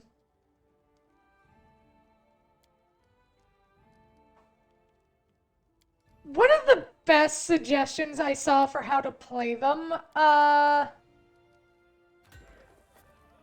was basically just whenever they see an enemy, like, do something really cool, they just, like, start worshipping them, and you roll a percentile die to see if they spawn a horrific copy, lesser copy of, whatever they're worshipping.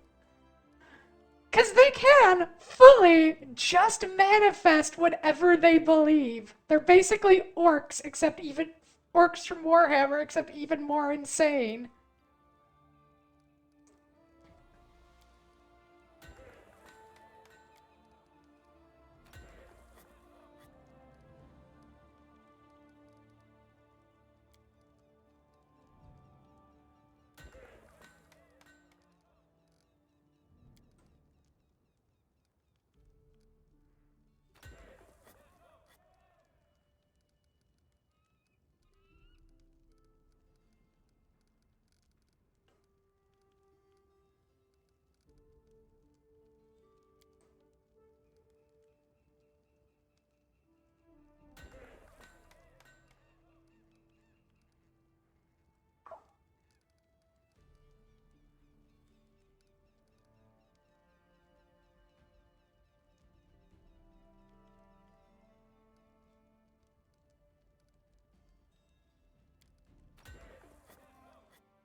Curator needs our help. Treasures of the ancient Stoking. Oh yeah, we can send Ekon on it.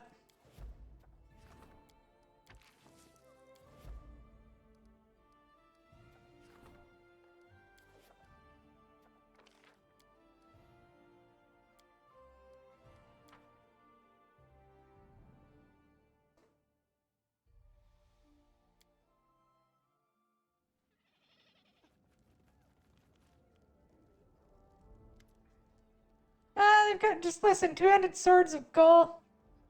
What blatant lies, please, they're talking. Lindsay comes herself in. Listen, I was out shopping feathers and ink and I saw a boy just in the market. I read the headlines and almost burst with outrage. I'm buying one to show you, but I wouldn't spend a single coin. We shouldn't follow the example of the monarch who would close the newspaper, fire the editorial staff, and burn all the issues. That's exactly the sort of response that would prove to your subjects that all the gossip in those worth.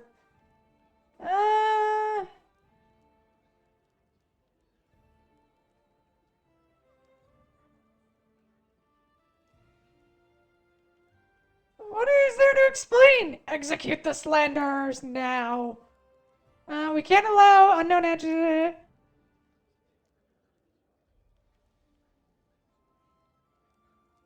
+2 community, +2 loyalty, +2 to stability, but -2 BP per week. That's perfect solutions. We'll fight their nasty indecision with our own truth and beauty. I even know a decent editor.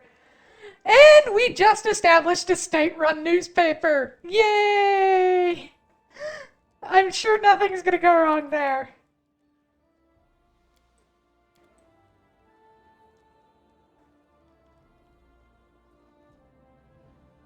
I'm sure that can't be a bad idea.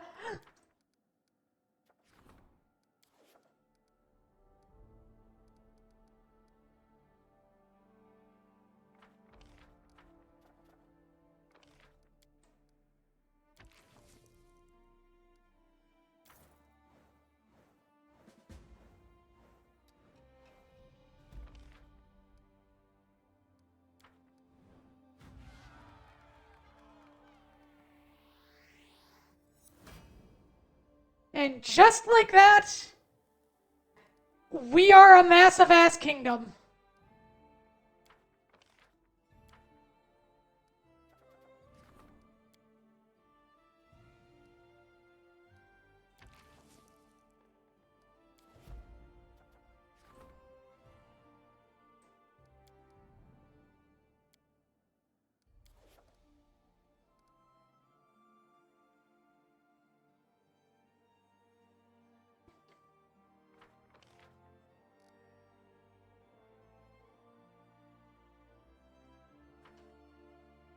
So where do we want to build in Dunsword?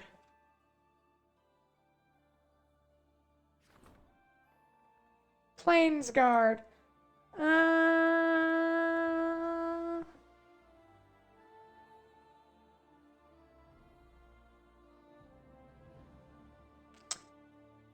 Genuinely.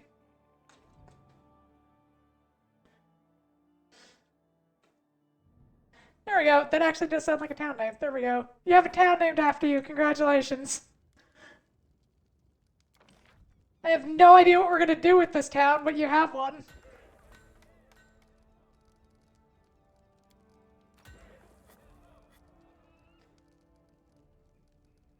Uh...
There we go. I figure we'll make Chryslington into the brewery settlement. That seems about right. Do, do, do, do, do, do, do, do.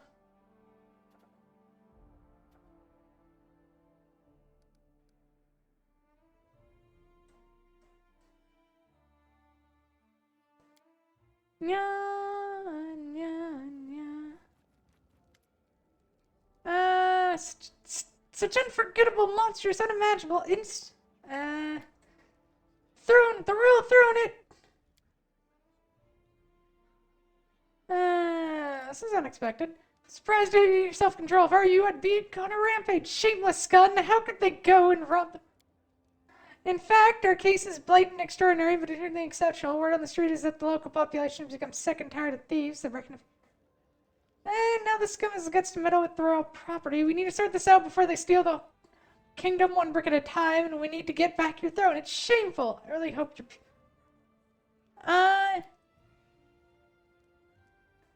My guard was in the palace when it happened. You should go to the city. I heard the smith was robbed recently too. Maybe he can give you some clues. Also, if I were you, I'd talk to the trader. He might selling stolen goods. Oh, and one more thing. Don't visit. Okay. Well, you're on the throne at the time it was stolen, right? And our guards are trained to guard people, not furniture.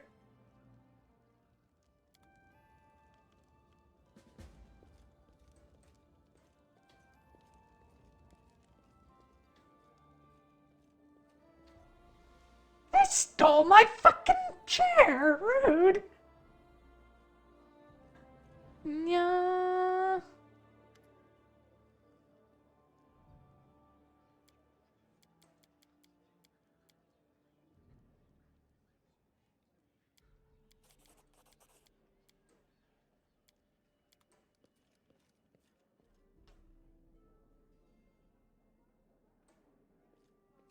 Well, I guess we have to go wander around and see what the fuck going on there.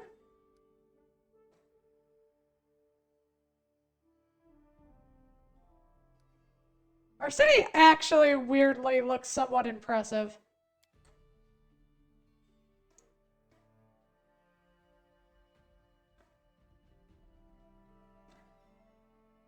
Took inspiration from the Bermuda Triangle and has come seriously about a sea monster being the cause of all the sinking ships. Goto caught wind and worshipped this monster, and the party had to fight a kraken on for a while on a ship. Yeah.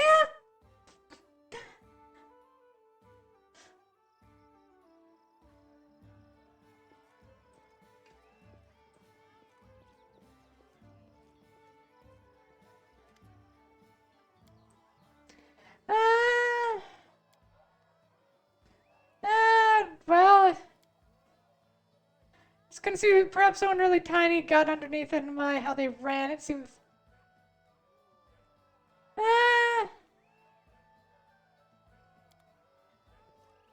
Okay, it sells that.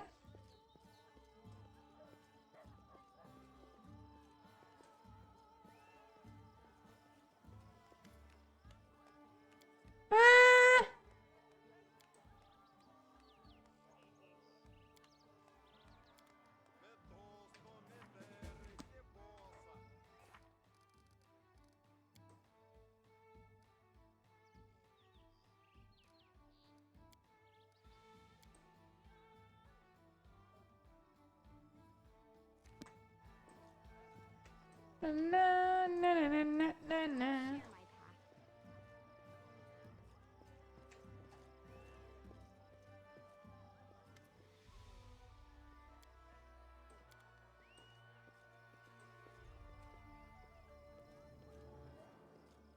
Oh yeah, right! I forgot about that. We actually do have golems that guard our city. That's such a weird thing I forgot about. We just have golems that like hang about in our city.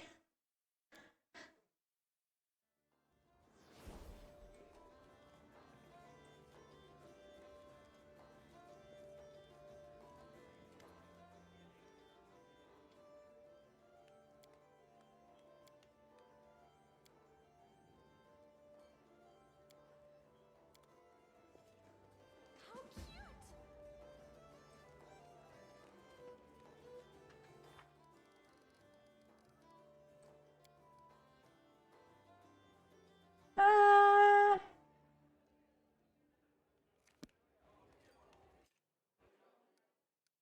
Main Square. Ba-na-na-na-na-na-na-na, ma-na-na-na.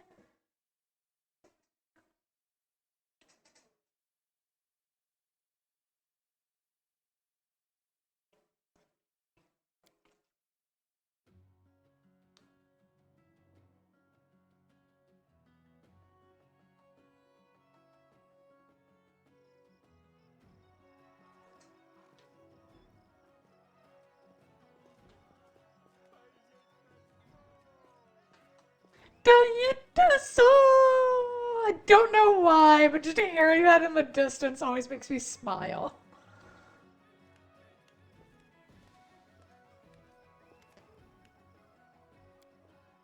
Ah.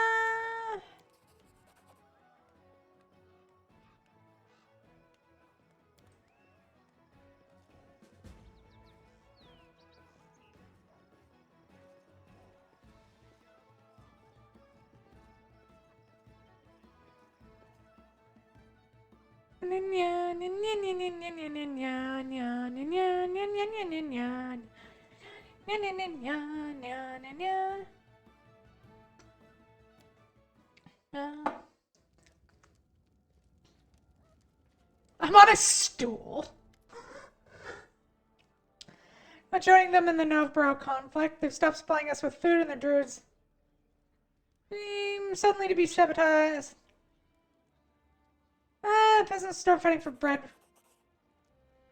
We have many druids living in the local woods, but they stay neutral on any political. The high priest will have to delegate if we're to seek their help. Although Sonar expects us to starve to death, it would only be fair to deploy the general's troops. I'm sure the farmers negotiate more freely with warriors than merchants, but in truth, there's nothing gained by mocking.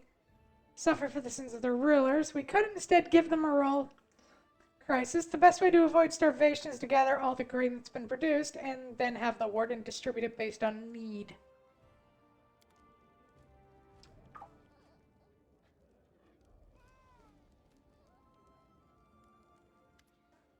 Uranus, I've come to express my boundless respect. I had no idea I would be part of something so grand. You state where there was once just a broken, cursed, godforsaken backwoods. Managed to reform a hostile country government once full of corruption and bribery. Your efforts have brought too much money. It's strange. I never expected to say the words. Anyway, you must decide where to invest it. I suggest you invite an experienced weather mage from the Absalon to drive droughts and floods away from our domain. The option is to send our talented youth abroad for study, or for that matter, you could open a couple of trade offices in neighboring countries and use them as cover for our agents. I say weather mage. Well, it's wise to protect your fields from early autumn or towards summer. When I was barren, I also tended the first of my subjects' bellies. We have too much money. I did not realize that was the thing.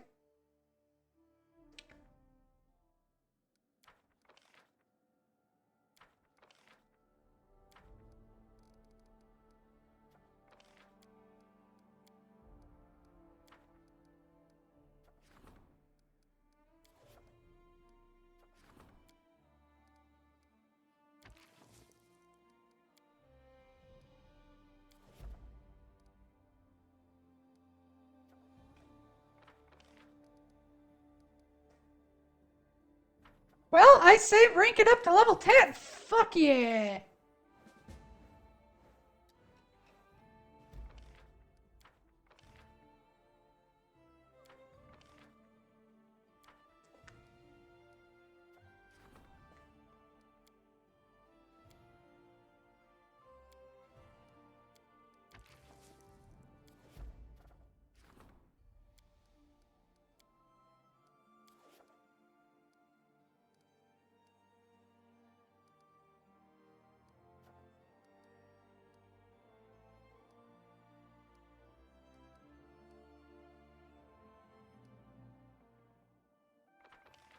And I think we reached the maximum rank of treasury. Yay!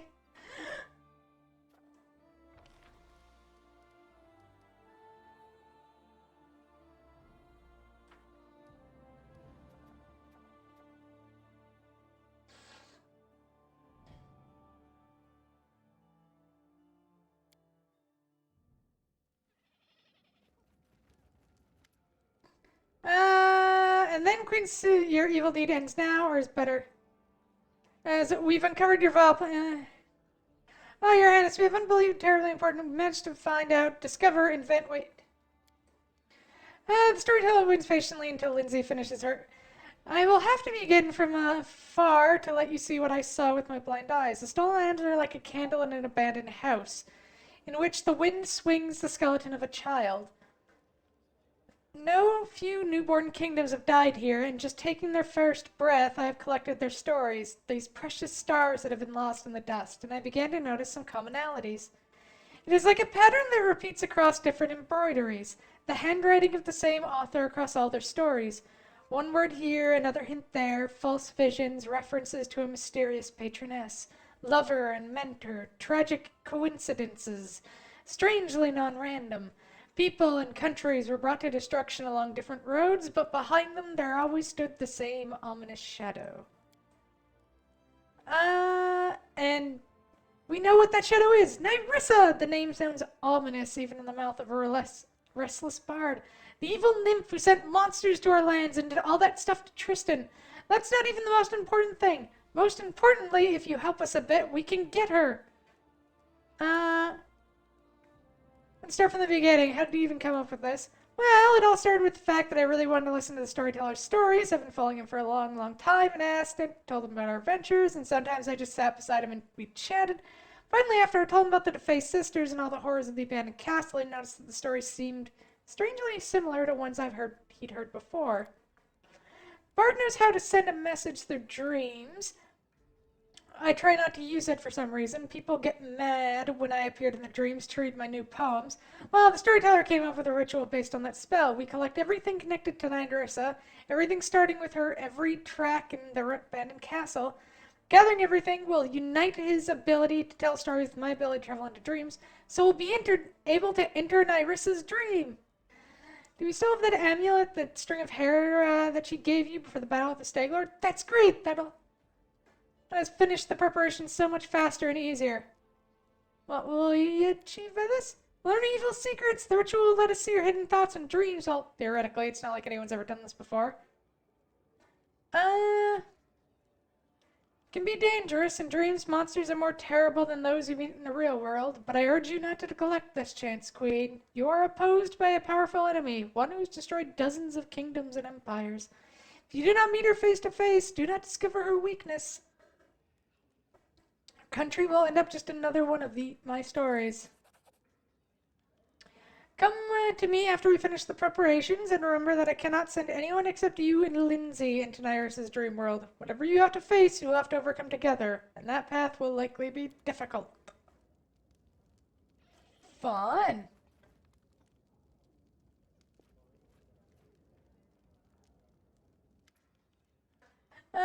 Big trouble, Cecilia. People on the streets, they demand a return to freedom. Checking his head.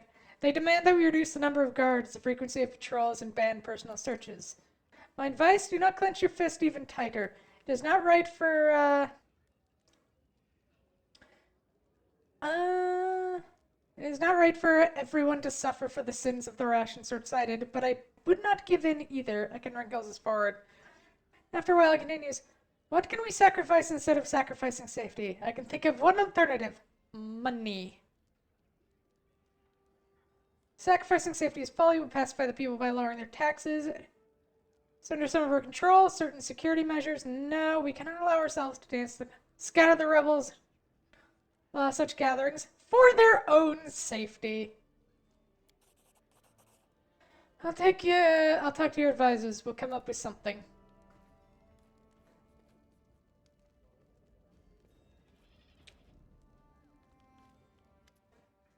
So your kingdom is growing, and its problems grow along with it. They must all be addressed, and this leaves me.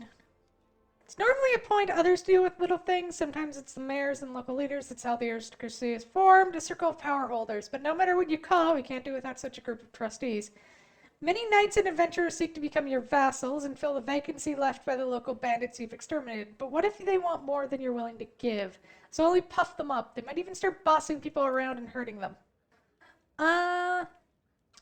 Who lives in the villages and towns? The people, regular citizens. Let them govern their own lives. Our cities and towns have elected their mayors. The villagers have chosen their chiefs. They are the pillars we rely on, not a bunch of self-absorbed sloths.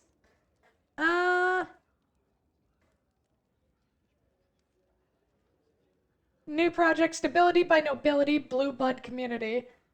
Loyalty of the masses, community of loyalists. The Stolen Lands managed without aristocrats before. They can live without them now and in the future. Let the people decide who they want as governors. Perfect. I will announce to people that there will be no strange barons. From now on, they are a self-governing kingdom. Do, do, do, do. We're kind of making a constitutional monarchy here. Cool. Do, do, do, do, do, do, do, do.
Okay, we're gonna go pop out and see what's going on with Teemo.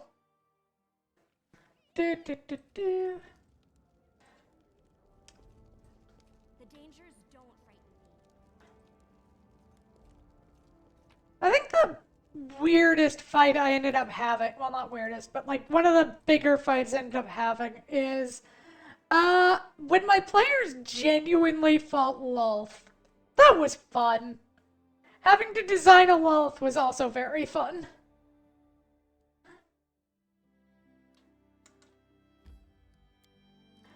I don't even fully remember how we got there. I think I know it had to do with Out of the Abyss. I just don't even fully fucking remember how we got there. Farhold.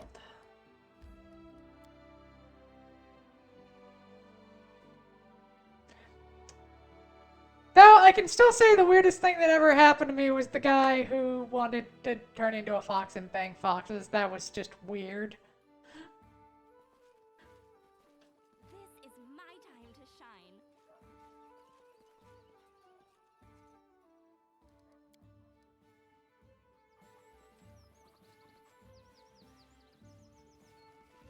I'll share my path. He wanted to what? He wanted to turn into a fox to do things with foxes.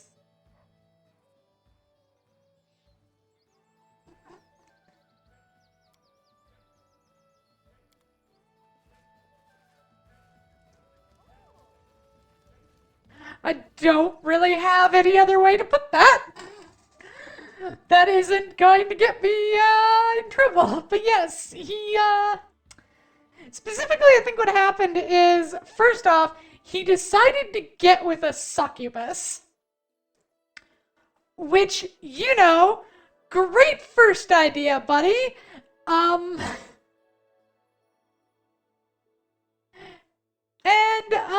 it did not go well.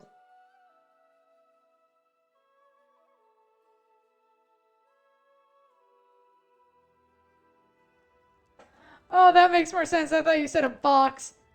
I wish it had been a box. That would have been less fucking weird.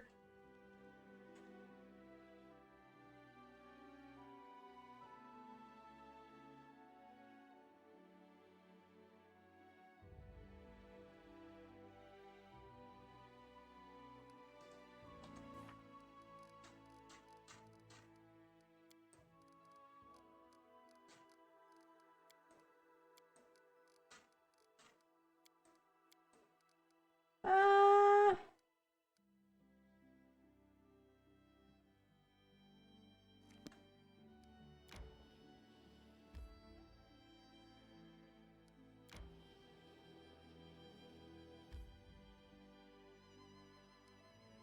Or am I supposed to find the Fae?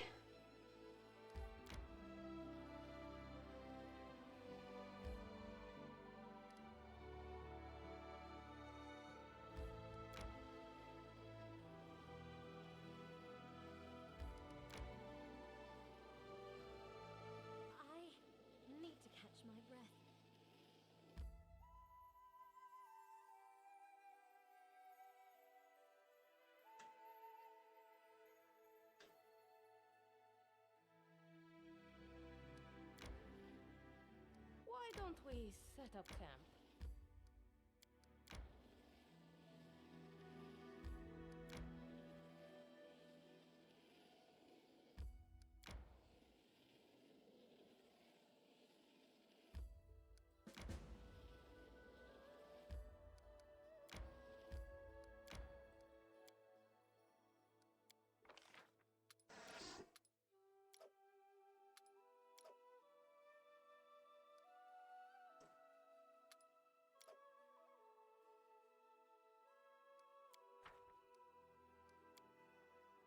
I once saw a brownie in the forest.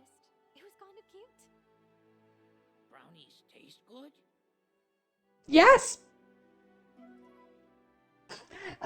Where else am I going? Oh yeah. But that whole campaign was kind of a snafu. It was back during the time when I ran a drop-in group. Never again. You could not pay me to DM for a group of strangers like that again.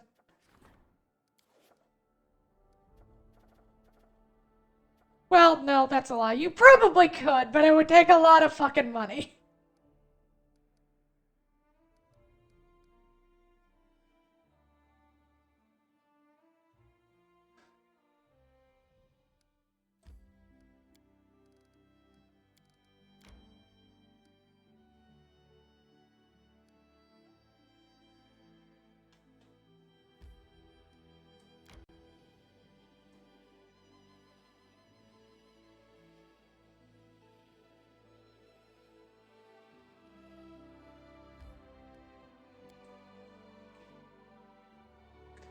Nah, nah. Yeah, that's almost never a good idea. Yeah. On the other hand, we did end up with the settlement of That Coin Is Mine, where all of the, where the goblins were running a business, and also the biggest, thing of note in that whole place was the brothel. For some reason. Done with waiting.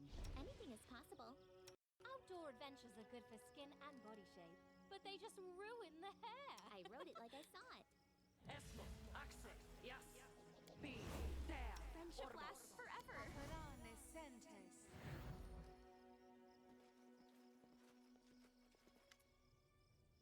Amiri, you little thief, mortal fool, interfering in the affairs of eternal beings. It's time to return what was stolen. Shove it! Amiri throws the soul at the ghostly giant, who catches it and gazes upon it, twirling it in his huge palms. Fine work! You surprise me, mortals! Your life is but a breath in the wind, snowflake in a hurricane, but nevertheless, you can times create something that will last through the ages. The sword is even finer than the one you've stolen. Name is Fionn. Once my brother Keen and I were powerful rulers of the first world. Together we nearly equaled the eldest. Not quite. Eternal, serene life in our land was not enough for Keen. He wanted more. He wanted to become equal to the eldest and conquer new lands. First, he began to devour our subjects, drawing on their strength. Then he tried to do the same with me. As punishment, I banished his soul into the sword, which later fell into the hands of Amiri. It is the prison of my beloved, hated brother Keen, the murderer of family and friends. A ruler who dreamed of greater power, but who instead destroyed the people he ruled. You nearly released Keen by breaking the sword, and he may yet free himself if the sword is not sealed. Do not be afraid, mortals. We have everything for the ritual that will seal my brother and the sword forever. My brother was very powerful. When I imprisoned him in the sword for his crimes, I created a very dangerous artifact. With sweet lies, the sword persuaded my servants to plunge it into my body. It drained much of my energy, turning me into this pitiful creature you see before you. A ghost, a shadow of my former greatness. My brother, in turn, used this power to escape into your world. This he outwitted even himself. Our strength is linked to the magic of the first world. We are far less powerful here than we are on our home plane. Once here, the sword lost its strength and even its ability to speak. It did not bring happiness to the giant who found it. It did not bring happiness to Amiri, who lighted the giant's corpse. Having broken the sword, you nearly freed my brother. But now we shall seal it forever. After I was struck down, a treacherous spirit fled with the sword into your world. Powerless, a shadow of myself, I followed it, for I could not allow its prisoner to free himself. Found the body of a giant who once possessed the sword. I found the bodies of barbarians killed by Amiri. I walked invisibly along the tribes, listening to their speech and tracing their thoughts until I learned the sword's fate. I demanded that the Six Bears tribe find the thief. It was only fair, for the sword was stolen by one of their own, and I would have returned it. They didn't listen to me at our first meeting. Much trouble, blah, blah, blah, blah. But even more else can I roll, blah, blah, blah, blah. But avenge your theft. I never desired revenge. I only wanted to ensure my brother, imprisoned in this blade, would never break free. I once thought of returning him to the first world would be sufficient, but now I realize this would not be enough. There's only one way to be sure. I will cast a spell of imprison, once again, this time on myself. I will place into the sword of all my strength, which my poor brother so craved, and thus I will share eternity with him. The sword will become our common tomb. And that, Amiri, you may keep the sword for yourself, but not before the ritual is over. My brother will free himself. He is an endless storm, greedy, cruel, and unpredictable. You will do great evil, and he will start with Amiri and her tribe. He remembers you well, but I cannot see his mind. Perhaps he will seek revenge. Perhaps you will become his plaything. The fuck does that mean? Either way, you will not survive. The giant brings the sword to his lips, whispering a spell. A stream of light flows into him, into the blade. That's because the end is near. There is almost nothing left of me. I am a shadow of a shadow. I am dust and ash. My power, my immortality. I give everything to imprison my brother forever. There's only one thing left. The giant hands the sword to Amiri. To finish the ritual, the sword must be plunged into the heart of a chieftain. I would give my own heart, but I am no longer possess a living body. However, there's another chieftain here. Do this, Amiri, and let eternity come to an end. Truly of the threat of his brother's relief, I must protect dude, Amiri. Hey, you evil spirit, a former chieftain is good enough, right? Come, girl, strike!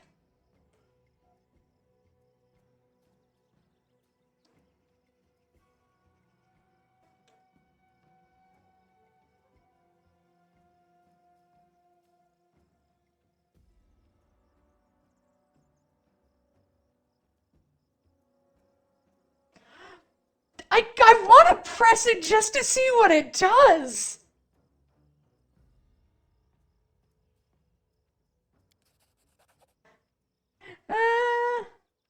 One's called Ameritha. Men, before my exile and I kicked your butts, you gave me a nickname. Rorco, and say it out loud. I won't beat you for it. The soft chieftain? Ha! Your words, not mine. Ghostface, you got your chief. With these words, Mary places the hilt of the sword on the ground before her and throws herself on the blade.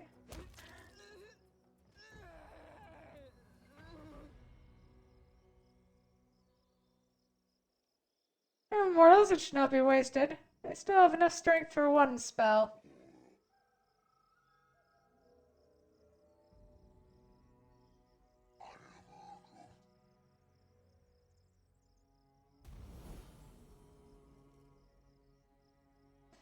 Mary got deaded. Ritual's over, brother. I am coming. Freezing! Mary rises to her feet. She touches her smooth skin through the... and grips the hilt of her soul. Huh. Still alive, ain't I?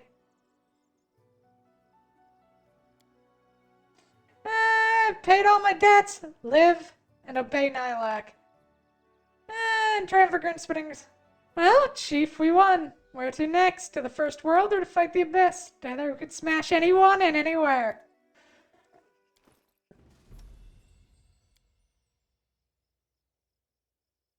Amiri's Triumph is a +4 furious, oversized bastard sword.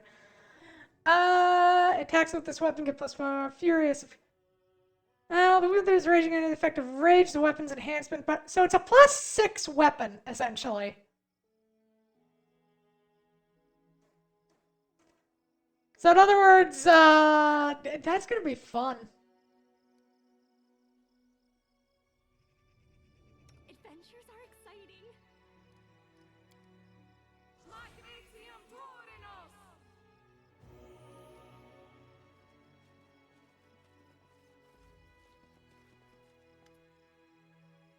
That was my duty. Enough complaining. They won't survive in the south, and you can't go north anymore. I had a blood debt to this tribe, or not one. Daughter or someone I killed to come take their revenge on me. You've paid your debt in full, the whole tribe. Do not hesitate. That is the act of a true leader. Time great changes come to your tribe. Where are you again? Let's go back to Numeria. You're not used to change. Even there, everything seems strange to us, but the Numerian Khalids are not so different from the northern ones. Do not survive here in the River Kingdoms, even with your protection. Does not bless you. Look after Amiri. You ruined the tribe, but then you saved it.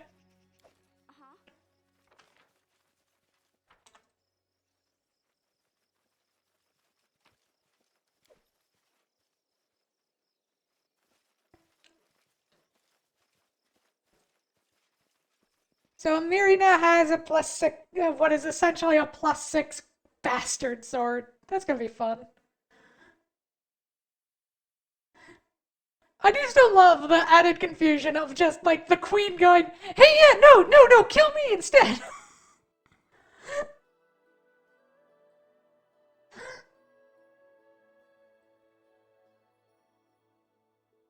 Like, I don't know why, but that just seems so funny to me. Just the queen going, nah, kill me.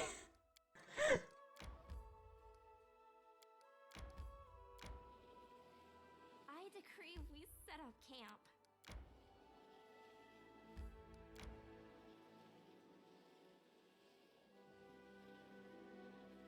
Why don't we set up camp?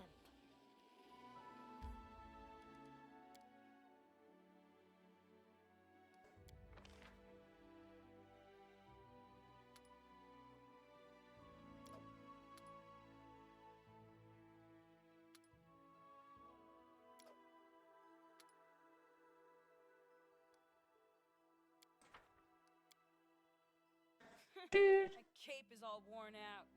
Gotta catch a bear. A big one's hide would fit me just right.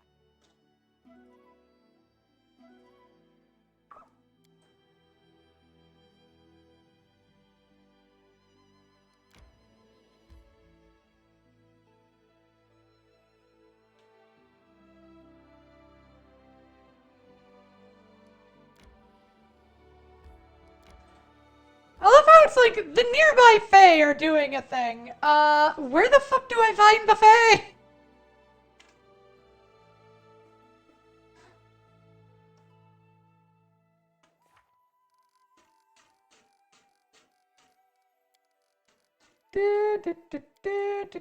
Do.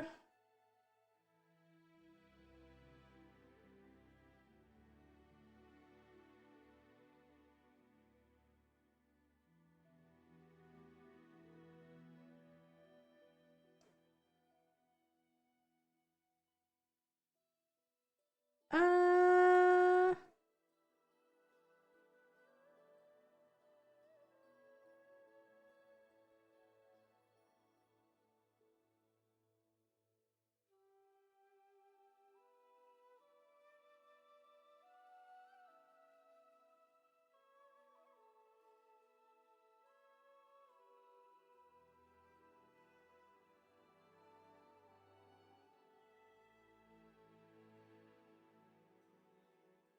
Yeah, but it don't fucking help me find it. It's somewhere in the north, and it's called.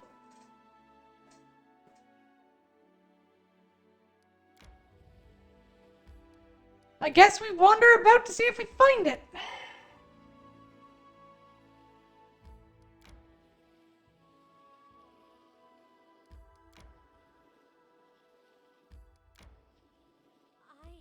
I need to catch my breath.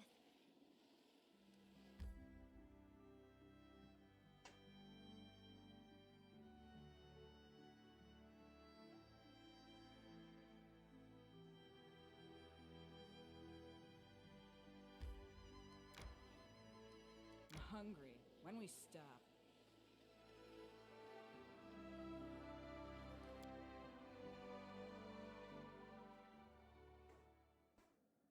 Yeah, I kind of figured he was gonna fail that.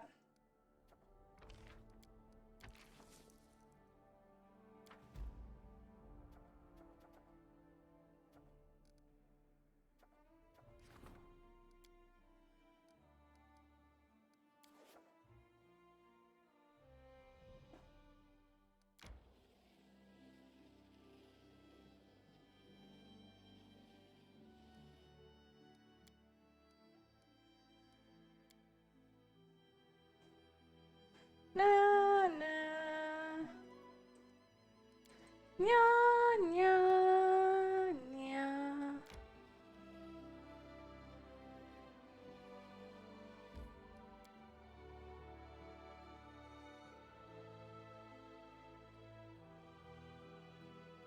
Ba na na na na.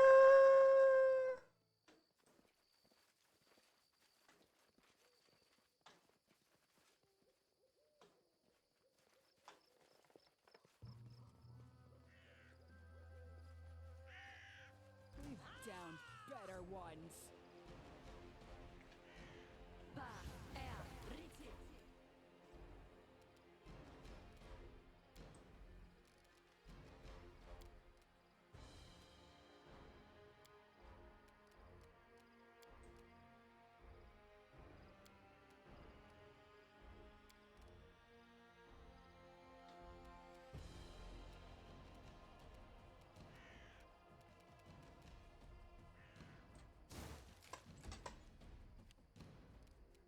Girl, how did you miss?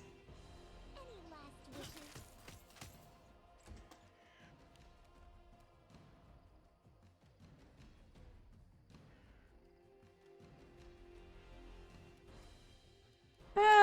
Fine, we'll just summon some wolves. No, this isn't even worth wolves. Just cast Bless.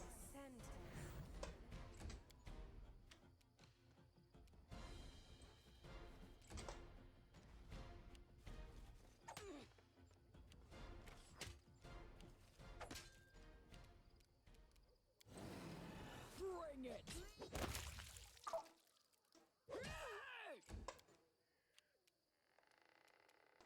Consider me provoked.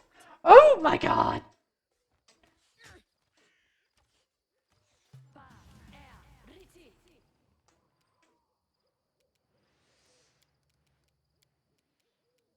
Cool off. This is where I step in. Pop like a flashy balloon!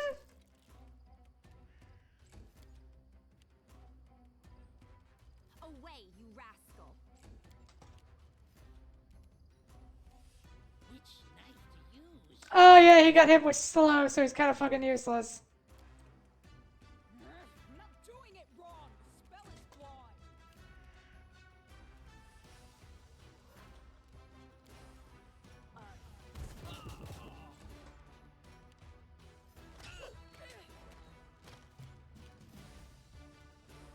Taste my fury.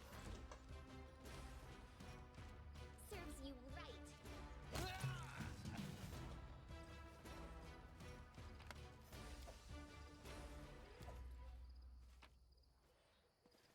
Alright, now I can peace out. Man, now.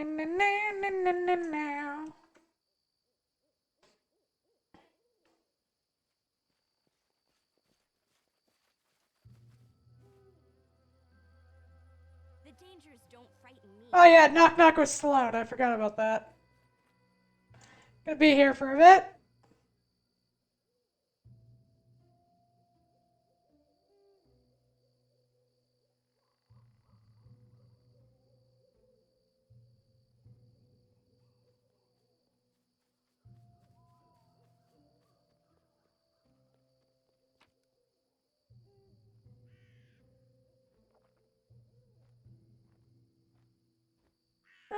Do do do do.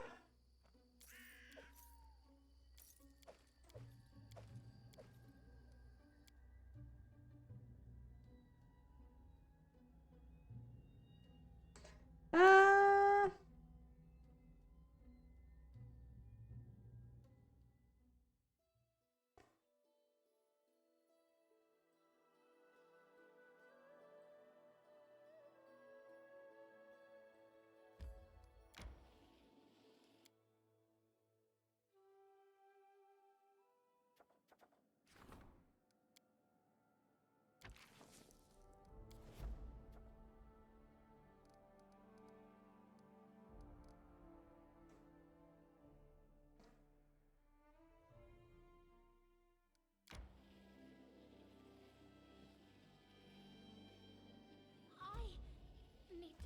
it is. Oh my god. That took us a while. A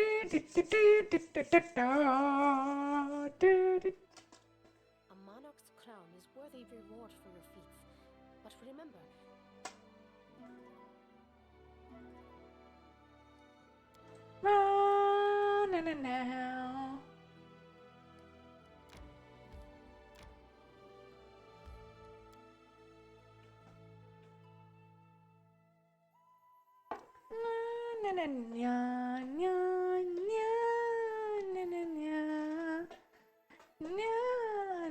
Now.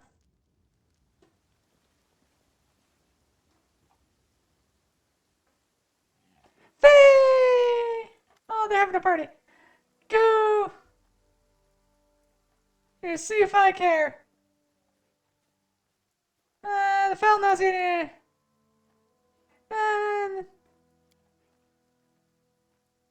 Curses, who is it? Who's here? I swear I can tell just by looking up.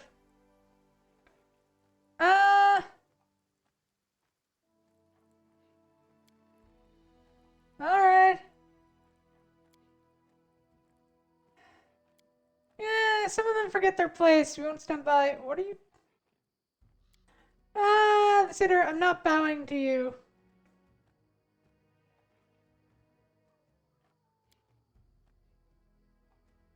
My head's splitting in two. Just bring me a drink. The poison is a cure, you know.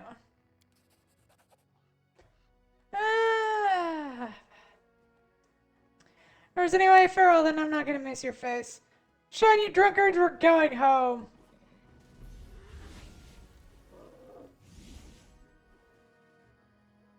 Fairy dragon! Do-do-do-do.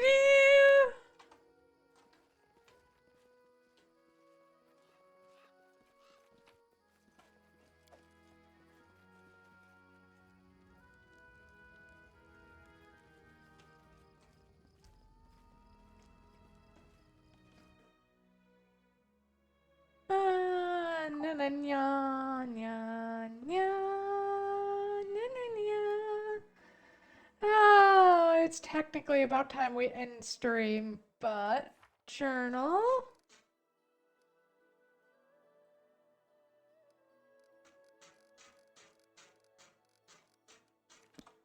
So that's about solved. Let's head back to town and just do some stuff.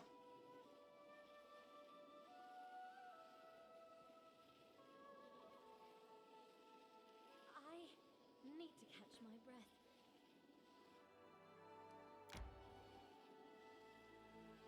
Ah, the slow traveling through town.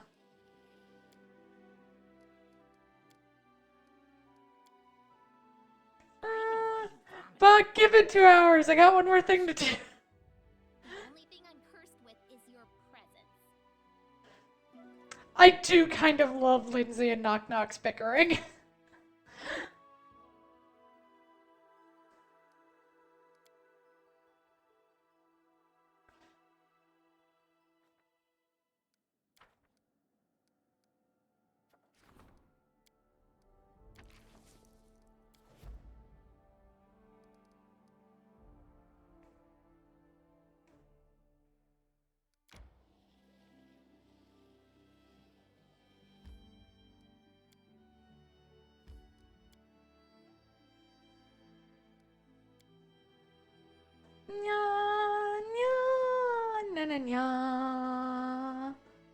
Well, I guess we'll upgrade some stats and do some kingdom building.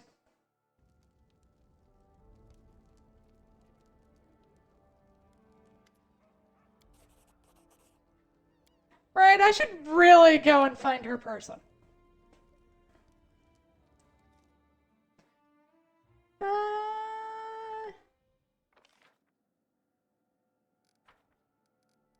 Okay, rank up. How much is it for the, a land of magic or whatever?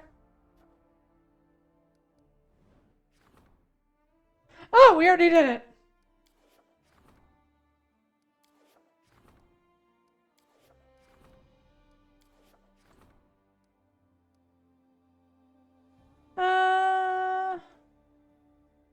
I'm all up for a national treasure.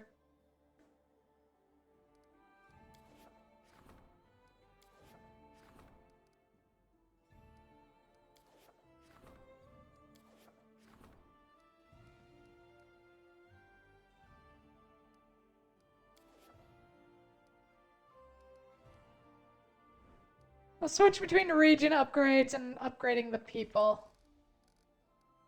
I'll upgrade the counselor.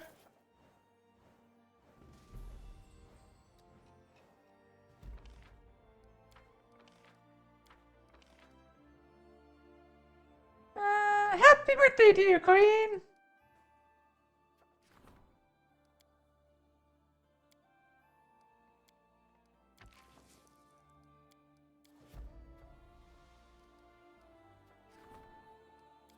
Need to support the diplomat's endeavors and the curate.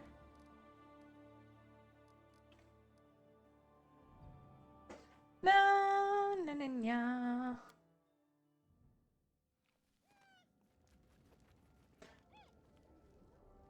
She says, but first I got stuff to do in town as I type that. Yeah. And just, seems you must have run all the way to the throne. Fire, Your Highness! Plague, Your Highness! I know I could always count on you for good news, Lindsay. What, did you think you'd become queen and just get to feast every day?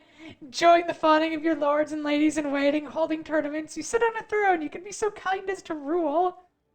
I mean, yes, actually. Lindsay. Dummy. The whole kingdom's on fire, well, metaphorically speaking, and some of it literally. First of all, we've got armed gangs rampage.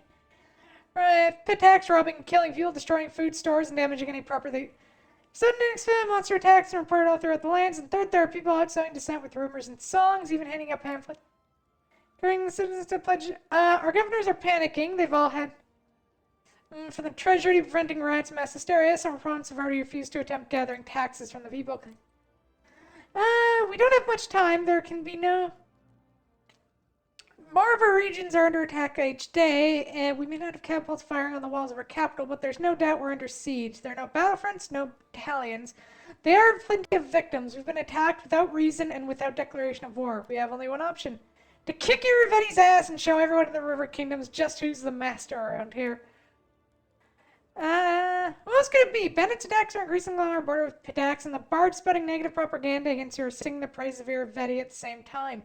Hell, he even invited you to the Rushlight tournament for the sole purpose of mocking you. Who else would backstab their opponents in such a low, conniving way? It's just like him, that nasty, slimy, fat-headed prick. If you were here right now.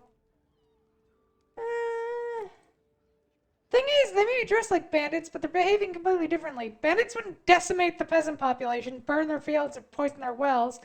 Then there wouldn't be anyone to extort them next time. Much more profitable to just shake them down every once in a while. That's why the local thugs tend to be well known.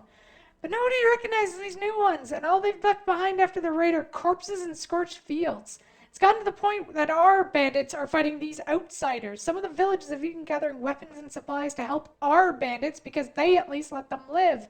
But they're still losing.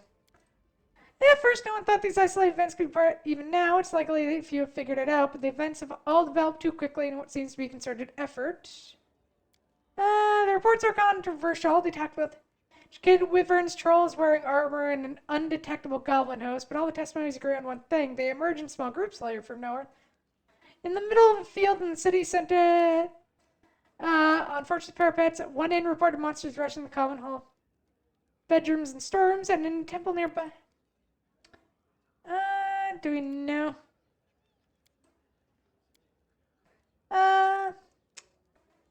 Fortunately, the situation, your decisive victory in the Rushlight tournament really bolstered people's faith in you. It's funny how such nonsense can affect people's minds more than real fates and atrocities do, but this works out in our favor. Thanks to that victory, we'll have a little more time to deal with whatever axe that madman in Pitax is throwing at us.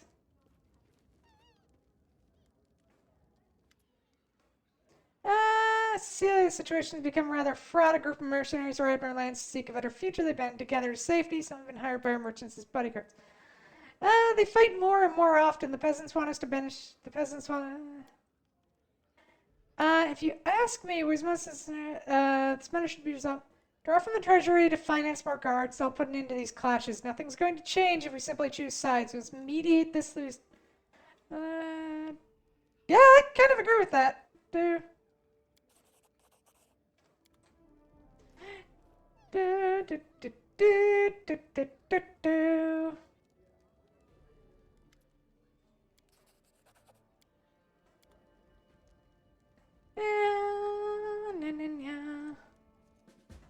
I will take a look at what's going on.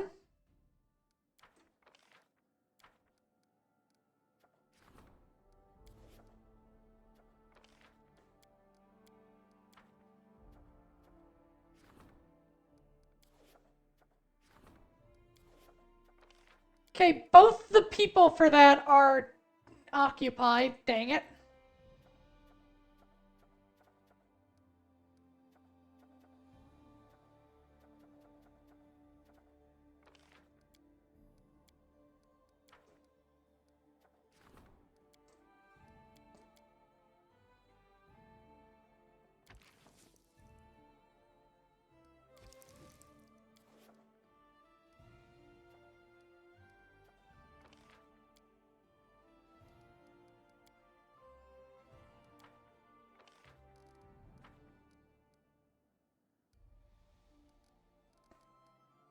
Okay, how long until...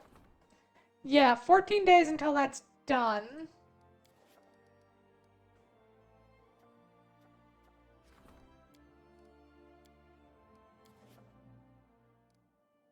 Okay, what does the thing want us to do?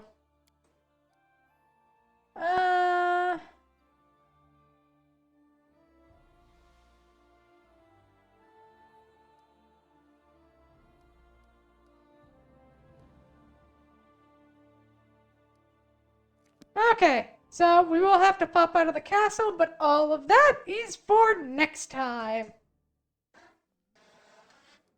Save game. Do, do, do, do.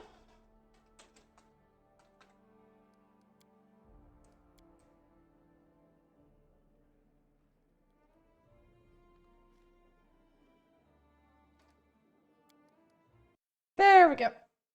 Yeah. So, I don't have anything tomorrow. I'm doing chores because we have to do a bunch of stuff around the house because, oh my god, this house.